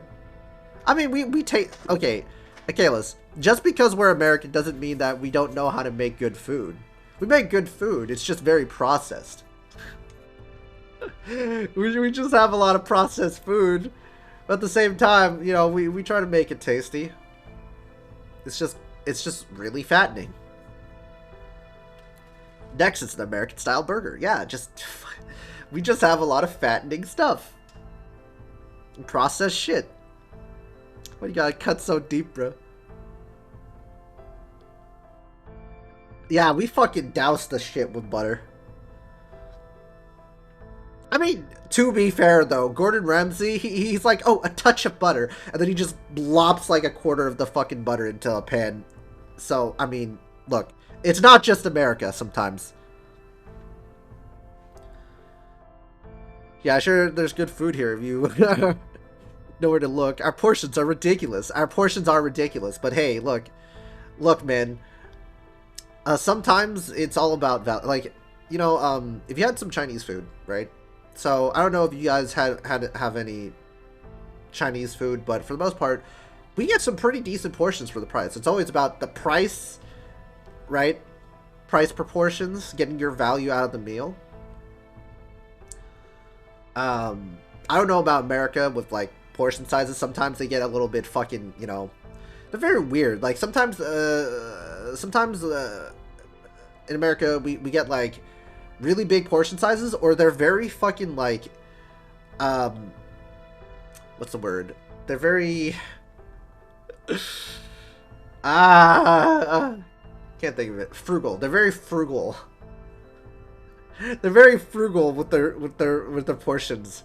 It's either that, it's either we get fucking massive, like there's no middle, there's no like, oh, this is the right amount of portion sizes, and there's no like, it's either they're very fucking frugal about it and being super fucking cheap, or we get fucking massive amounts. People still watch Ramsay. He's a loudmouth for the ratings, lazy TV consumer who's like sadistic hosts. I mean, I don't fucking watch his TV shit, but for the most part, you know, you bump into a video here and there, and he would be like, oh, a touch of butter, and then he just drops like a quarter of fucking butter in there, and I'm just like, yeah, it's not just us. It's not just us. Sometimes make chicken breast with honey and soy sauce. That's about Oriental as I go. Trying to make curry chicken a few times, but Indian cuisine's too strong flavor-wise for my taste. Curry's great.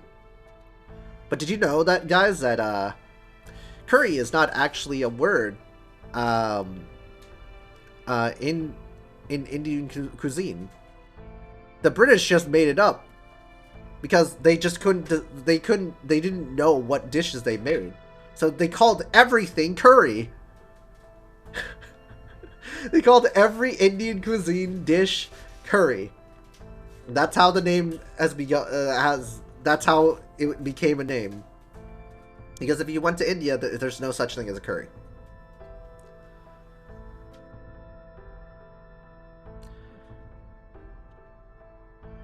An American... Either way, ridiculous. Yeah. An American going to eat in a European McDonald's will make them starve to death? I don't necessarily agree. I mean, Japan has, like, some... like... okay portion sizes. I wasn't, like, wanting to eat more and more. You know, they had the right amount of portion sizes. That's what I like about going to Japan. It was, like, the right amount. It was nice. Honestly, I haven't been to Europe, so I wouldn't know. The continent of Europe. You know, I haven't been to European countries, so I wouldn't know the portion sizes. I think some are pretty relatively small. Yeah, but Japan's weird. Look. Japan is great, dude. They give you the right amount. And also, you can just snack, go to their 7-Elevens. Their 7-Elevens are amazing. They blow our US ones out of the water. I'm sorry. Anaya's influence. Water. Out of the water. Out of the water, guys. Japan's great, but it's weird as hell. I think a lot of regions are weird as hell. I want to try Wendy's.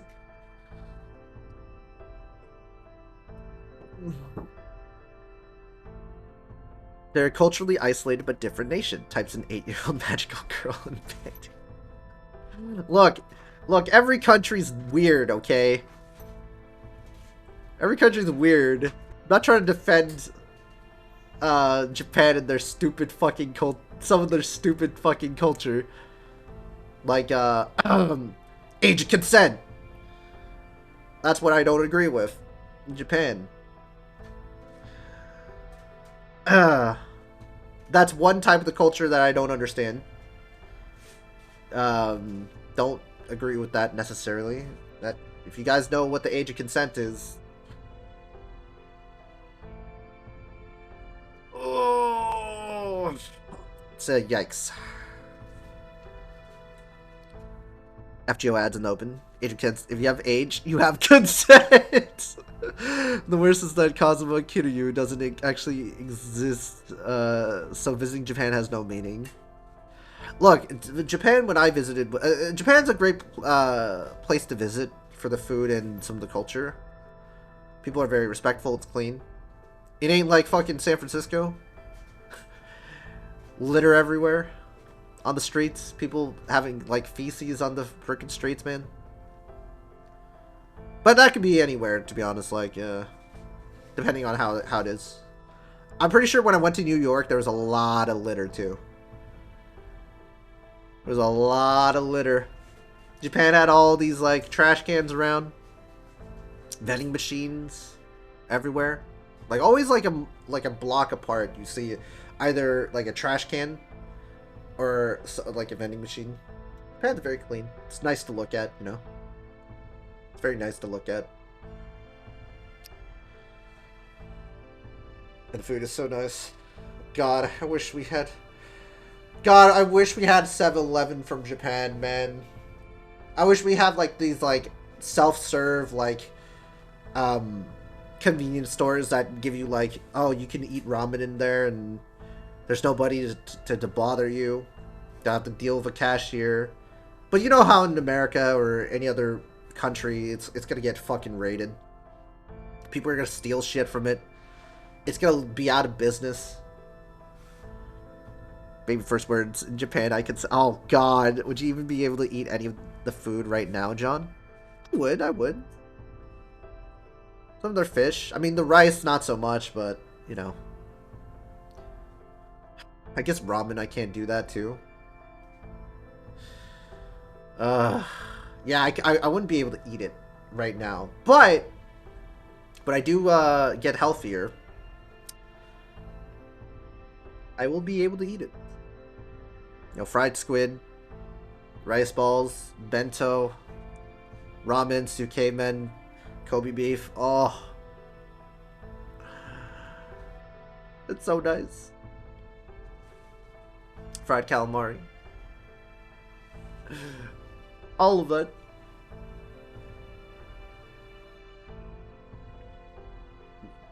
I want tacos. I can't eat tacos either.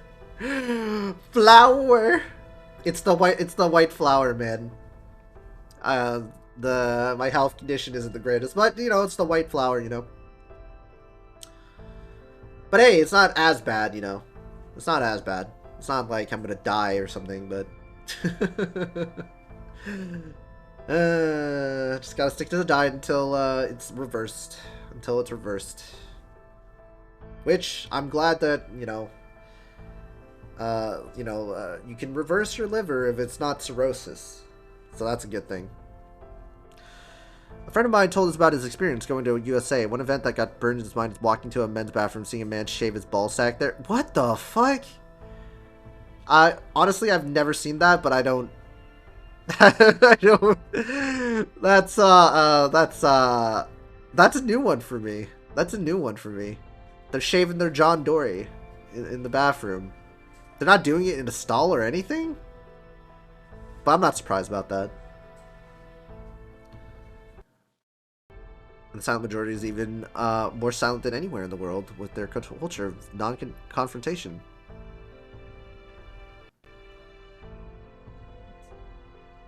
The problem is that, like all countries, a tiny minority gives them a bad name. Thing is, their majority is very silent. So the minority gets away with stuff like magical automated consent, Todiyaru. Honestly, Shinobi, it's still a really great country in terms of like visiting. So don't let that deter you. They're very nice. I've asked directions from people. Obviously, if you do visit Japan, definitely you should have at least some Japanese under your belt. Like, it could even be beginner Japanese from high school, right? Like, high school level, like, learning or elementary Japanese. As long as you can get through, it should be fine. But they're very nice. I've asked for directions, and most people are just generally nice people. They're not assholes, right? They're not all assholes. They're genuinely nice. I mean, yeah, there's fucking creeps there. They're fucking stalkers. They're people that fucking grope women in trains. It's a huge, like, it's a thing that happens in Japan, but, you know. And they also have a fucking genre of that shit. They record that fucking shit, too. Upload it on the fucking websites and stuff like that. Fucking disgusting, but, you know. Visiting is good, living there is an absolute no. You guys shave your ball sack? That's a loaded question, Kanade. We go to Poland, don't be discouraged by Poles' resting faces. We don't wear smiles as a default. Oh, don't worry, Achilles. We kind of know about that. We kind of know about that. The Polish are very, can we say flat? They're very flat. They're very flat type of people. I mean, I guess, in a sense, they don't like bullshitting either, but they're very flat. Resting bitch faces is a national trait. Sounds like Paris.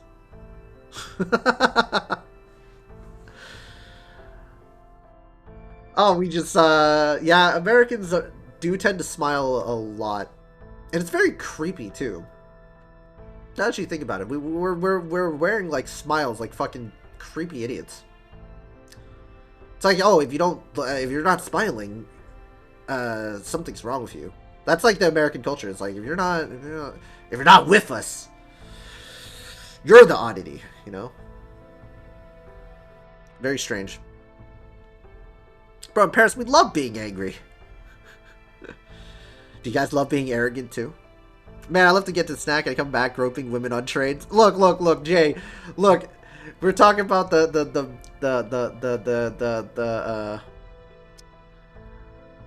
stuff that happens in Japan that you know, there's some negatives, of course. In every country there's some negatives, but you know, I did say Japan is generally, a lot of people are generally nice. They're willing to help you out. Because I've been there. It's nice. It's nice. But hey, whatever. Flat hug, get to know a pole better and share a drink, and you're the best pals then. When to get food, how goes? We're stalling. Are we still in the same scene? Yes, we're stalling. Anyway, the Indian Rebellion was, well, it was a war for India's independence against its colonizers, the British. If you see someone on the train, you'll see the face of someone who's about to kill a bitch just cause. Maybe they just had some escargot in their mouth, you know? Honestly, I've had some escargot. It's not too bad. There are some people that just like say that it's fucking flat out disgusting. I'm not gonna lie, it's not too bad. It's flavored really well. They're up their butts. Escargot. Bro, don't talk about the snails. It's not that bad. If it's seasoned well, it fucking disgusts me. Wait, you get disgusted by that? Damn. Maybe I just have a different palate. Don't worry, I don't eat spiders or cats or dogs. That's a fucking dirty stereotype about the dogs and cats. We don't generally eat that, but yeah, I tried escargot. I was like, oh, let's see what this delicacy is. I was like, what the fuck? Tasted it. It's not too bad. It's just, you know, I can see why people don't like it. It's probably the texture, though. I mean, that's the spiders, though. If you guys heard, in Vietnam they sell you get to eat spiders. You guys like eating insects? You brave, yeah. My brother ate a spider. He ate it whole while it's still... Jesus! Human sounds better in Polish. It's Kimnek. It's basically Western propaganda. Whenever the US or England wants to start a war, they bring out the 19th century stereotypes. Yeah. It's not just that. It's also the fact that, you know, it's just, you know, dirty stereotypes that don't make a whole lot of sense. They don't. They just don't. Right? It's like we do more than just like eat certain sort of stuff.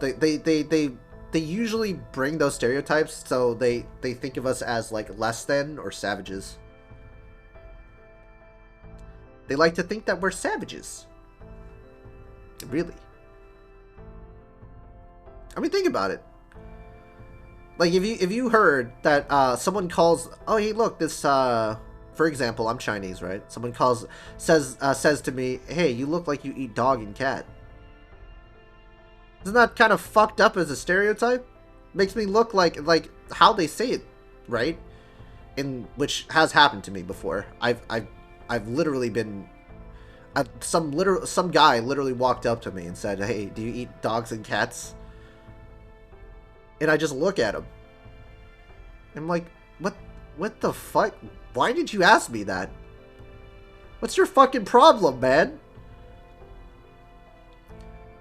Yeah, so obviously from that, it's like people think they look like savages, or they look like they're you know, primitive. We get looked at as primitive people. I've been called a homophobe and racist because I said I'm Polish before. Wait, what? I don't get that. I don't get how you get called a homophobe or racist. I just don't get that. How does like a nationality make you a racist? Like the only thing I can see, right? The only thing I can see, right, is that it's the dirtiest, like the dirtiest stereotype is like, oh yeah, Germans are quote unquote Nazis. I'm not saying that, by the way. I'm just saying it's like this is the dirtiest stereotype. That I kind of understand in a way, and not because I agree with it. I understand the sentiment because because they're trying to pull from his history and stuff like that. It's fucking crazy. No, Germans today are not Nazis. At least I hope not.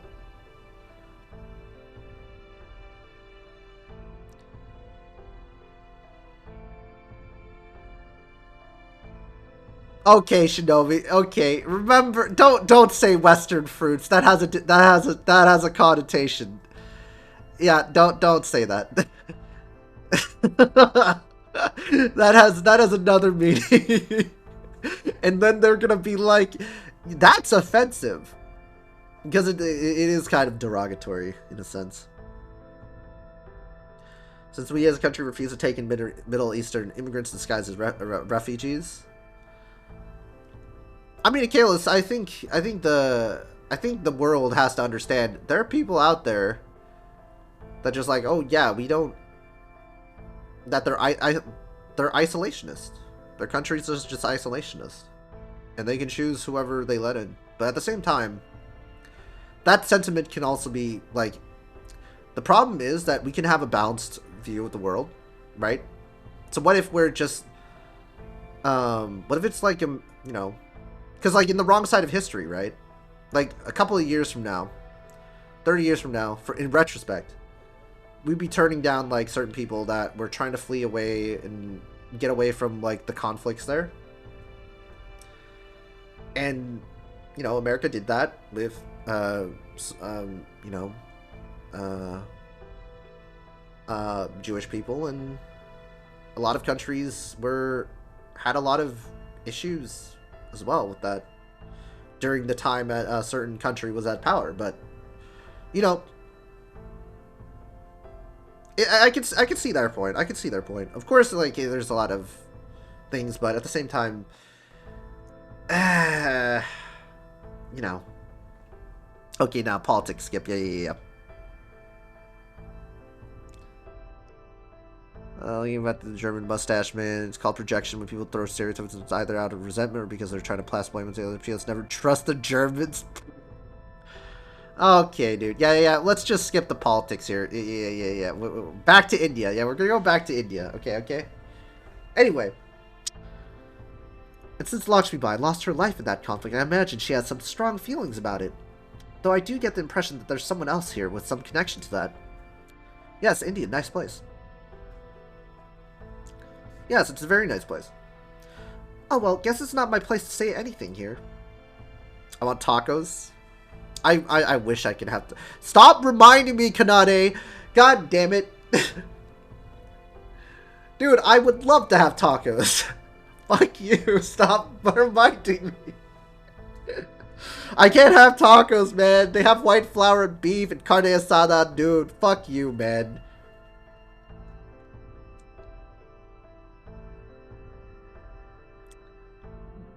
Got some beef? Yeah, I got some beef with you, Kanade. Got some beef. I was only a few years old when that war broke out, so while I can't personally apologize for my country's actions... Yeah, why do you gotta make him the representative of Britain? No, it's alright, I'm sorry. That was rude of me.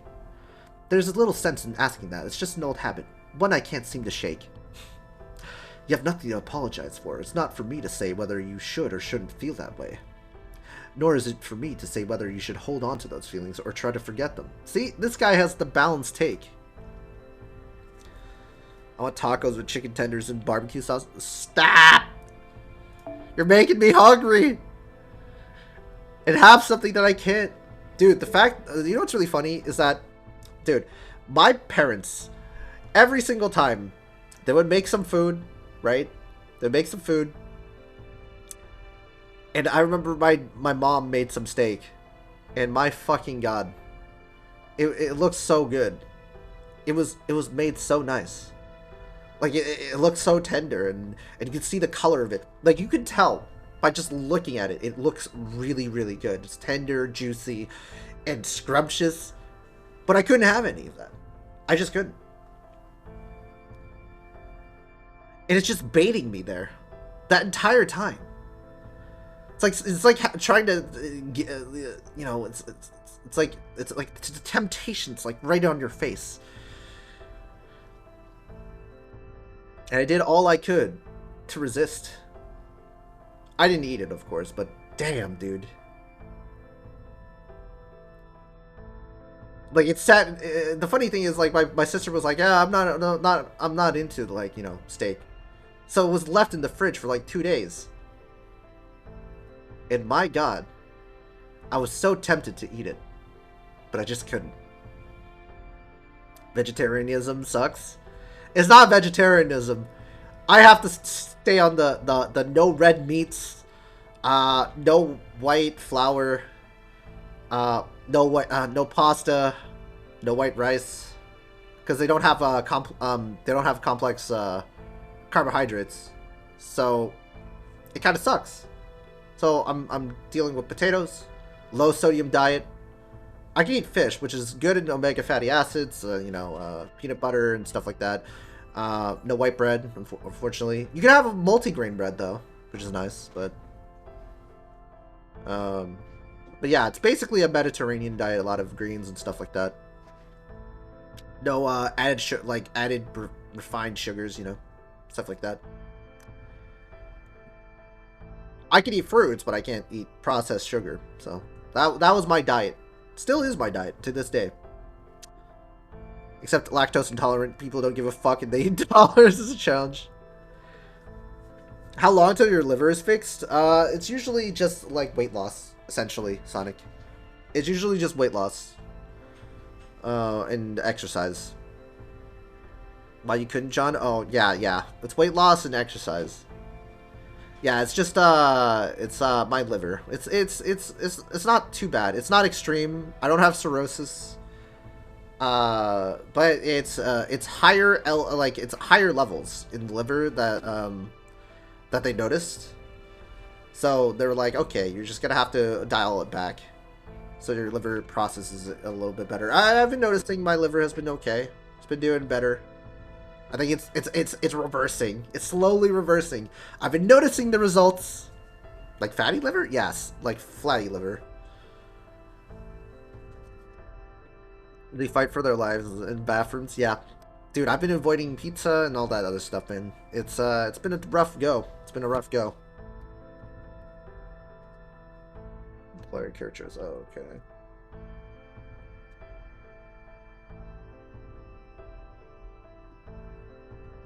I don't get it. Why destroy yourself for something as trash as cheese? Because cheese is great. Pizza is amazing. Fucking lasagna is good, but I can't have lasagna.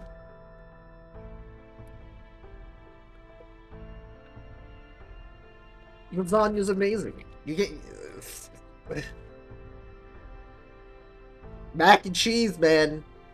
If you had really decent mac and cheese, you'll understand. If you have like good pizza, cheese, you can't help it.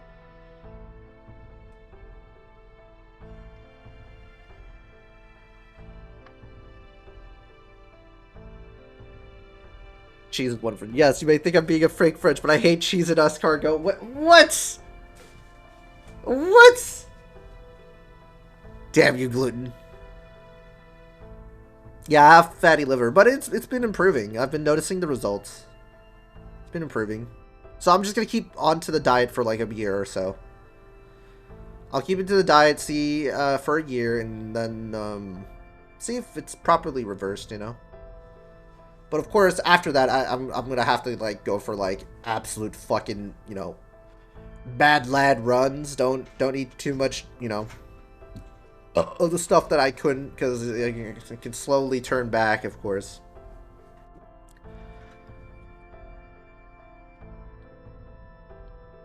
Baguettes are mid. Bruh. Kanade. What? You're French! You guys probably got the better baguettes, man. What about croissant? You're not French. I am French. Croissant. Croissant. What about a croissant? Fuck croissant. Fuck croissant. What? Okay, now this guy's a troll, dude. Fuck it, it's so bad. What? They're so buttery and delicious. They're like better. Honestly, they're better than biscuits. I've had some really good biscuits, man. But I straight up think croissants are better than fucking... croissant is better than biscuits. Def not French. Eggs, cheese, and sausage. Yeah, exactly. It works well with eggs, cheese, and sausage. It's so good. It's like an everything bagel. but better. And if you guys had everything bagel, that's exactly like croissant, but also has chocolate in it. What the fuck? Okay, I can't, look, that's a pastry. If I want something salty, savory, I ain't eating no fucking chocolate in it. Look, another time, look, yes, I love chocolate, but if I want something salty and savory, I ain't looking to have chocolate in it.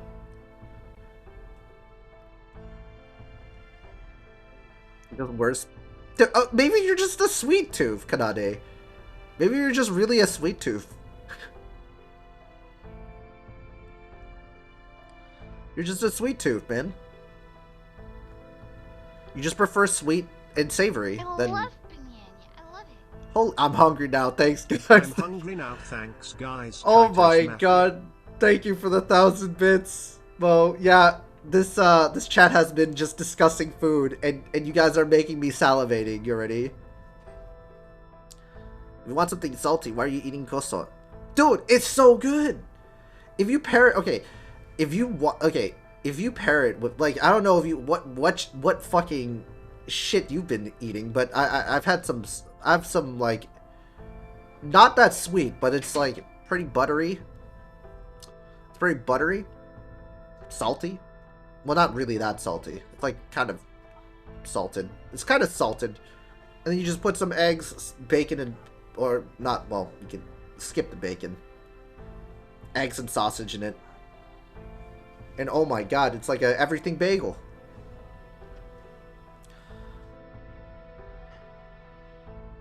I'd have some fudge, but it's late. Okay. Okay, so Kanade, you wouldn't like poutine then? Or poutine? It looks disgusting, but I swear. Look, chokrot. What the fuck is that? What is that? I don't know how to pronounce it. Sorry, it's my first time seeing that. The fuck is that?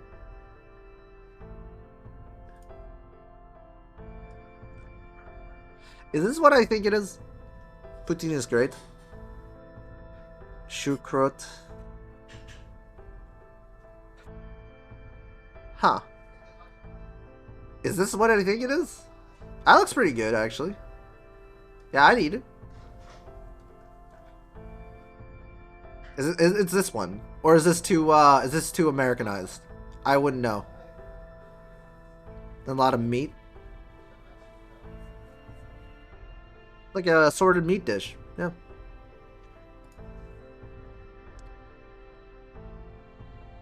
I mean, you don't like cheese, but what about poutine, dude? Poutine, or whatever the fuck. I don't know, man. Nachos are amazing.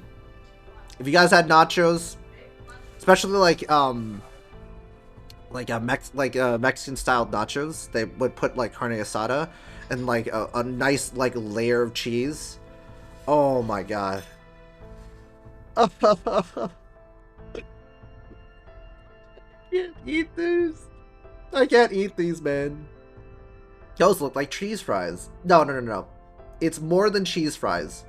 Okay, it's sort of like a gravy in a sort of like lard, in there. So it's beyond cheese fries. It's gravy in some type of lard. Like I think it's pig lard, and of course there's cheese in it, right?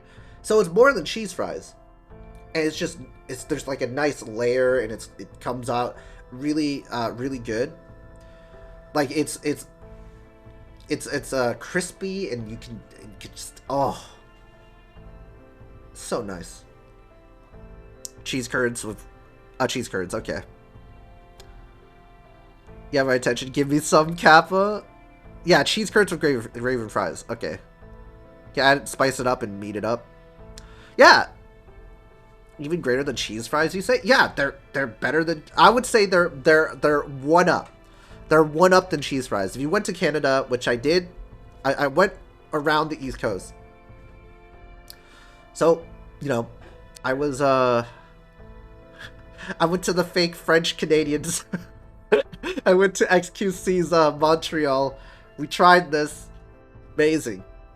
I was like, next level. It's elevated to the next level. Cheese fries are nothing compared to this. This is next level shit. I also like Greek fries with feta. Yum. Yeah, cheese fries don't even begin to measure up. Okay, gotta keep an eye out. Fun fact, most sauces they're originally tied to France. I mean, French cuisine is very popular. That's for sure. I mean, I guess like the next big thing is definitely steak fries. You know, loaded steak fries. It's just meat. It's just meat.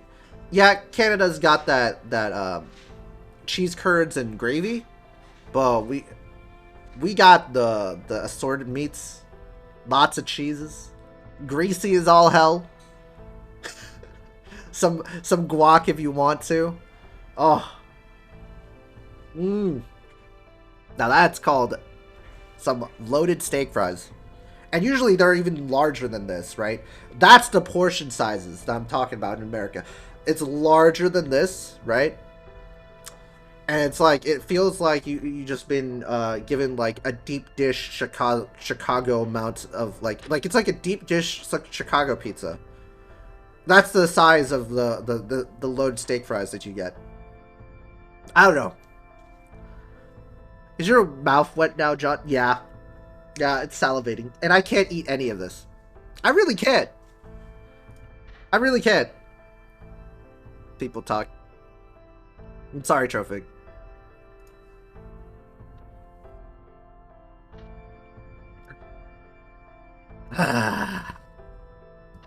Alright, let's get back to Fate.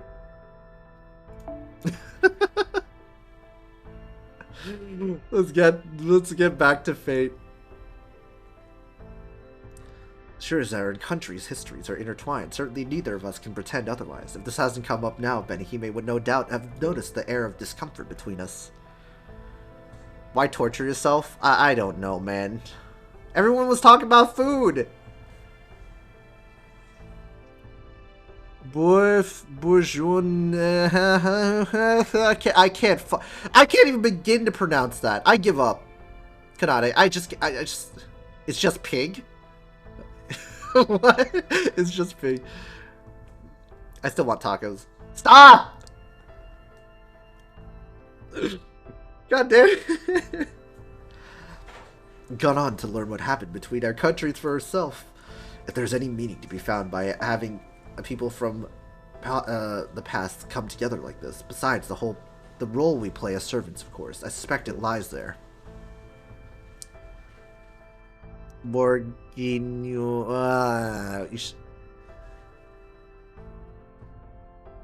I don't even know how to pronounce that, Kalis.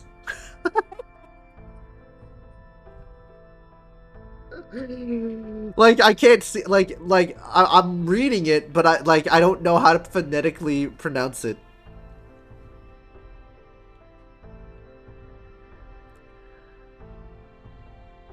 Agreed. I will think of you as no more than a man by the name of Sherlock Holmes. Try? No, no, I can't. I'm trilingual. I'm a cunning linguist. You had it though. Wow, you're a linguist, huh? Trilingual. Jeez. Jeez, Shinobi.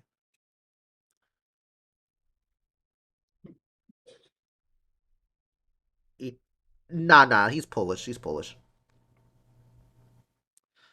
Besides, under these circumstances, the more allies we have, the better. Then does that mean you consider us allies?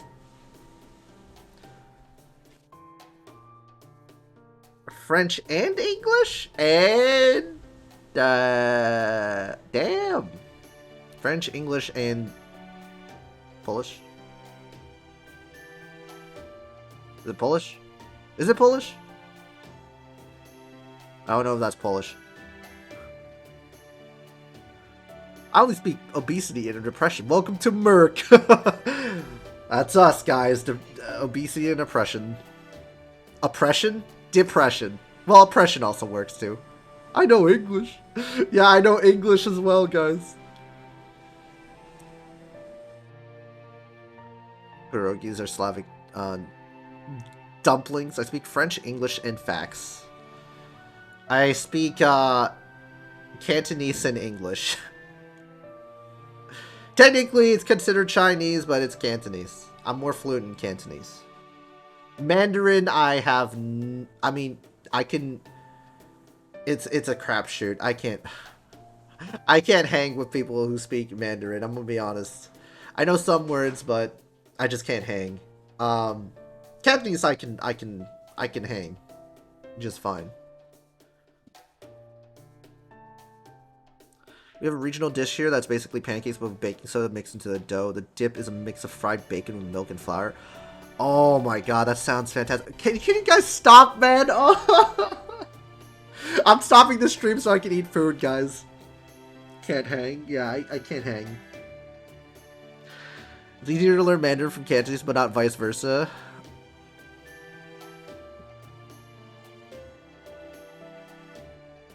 That's really funny, Six, because I have more difficulty. I mean, I don't think it's more difficulty. I think it's not that bad, honestly, because like a lot of words do come from in Cantonese that are very, very similar to Mandarin. So it's super, like, I can associate it. Like, the word association is easier, right?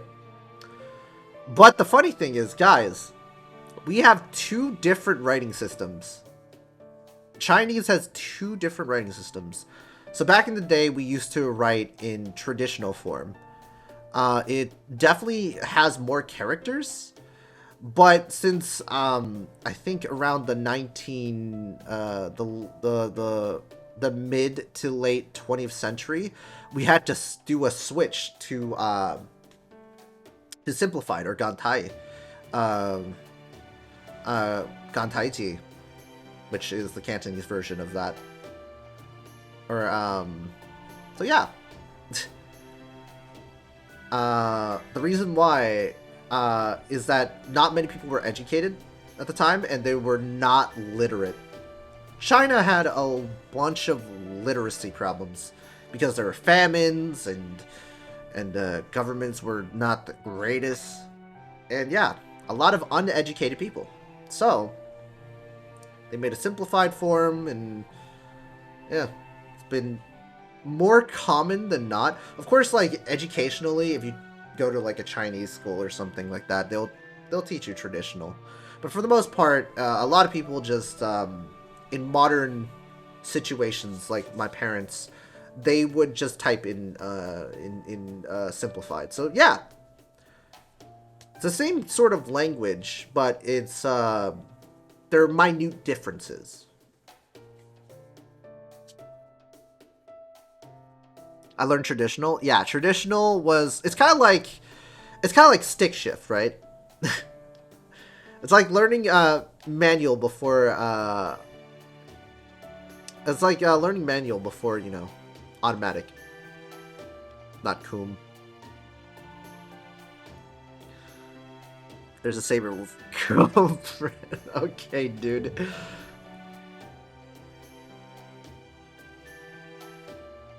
Okay, it was difficult to convince the people of Deval of the wrongness of the situation, but once I did, they agreed to work together to forge their own destiny. The village here is now the base for all such like-minded people. As you are now warriors fighting against God, just like us, I would be honored if you fought at our side. It's a deal. Did we ever get to get a battle? We kind of did. We fought a mob. We fought some mobs. 6. Cool. I guess the counterforce must have summoned you too. Have you been here long?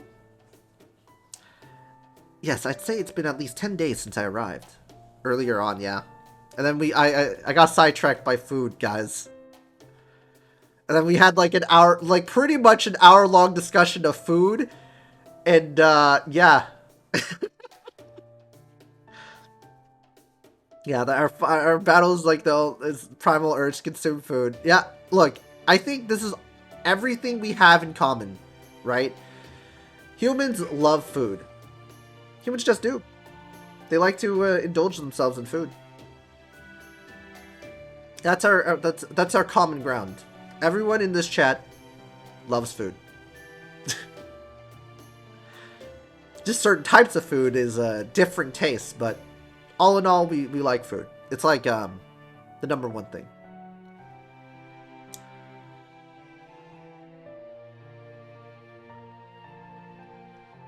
It's one of pleasures of life. Yeah, it's one of the greatest pleasures in life. Taste buds. Dude, you know what would suck, guys? If we all existed to just consume and we had no taste. We had no sense of taste. We want the noms. Yeah. Truly fruit has brought us together. Like, just imagine. We lose the delightfulness of taste. It would be like just eating, you know? Like, we'd just be eating, but it wouldn't be to satisfy our hunger or, well, it would just dull. It would be like the dull, like, our senses are dulled. I would do the bare minimum and nothing more. Yeah, like, we would just get, like, manufacture shit, put it in. It's like, oh, okay, we're full.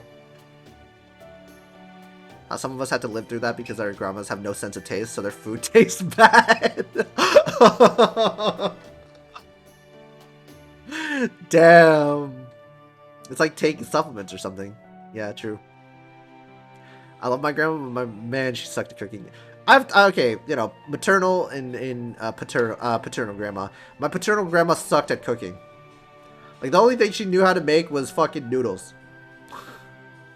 Like, I think on my dad's side, it's my grandfather and my dad who knew how to cook. She did not know how to do that.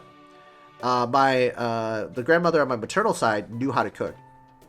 And made some pretty good food. You know? Basic, but it's pretty good food.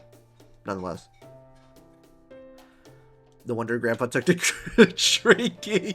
That's how you dull the senses. That's how you try to enjoy yourself, you know? Anyway, then you must have been caught in the world's recreation a number of times. How did you survive? Nothing to eat, except for crimes of making everyone hungry. Yeah, dude. Yeah, Kanade. Making us suffer. Dude, after this, I'm going to eat. I don't give a shit, guys. I'm hungry. I've been streaming for like 6 hours, almost 7 hours. And yes, I was stalling, but it's Kanade's fault. God or not, making this entire Lostbelt is a major undertaking. Eat with us? Arjuna wouldn't change how he goes about it just because a servant's been added to the mix. So long as he doesn't think of you as unnecessary or defective, I expect he'd just bring you back along with all the other people. Food in the oven as we speak. Ah! Stop it. It just galls me thinking how our very survival in this Lostbelt is completely dependent on his absurdly arbitrary standards. Blame the French for the stream ending. I mean, that's what happened last week, guys. Roasted bananas. Honestly, roasted bananas aren't too bad. I've had some roasted bananas. I mean, for some people, it's like, aren't you talking about plantains? It's natural for gods to be somewhat self-centered, given their immense power, but Arjuna definitely takes it too far. It's Salem all over again. Oh, speaking of which, you should know he's already got his eye on us. So if you join us, you're sure to wind up with the whole evil label, and you won't be able to survive the world being remade anymore. That's fine, it would only have been a matter of time before he took notice of me anyway. Just why, guys? Why would you roast a banana? Just why? It isn't too bad, Kanade. Look, there are many reasons why you would roast a banana. The scent, the flavor profile,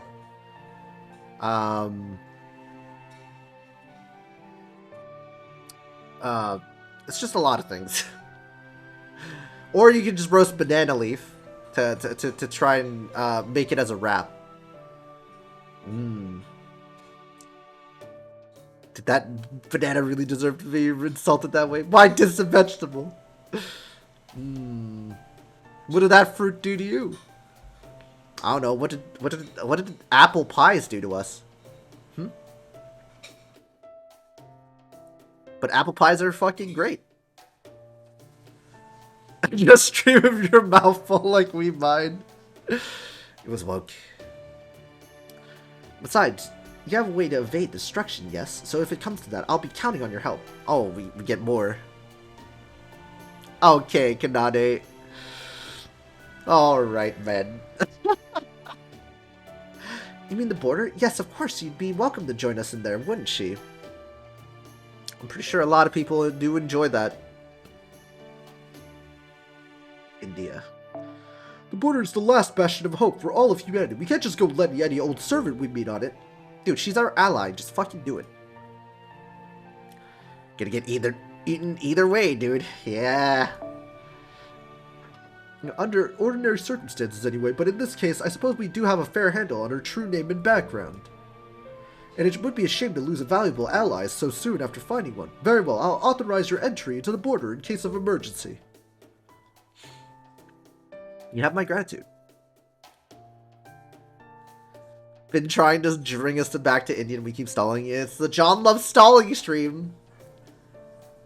We had to have some type of stalling today. It just so happens that it's the end of the stream, not the beginning of the stream. It's always the end of the stream, not the beginning. The beginning, the middle, it was like, okay, everyone was kind of like just coming in and out, and then we got like, fuck me, dude. Everyone's coming out of the woodwork now.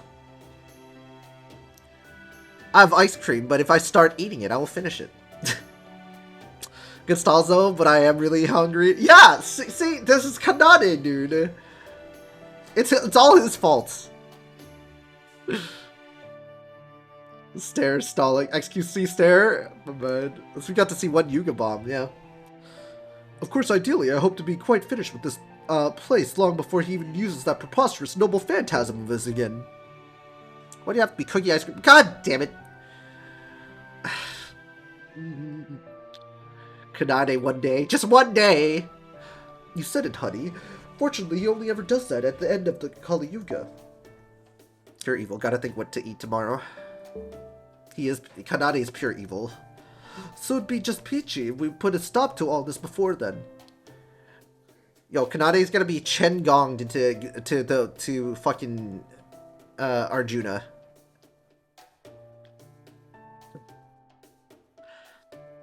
You will not resist a cookie. Is that a challenge? It's not a challenge. I'm Chen-gonging you. Pure evil. Pure evil. I'm Chen-gonging you, Kanade.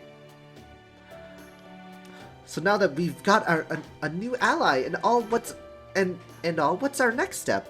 Joke's on you, he'll be the gong, not the gongi. True. I've already got something in mind for that. There are risks involved, naturally, but the reward should be significant. Now that we're in the middle of the first relatively peaceful Yuga, and especially now that we have more allies, this would seem to be the perfect time to investigate one thing in particular. What's that? I'm about to do you like the lactose intolerant does cheese. You're gonna shit me out? Jesus Christ, man. We go into Sugar Shock and go out cold for an hour or two. The best, the worst that could happen is he gets like multiple brain freezes, Shinobi. Remember that thing we've been wondering about ever since we came to this Lostbelt? It's the biggest, most mysterious thing here by far, and it's got to contain some useful information. Now we want you guys to finally go and investigate it. It's a really bad line to 40k period TTS said by Russ about Sisters of Battle. It's the biggest, most mysterious thing here by far. It's got to contain some useful information. Now we want you guys to finally go investigate it. God Sky Boulder. Yep. God Sky Boulder. Oh my god, we're done. We're done with the node. After 8... Guys. I got back 27 AP. We were at 11.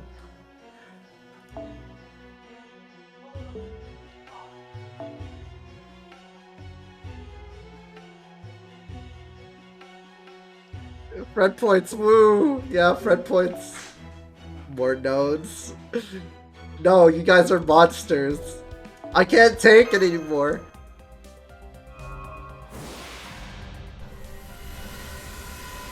I can't possibly take it anymore, guys. Run while you can, yeah.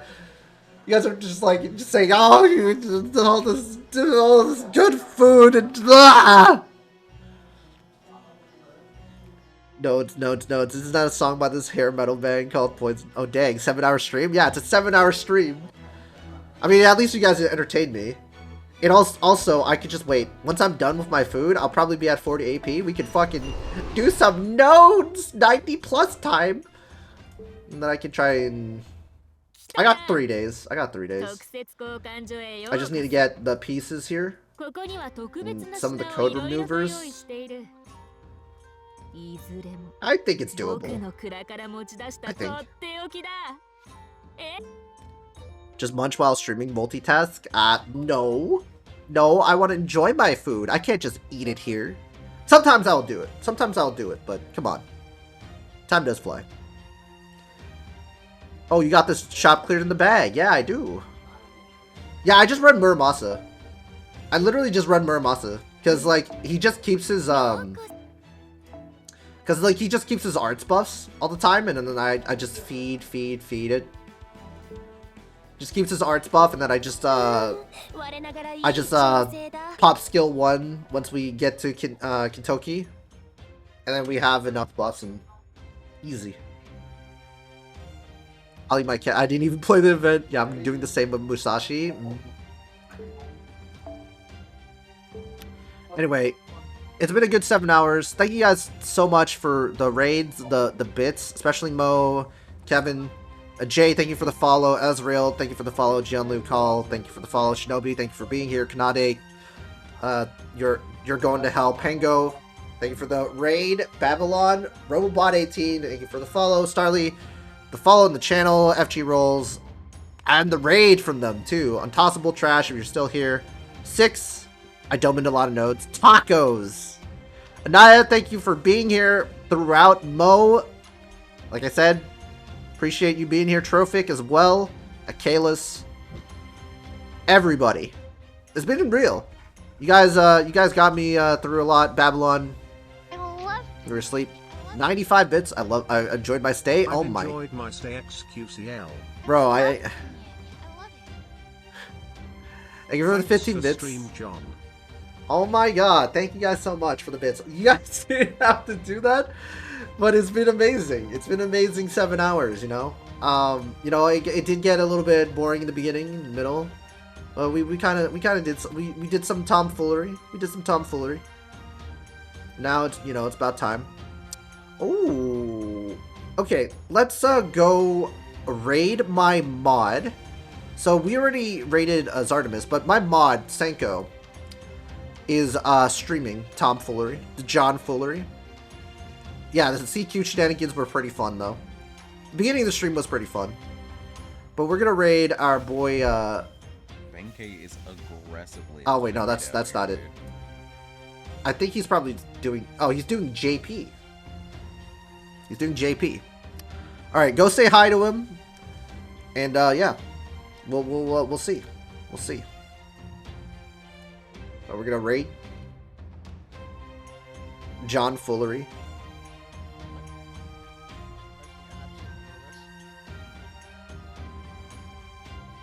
Oh my god, it's not working again. Hold on.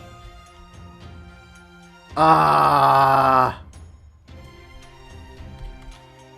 I did not want that to create. All right, there it is. I just had to refresh. Raid power. All right, go say hi. All right, boys and girls, we're going. I see the notification.